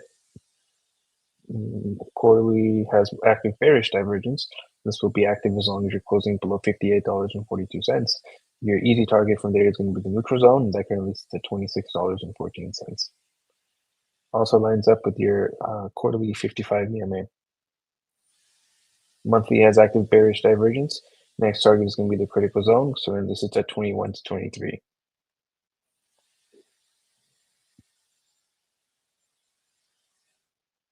Every one of your bullish divergences has been invalidated.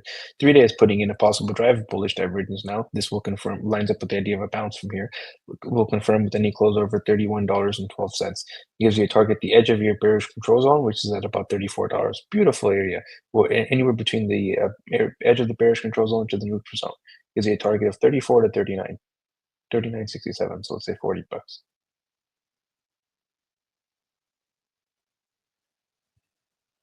Four hours already confirmed the bullish divergence. You've hit the easy target. Next target is the bullish control zone to the bullish critical zone. Gives you a target between about $33 to $40. Check the momentum.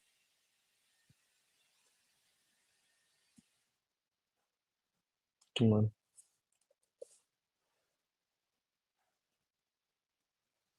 quarterly momentum especially flipped to the down. I mean, by yearly momentum especially flipped to the downside, and you're now about to lose the critical zone on projection. This next open will be below the critical zone, and you will be flipped down as long as you're closing below $62.37.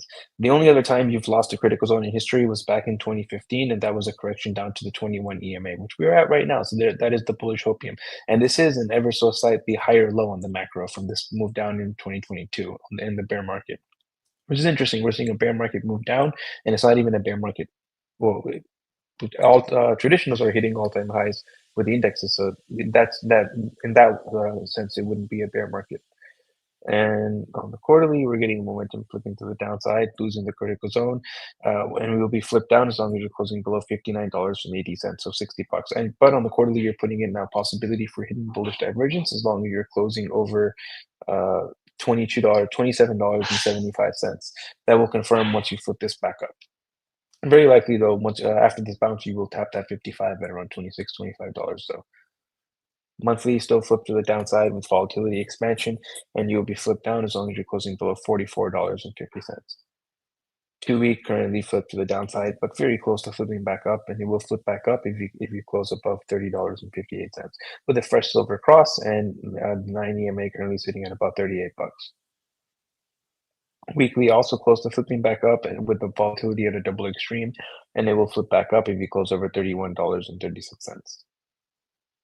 5 day, same exact, basic same look as a weekly, except the pivot is at 31.89. 2 day also close to flipping back up with volatility at extreme, and it will flip back up with the close over 32.47. Let's zoom in a little bit. There is a higher low with a lower low in price, giving you bullish divergence on the 2 day. Daily, it's already flipped back up. Let's zoom in a little bit. There's also a higher low, giving you bullish divergence on the daily, and it will be active as long as you're closing over $30.65. Target off of that is going to be around $34 to same area, about $40.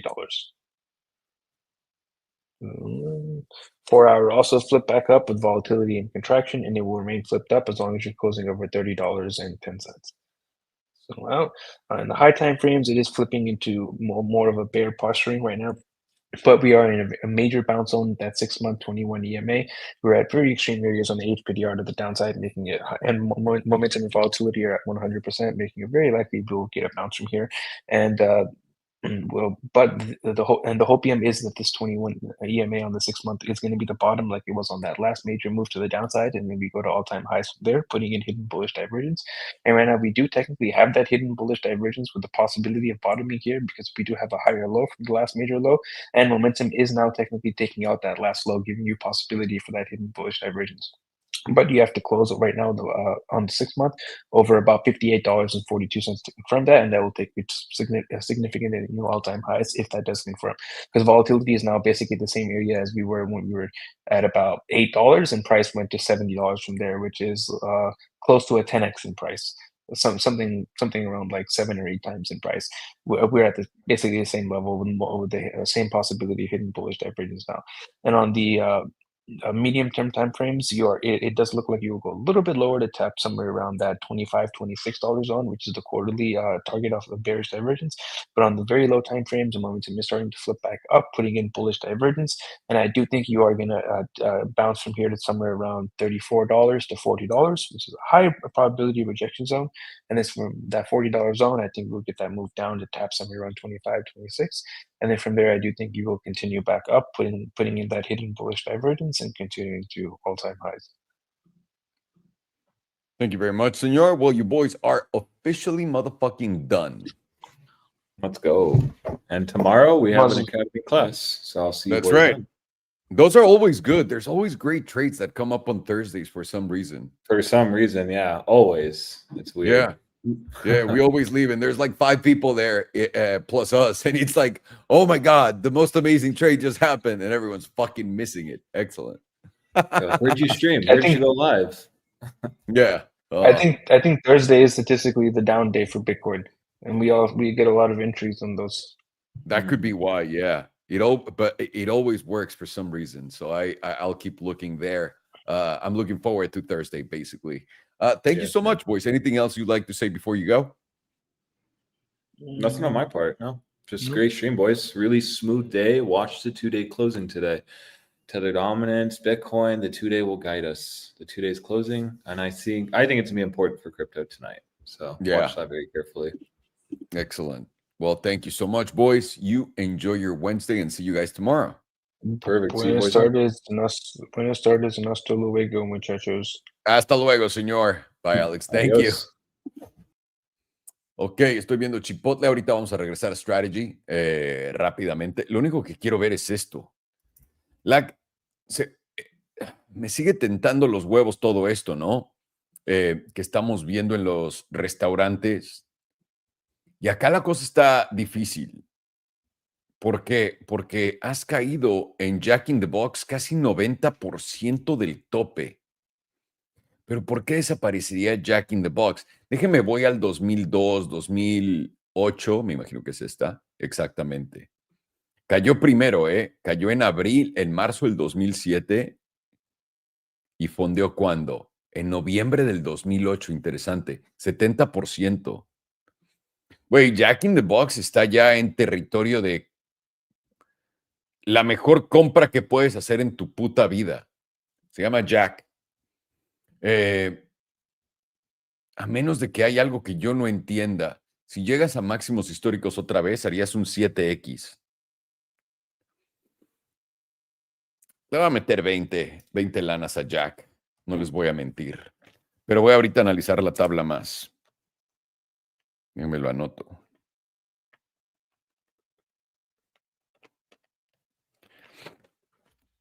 Pero esto no estoy seguro, así que no tomen esto porque no entiendo cómo está tan barato. Voy a regresar a Chipotle, Chipotle Mexican Grill. Y acá también tenemos esto, ¿no? Hemos visto a Chipotle simplemente estar en una tendencia bajista y caer desde su tope acá en el 2024. Hasta ahora ha caído un 56%. ¿Cuánto fue que cayó en el 2000? Olvídate el 2020, pendejo. 2008. 2012, aquí estamos en el 2008. Vamos a ver, esto también hizo tope un año antes. 77, 76%. O sea, Chipotle todavía tiene camino si quiere alcanzar a Jack in the Box en la caída potente. Pero Jack in the Box ya está hecho una mamada a lo barato. Y esto para mí es lo que me deprime de Chipotle, ¿no? Estoy acá, voy a comprar a máximo histórico, voy a hacer un 123%. ¿Y cuánto se va a tardar, no? Porque esta madre se mueve a paso de tortuga. No es de mis favoritas, no les voy a mentir. Antes de a Chipotle me meto a Jack in the Box. De nuevo, al gringo no es como que el gringo se está volviendo más puro y come mejor. O sea, cada vez la gente está más gorda y más enferma. No entiendo por qué esto está tan castigado. Pero de nuevo, esto encontró fondo antes que todo lo demás. Esto también en el 2022 hizo fondo en junio del 2022, cuando el mercado hizo fondo en octubre, más o menos por acá, pero regresó a casi retestearlo. Lo que estamos viendo con Jack in the Box es simplemente una tendencia bajista. Lo pueden ver justamente acá. Me atrevería a rifar una de estas. Ya está donde para tocar. ¿Esto qué pasaría? ¿Lo tienes que hacer así? Esto es muy agresivo, sí. Sí, lo pondría así. Ok. Todo esto pues, continúa en una tendencia bajista, no me va a servir de mucho porque estamos lejos de esto. Estamos por debajo del S&P 200 en la de 2 semanas, pero vamos a empezar esto en la trimestral. Trimestral pueden ver que tenemos nuestra vela topera, seguimiento instantáneo y estamos cayendo.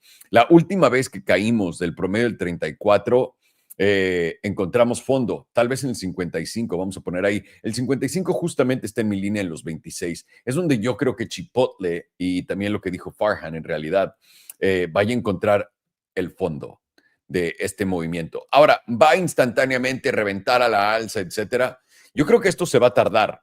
Estas cosas se tardan más que mis tablas favoritas. A mí es lo que me gusta de mis tablas, es lo rápido que revientan a la alza. Pero claramente aquí hay algo que no tiene mucho sentido. El 55 debería ser donde encontremos el fondo, ya que nunca en la vida lo hemos tocado desde que populó en el 2019. Así que yo esperaría que eso sea nuestra sección de fondo. 2012, el 2008 ni siquiera había el promedio del 21. En el 2012 encontramos fondo en el promedio del 21, luego el 34. Me imaginaría que el 55 sería mi extremo y ahí es donde yo me metería a esto. Estás perdiendo el promedio del 9, ya lo perdiste hace cuánto tiempo, desde julio, el trimestre de julio, y ahora en este, que fue el pasado, ¿no? Y este que cierra en un mes y 20 días, estás por debajo del 34. Ha cerrado, sí, una vez debajo del 34 en julio del 2017, octubre del 2017, varias velas. Yo estaría pendiente estos 26, cabrón. No, es lo que yo estaría viendo si quiero invertir en esto. Estás también por debajo de tu EMA 100. Última vez que fuiste por debajo del EMA 100, el 2020 lo tocaste y subiste, pero acá en el 2017 sí caíste del EMA 100, pero no tocaste el 200, no había populado. El 200 está por acá en los 18.72. Yo me imaginaría que esto eventualmente va a llegar acá o encontrar pues esta caída más o menos por acá y continuar a la alza. Es muy importante verlo de esta forma. Tienes también volatilidad expandiendo en este momento en la caída de Chipotle y continúa cayendo en la mensual con esta volatilidad todavía del 15%, por abajo del 15% y subiendo. Ahora, a Chipotle, la única vez que ha estado en extremos es en el 2010 y en el 2008. Entonces, yo esperaría que llegáramos a los extremos del 2008. ¡Wow! ¡Qué tabla, ¿no? 2 semanas estás por debajo del EMA, del SMA 100, que es la línea morada que están viendo aquí abajo. Vieron que acá en el 2020 apenas si lo tocamos y pues hemos caído del SMA 200 antes. Por ende, yo esperaría que vaya a haber continuación y mi zona de entrada entre 19 y 26 dólares para todos ustedes. Semanal, estamos llegando, pintando otro extremo, perdón, y también pintando en la tabla como pendejo yo. Estamos pintando otro extremo, pero puedes ver que la volatilidad regresó por encima del promedio justo acá y eso fue lo que nos dio este velazo. Volatilidad puede pintar otro extremo y crear otra caída y estamos por debajo de absolutamente todos los promedios. ¿Esto qué me quiere decir en la semanal? Que, güey, aquí es puro aire. Siguiente nivel de soporte, una vez más, los 26. Diaria, mega en extremos en toda esta caída y puede continuar, o sea, pueden verlo acá. Y estos son extremos bastante repetibles. Ahora, en la diaria tienes el gap aquí a la alza. Estás retomando el promedio del 9 que se ve esperanzador, pero pues aquí arriba también lo retomaste y te volvió a tirar. Yo estaría esperando aquí a ver qué pasa. No me metería yo en Chipotle. Si tienes posición ya abierta y estás ya aquí abajo y quieres agregar, güey, no te va a hacer nada de malo agregar acá. Vamos a ver la diferencia, ¿no? De dónde estás a donde yo quiero entrar. Un 16% puedes aguantar una lana y el peor escenario, un 30 y casi un 40%. No está nada mal, honestamente. Se ve bastante apetitoso Chipotle, no tanto la comida, pero sí esta inversión. Personalmente, ahora, Chipotle es una garantía que va a salir adelante. Pero si estoy metido y estoy viendo comida rápida, cabrón, Jack in the Box, vean esto. O sea, déjeme, es que no lo creo. 87% abajo. Tocando mínimos que tocó cuando en el 2008. A menos de que alguien sepa algo y me digan, güey, Jack in the Box va a tronar. ¿Qué vergas está ocurriendo con Jack in the Box? Ahora, en esto sí voy a aventarme un análisis de 6 meses en chinga. Denme un segundo. Quiero encontrar zonas de soporte. Estás tal cual, aquí. Esta sería. ¿Qué número es ese? 14. Estás a $1, güey. Ya cayendo de acá, puedes tranquilamente venir a los $5, pero ya estás muy abajo. Pero en la de 6 meses tienes volatilidad expandiendo ante esta caída, cabrón. Ya me veo la de un año. A ver si hay algo aquí. ¿Dónde es esto? $11. Pues ya de 15 a $11 no es nada. Y el peor caso serían los 7, que es la mitad, 50%. Meterle 10 lanas a esto y esperar si se llega a dar una oportunidad más abajo, acá en los 8 otras 10 lanas. Es lo que voy a hacer. Mensual. Sí, o sea, tíos. Y de nuevo, la diferencia entre esto y Chipotle a la alza son 7x. Chipotle es un X. O sea, doblas tu dinero en vez de hacer 7 veces tu dinero si llega al alza. Y de nuevo, quiero repetirles esto una y otra vez. No sé nada de estos restaurantes. O sea, yo hice un comercial para Jack in the Box en el pasado cuando era un actor de esos chafas que todavía sigo siendo. Bueno, ya no, porque ya no soy actor. Sigo siendo chafa, pero no actor. No sé, más de eso no sé nada. Y que, hacía bromas con un amigo que Jack in the Box le pone 39 libras de pedos a sus hamburguesas. Esta es la cosa más rara que he visto. No era IHOP. ¿Cuál era el otro grupo que está dado a la verga de comida? Wendy's. Cerrando restaurantes. Wendy's también está cerca de mi retesteo. 70% abajo. O sea, ¿qué está pasando? Y ahora, de nuevo, estas cosas caen un año antes. Y ahora, esto ocurrió en el 2021, ya llevan un año bastante para abajo. Estas cosas caen antes. ¿Cuándo fue esto? 2008. El fondo del 2008 en esta chingadera es esto. $2. Ya estando en 6. Ahora, ¿cuánto voy a ganar acá a tope? 2x. Güey, me voy a ir con Jack in the Box, ¿no? Simplemente por ser un poco avaro. O sea, voy ahorita mismo a comprar Jack in the Box. Ahora, esto es riesgoso, ¿ok? Y esto es aparte, esto es algo, lo estoy diciendo en fuerte porque me agarraron haciendo esto. Esto lo debía haber hecho en casa. Bueno, estoy en casa, pero sin estar en vivo. Pendejo. Pues ya vieron Chipotle, vámonos a MicroStrategy. MSTR. Strategy, wow. Güey, compra Strategy, la acción de Bitcoin. Ok, Strategy, ustedes todos lo saben. Tengo mis objetivos aquí a la alza, estoy seguro, simplemente por el patrón. No, no tengo nada, pero tendría objetivos muy a la alza contando en cuenta esto. Para mí, Strategy en el próximo ciclo, espérame, lo hice mal, tiene que ser derecho. Ahí estás. Para mí, Strategy el próximo ciclo nos va a dar ¿qué? 683. Estás en 2, ya estás haciendo casi un 4x y todavía va a bajar más. Bien. Ok. Y si creen que esas líneas y objetivos no funcionan, vean la de el SP500. Esta línea verde era el objetivo desde el principio de año. Es una locura. Vámonos de vuelta a Strategy, MSTR. Alrighty. Y vamos a ver. Lo que hemos encontrado en Strategy, viendo la tabla mensual, que es la más sencilla, es Strategy topó en el 2021 en febrero y el mercado cayó de cripto en noviembre, no Bitcoin. Vamos a hablar solo de Bitcoin porque Strategy solamente holdea Bitcoin. Bien, ¿eso cuánto lo pone? Si noviembre es el mes 11 y febrero el mes 2, le restas 2, 9 meses después del tope fue cuando Bitcoin hizo tope. ¿Ok? Strategy este año hizo tope en noviembre del 2024, en realidad. Esto ya lo pone en un año en vez de 9 meses, de estar adelantando que Bitcoin va a caer. Entonces, Strategy está en una clara tendencia bajista. Vamos a ver del máximo histórico que hizo justamente acá en los 543. Estamos parados en cuánto? 59% abajo. ¿Cuánto ha corregido Strategy en el pasado, por ejemplo? Vamos a verlo por acá.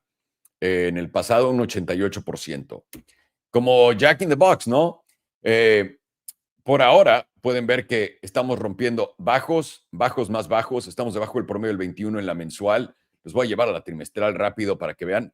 Güey, por debajo de los 2.29, esta línea meme, básicamente estás por debajo del promedio del 9 y eso te pone en acción bajista, lo que te debería llevar más o menos a esta línea en realidad, la de los $92 eventualmente, si esto en verdad no se da la vuelta. El primer objetivo van a ser los 169 a la baja y segundo objetivo más o menos los 120. Justo por acá, Y ahora, ¿podría aquí encontrar fondo en los 132? Podría, porque si nuestro objetivo ya son 600 para adelante, eso quiere decir que estarías haciendo casi un 6X desde esta zona, lo que tiene sentido en todos esos pullbacks. Mensual ha sido bajista desde agosto del 2025. ¿Cuándo cayó en el 2021 del promedio del 9? Eso es lo que voy a medir. Cayó oficialmente acá. En diciembre del 2021. Y eso coincide con la caída literal, tal cual, del mercado cripto. ¿Cuándo cayó esto? Octubre del 2025, del promedio del 9. Septiembre, octubre, no, agosto. Entonces, esto ya lleva un rato cayendo comparado con Bitcoin y pueden ver que simplemente esta zona de los 200 debería de darnos algo como un rebote. Solamente ha estado cayendo esta chingadera. 2 semanas tienes volatilidad expandiendo justamente de esta zona a la baja. El precio continúa a la baja y a MicroStrategy le gusta pintar extremos en volatilidad. ¿Esto qué quiere decir? Que podría tranquilamente continuar con fuerza y es lo que yo estaría esperando en este momento, que esto continúe. Una vez más, ¿por qué? Deflación. Para la gente que no sepa esto, ¿cuándo debes de comprar strategy? Cuando la gente empieza a hablar de que le van a hacer... de que va a quebrar. Cuando la gente y veas videos que strategy va a quebrar, ahí es cuando quieres comprar. Esta es una de las más fáciles junto con Bitcoin de cuándo comprar el fondo. ¿Ok? Lo mismo con Tesla y Rivian, pero no es tan obvio para todo el mundo porque no es algo tan universal como estas madres que les encantan a ustedes de criptos. MicroStrategy quieres comprar cuando te digan que va a quebrar. La cosa es, si quiebra, y es por eso que no compras hasta entonces, si quiebra, no te van a decir que va a quebrar. Va a quebrar y ese sería un cisne negro. ¿Me entiendes? No llegarías a la narrativa de que va a quebrar.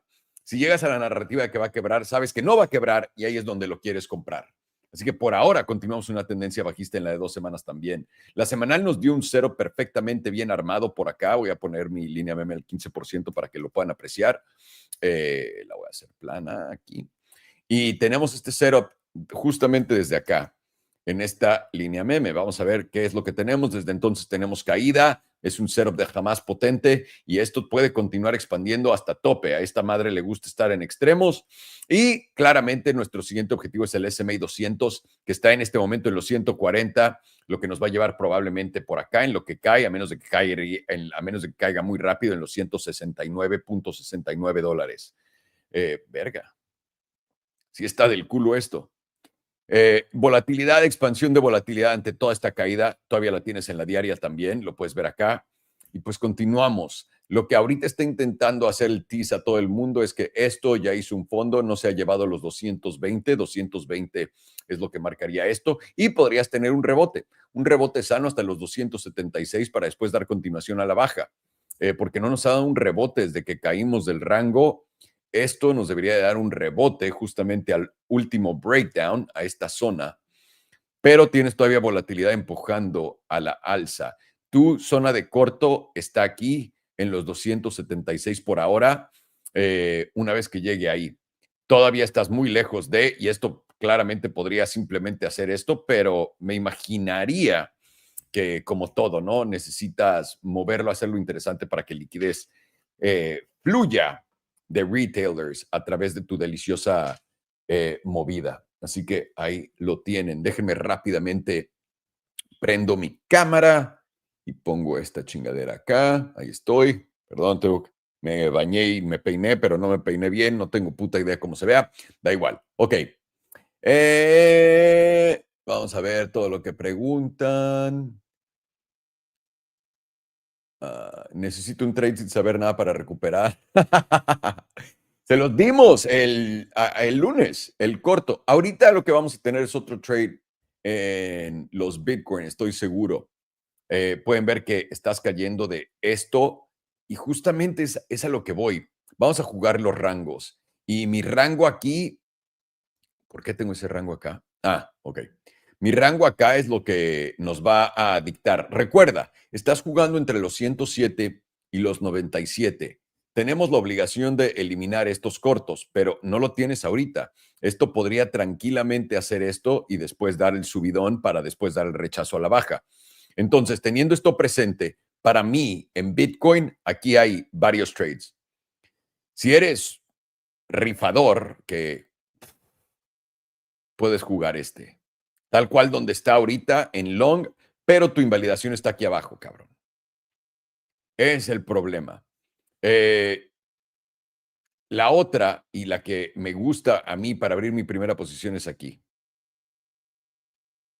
en los 100,319. Pero ya estamos muy cerca. No me gusta la velocidad en la que está cayendo. Lo que debe de hacer es venir cerca, una vez más, a esta zona, a los 99 y cacho, acá hacerle pensar a todo el mundo que va para arriba y ahí caer. Entonces, por ahorita tienes varias opciones. No tienes un corto para nada en Bitcoin. Lo que tienes más es, ¿y por qué no te metes en corto? Ya aquí ya estás muy pasado de verga del movimiento. Y normalmente cuando tienes estos movimientos, lo que viene es una limpieza de esa zona. Entonces, ahorita tienes esto y debe de haber una limpieza de esa zona, ¿no? Básicamente, entonces, tienen ahí un trade de Bitcoin que se está dando. Vamos a ver. Mi Ramón, por supuesto que les voy a avisar cuándo hacer las compras de lo que estoy haciendo con mi portafolio abierto. Eso no se los voy a cambiar. Sí, bla, bla, bla. Estuve, bueno, en la introducción por un momento, pensé que era David. Hijo de puta. El gran David. 60% de mi portafolio será Tesla en la próxima oportunidad. Quiero tener los empleados del futuro. Eso es que el grado de eso y de poco entendimiento que tiene la gente en ello se me hace la cosa más loca del mundo. Vamos a ver. Salo Lucid ya está en 15.45. Esperamos a los 14 para aumentar posición. Ya se los puse. Para mí, Lucid va a ser compra porque llegamos muy rápido acá. Lo que está ocurriendo, y vean, hizo tal cual la mamada que les dije. No se llevó el último mínimo, ¿no? Tienen que aprender esto. Esto es como nos juega el casino. Low, 15.29. ¿Cuál es el low de acá? 15.25. Te está haciendo un bajo ligeramente más alto para que todo el mundo acá crea que ya chingaron. ¿Ok? Y atentos, porque en la diaria tienes este puntito de volatilidad expandiendo. Y esto es a la baja, cabrón. Entonces, yo acá lo que estoy jugando es el canal. El canal es lo que me va a dar los precios. Entonces, mi siguiente entrada está en los 13.69. Esta parte. Güey, que te puedes llevar el canal y llegar acá más o menos. Sí, la cosa de Lucid ahorita es, vale 5,000 millones de dólares. Lo que yo no puedo creer que vaya a valer menos de es de 2,500 millones de dólares. ¿Ok? Quitarle la mitad a los $7. Por lo que los $9 para mí son demasiado barato para esta empresa. Sí, y una vez más, tienen que pensarlo. Apple, cualquier empresa, esta marca tiene un seguimiento sólido de gente muy rica. Tienen la mejor tecnología, en mi opinión, en baterías y motores eléctricos. Lo que no tienen es AI como Tesla. Están trabajando en ello, pero si ya pudieron hacer lo demás, puedes comprar ahorita un Lucid Sapphire por... No un Sapphire, un Pure Air. O uno de los, no el coche que parece sándwich que siempre le digo a mi vieja. Puedes comprarte uno de esos, bueno, puedes licear uno de esos por $700 al mes y tiene 430 millas de rango. Son como 1,000 kilómetros, ¿no? 800 kilómetros, un pedo así. Y es un coche de lujo como un clase S de Mercedes. Y de verdad se ven bien estas madres. Los nuevos están bien armados, cabrones. Me gusta más el Gravity, me voy a esperar a la barata del Gravity a ver si me la doy, sigo pensándolo, pero Lucid estoy buscando estas gangas. Recuerden, tienen que, todo el mundo que compró Lucid lo compró por arriba de los $20 por el split backwards que hicieron. ¿Qué quiere decir esto? Que todo el mundo aquí está en unas pérdidas brutales menos nosotros. Somos los únicos que estamos aquí agregando a nuestras posiciones en este punto. Todos los demás han perdido tanto que ya no saben qué hacer. Y Lucid, de cierta forma, es una acción memera. Cuando sube, sube y no pendejadas. Así que no me voy a desesperar acá. Continuamos con el trayecto. 13.69 es mi próximo mi próxima zona para agregar y de ahí analizaremos. Para que sepan del cuánto es. 20% que me queda, no, 25% que me queda agregar a mi posición. En este momento estoy agarrando la mitad de eso para ponerlo en los 13.69 y voy a poner la otra mitad en la de abajo. Si llega a caer más de eso, ustedes saben cómo tengo dividido todo mi fondillo de las 250 lanas. Denme un segundo, lo tengo acá. Voy a tener libres. Un segundo. Ok, más o menos $47,000. Y de esos 47,000 pondría otros 10, o sea, 50% si llega a caer más. Esa es mi convicción en esta empresa. ¿Ok?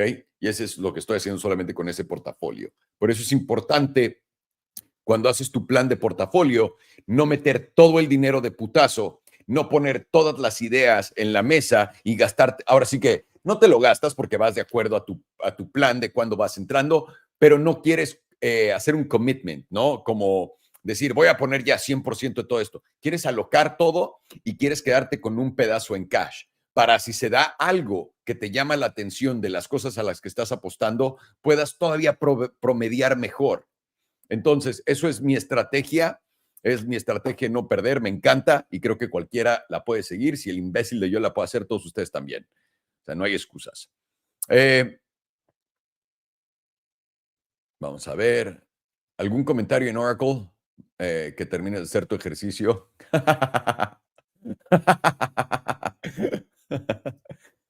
Oracle. La Oracle, esto es algo que les había dicho personalmente. Oracle iba a caer. ¿Por qué? Porque cuando hizo este golpe a la alza, les vendieron la idea de que fue, ¿por qué? Porque tuvieron la llamada de earnings, tuvieron la llamada de resultados, tienen la llamada de resultados, los resultados son peores de lo normal, pero hacen que el precio suba. ¿Por qué? Porque después iban a anunciar que venía TikTok y al separar estos dos anuncios, la gente iba a seguir comprando pensando que definitivamente iba a caer, pero iba a rebotar más a la alza. Y ¡oh, sorpresa!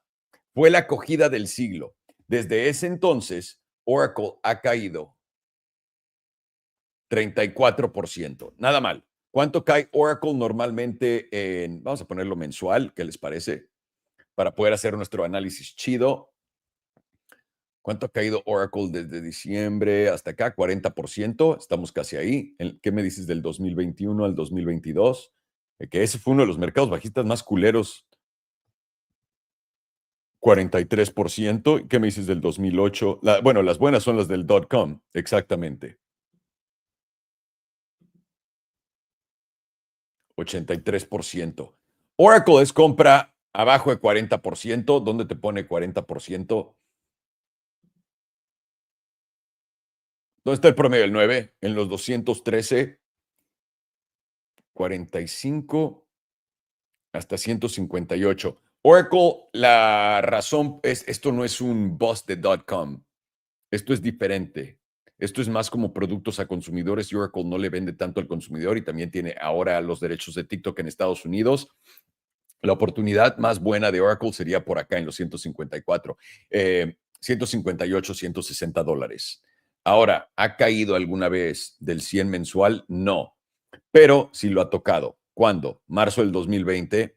En el 2022 nos agarramos del 55 y eso nos pone más o menos entre los 150 y 140, no llevándose este mínimo. Esta es tu zona de compra de Oracle, en mi opinión.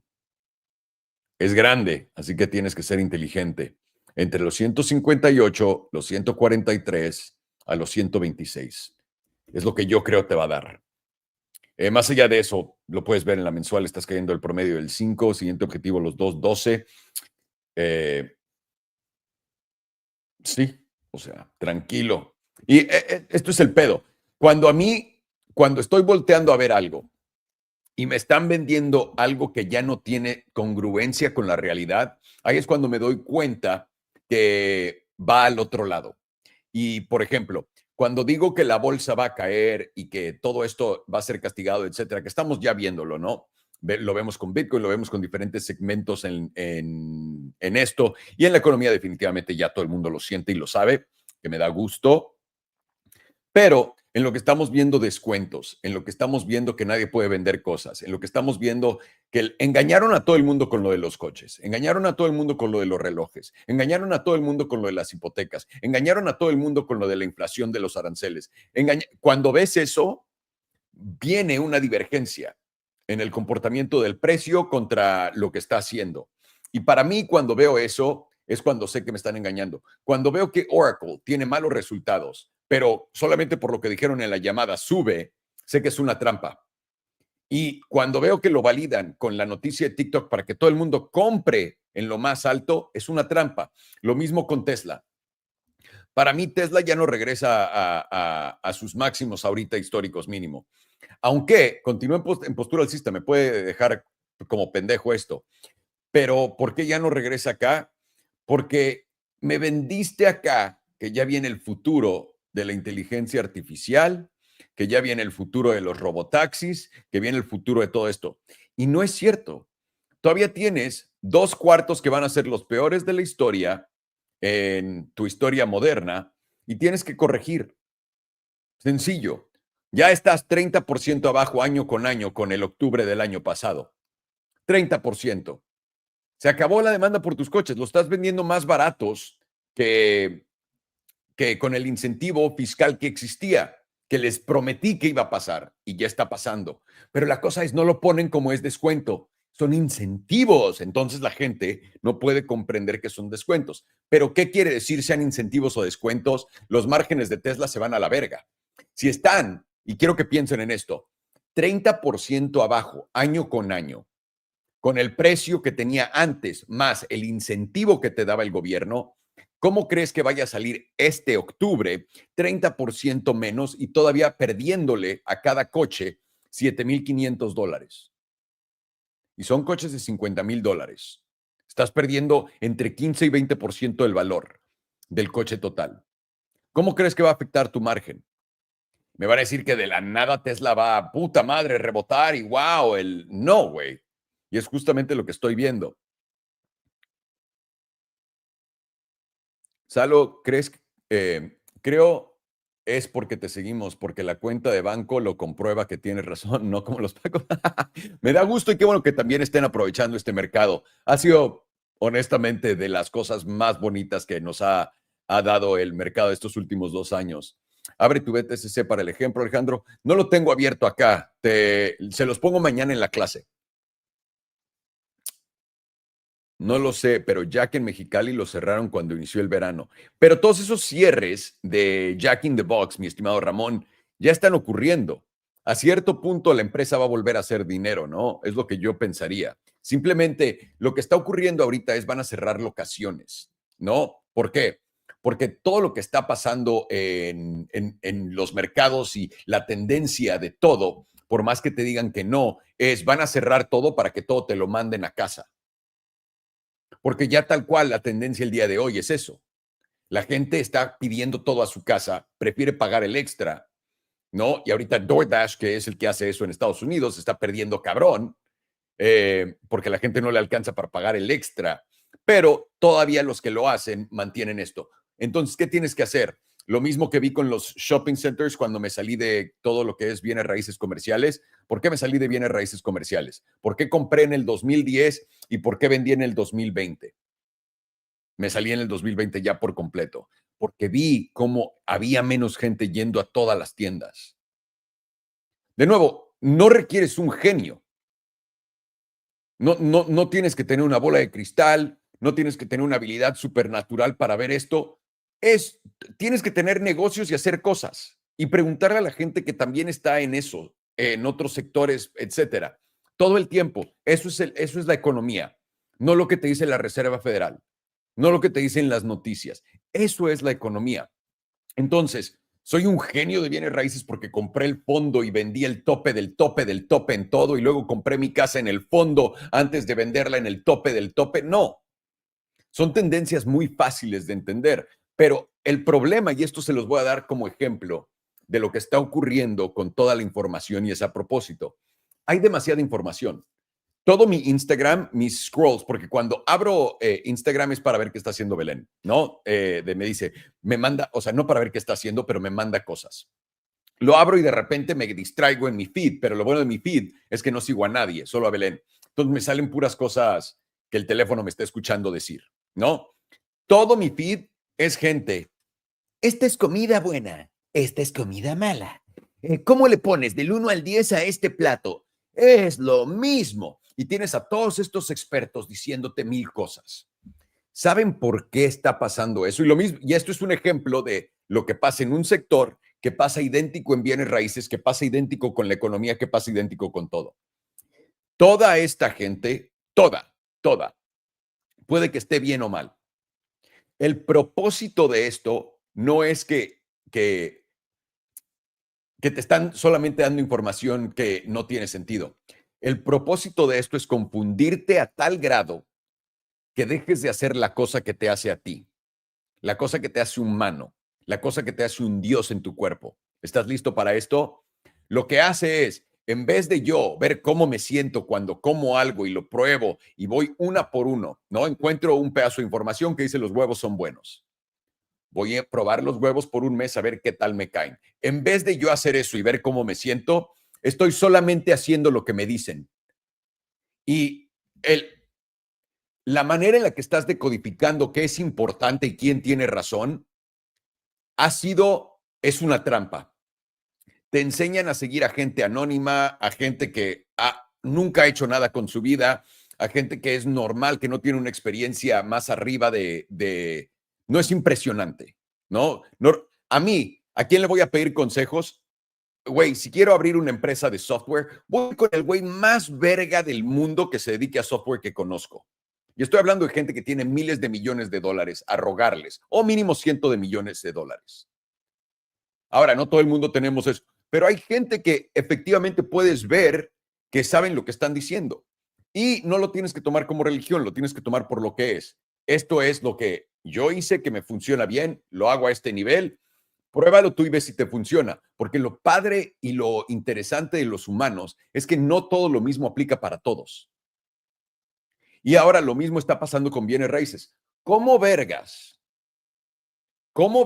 la gente está escuchando a gente en X hablar de bienes raíces e hipotecas de 50 años? ¿Saben lo retrasado? Para alguien que entiende la industria de arriba para abajo y que ha hecho bastante dinero en ello, y no lo digo por mamón, lo digo porque es algo que ustedes mismos han visto, toda la gente dándote tips de economía y cosas así, son gente que, o se sacó la lotería porque compró algo y lo holdeó por siempre. Esa gente no está calificada para decirte nada. En realidad, esto de holdear con cojones por 10, 20 años algo es o de gente con unos huevos gigantescos o de retrasados mentales. Es tal cual lo que es. Si te salió eso, qué chingón, güey, no mames. Y quiero que te vuelva a salir otra y otra y otra y otra vez. Pero es como sacarte la lotería. Si alguien se saca la lotería, vas a escuchar, porque tiene 800 millones en la cuenta, lo que su opinión en bienes raíces. No. Y lo que está pasando en X, en Instagram, en todos lados, es todo el mundo se tuvo que volver una fuente de información para ser relevante en este mundo. Y también para que no se quede atrás y por el FOMO de la sociedad y todo esto. Y todo el mundo está escuchando a la gente más pendeja que nunca en la vida ha tenido nada que ver con bienes raíces, nunca ha comprado propiedades, nunca se ha apalancado, nunca nada. Decir su opinión. Y ahora, ¿cómo voy a saber qué opinión sigo? ¿La de un güey que tiene una foto de perfil de un pingüinito o la del pendejo de Alejandro que no sabe nada más que de los coches, pero ha hecho casi 100 millones de dólares en transacciones de bienes raíces? ¿Cuál de los dos sigo? El güey este del pingüinito tiene un chingo de likes en sus posts, entonces voy a seguir al pingüinito. Este es el problema de la información que le están dando a todo el mundo. La gente, si antes no sabía quién te iba a dar un buen consejo y buena información, ahora está perdida. Y lo que está buscando es confundirte al punto que ni siquiera analizas cómo me siento con lo que estoy escuchando que veo cuando como algo. Estás perdiendo completamente tu intuición. En el pasado, cuando hablas libros de la Biblia, cuando hablas de sociedades del pasado, la sociedad de la gente de la Anaconda, ¿no? O hablas de la gente de los que viven en Polinesia, Macaronesia y todo eso. Toda esa gente se guiaba a través de la intuición. Y en vez de eso, lo que nos han dado es, ve toda esta información tan chida y todos estos güeyes con su foto de perfil de pingüinito pendejo. A ellos les deberías de hacer caso, en vez de a tu intuición, que viene directamente de ti, de Dios. Eso es lo que está pasando. Entonces veamos. Ramón, mañana tenemos clase, mi hermano, por supuesto. Nos vemos a las 7 de la mañana, hora de Los Ángeles, claro que sí. Entonces, ¿compramos Jack, sí o no? No les recomiendo que lo compren porque esta es una apuesta para mí, a menos de que lo vean así. Es una apuesta riesgosa. Yo no conozco nada de la industria de comida rápida, o sea, entiendo las bases de ello. Estoy viendo algo que se ve muy barato. Voy a dividir mi entrada en dos. Voy a comprarlo al precio ahorita, le voy a meter 10 lanas, pero esto es aparte, no tiene nada que ver con mi portafolio. Le voy a meter 10 lanas. Si llega a bajar a la mitad, le voy a meter otras 10 lanas y ahí me voy a quedar. Se llega a ir a la verga, pues se va a la verga y pierdo una lana y ya. Pero aquí no estoy poniendo las manos en el sartén y diciéndole a todos, esto es algo que deben de hacer. Este no es mi portafolio de 250 lanas. Estoy más interesado en eso, pero viendo algo así no lo voy a pasar. ¿Ok? Voy a pasar. En fin, ahí lo tienen, damas y caballeros. Muchísimas gracias, Ramón, Leo, Elías, a toda la gente por acá en Elite Trading Academy. Muchísimas gracias por acompañarnos. Eder, por supuesto, ¿cómo andas? Ángel, Ed, todos, muchísimas gracias por estar acá. Nos vemos mañana. Recuerden, el Discord es gratis, donde les pongo todas mis pendejadas del rango de Bitcoin. Ahí está y es gratis también. No te vamos a pedir que nos mandes dinero, no te vamos a decir que nos copies los trades, nada de eso. Simplemente todo es abierto para que lo tengan y no haya pedos, no haya confusiones. Y si crees que te voy a mandar un mensaje para platicar contigo de cómo vas con tus criptomonedas, bro, estás jodido, te van a estafar. Nunca te voy a mandar un mensaje, no le escribo ni a mis amigos, no le escribo a mi familia, no le escribo a nadie. Entonces no creas que te voy a mandar un mensaje, ni yo, ni Alex, ni Farhan, para ver cómo vas con tus criptomonedas y estafarte. Por el amor de Dios, entiéndanlo, compréndanlo. Les mando un fuerte abrazo. Gracias a todos. Nos vemos al rato en la tardecita para un buen. Nadie me preguntó, como que no. Si hay algo de lo que quieran platicar específicamente, mándemelo por X, no sean mamones. Por favor, escríbeme un @ en la última cosa que subí y dime qué quieres platicar de para empezar por ahí. Tengo cosas ya tendidas, pero me gustaría empezar a reactivar poco a poco. Así que les mando un abrazo a todos, gracias por estar aquí. Y voy a celebrar a Vini, que es su cumpleaños. Bueno, es el año, estamos celebrando un año de tenerlo.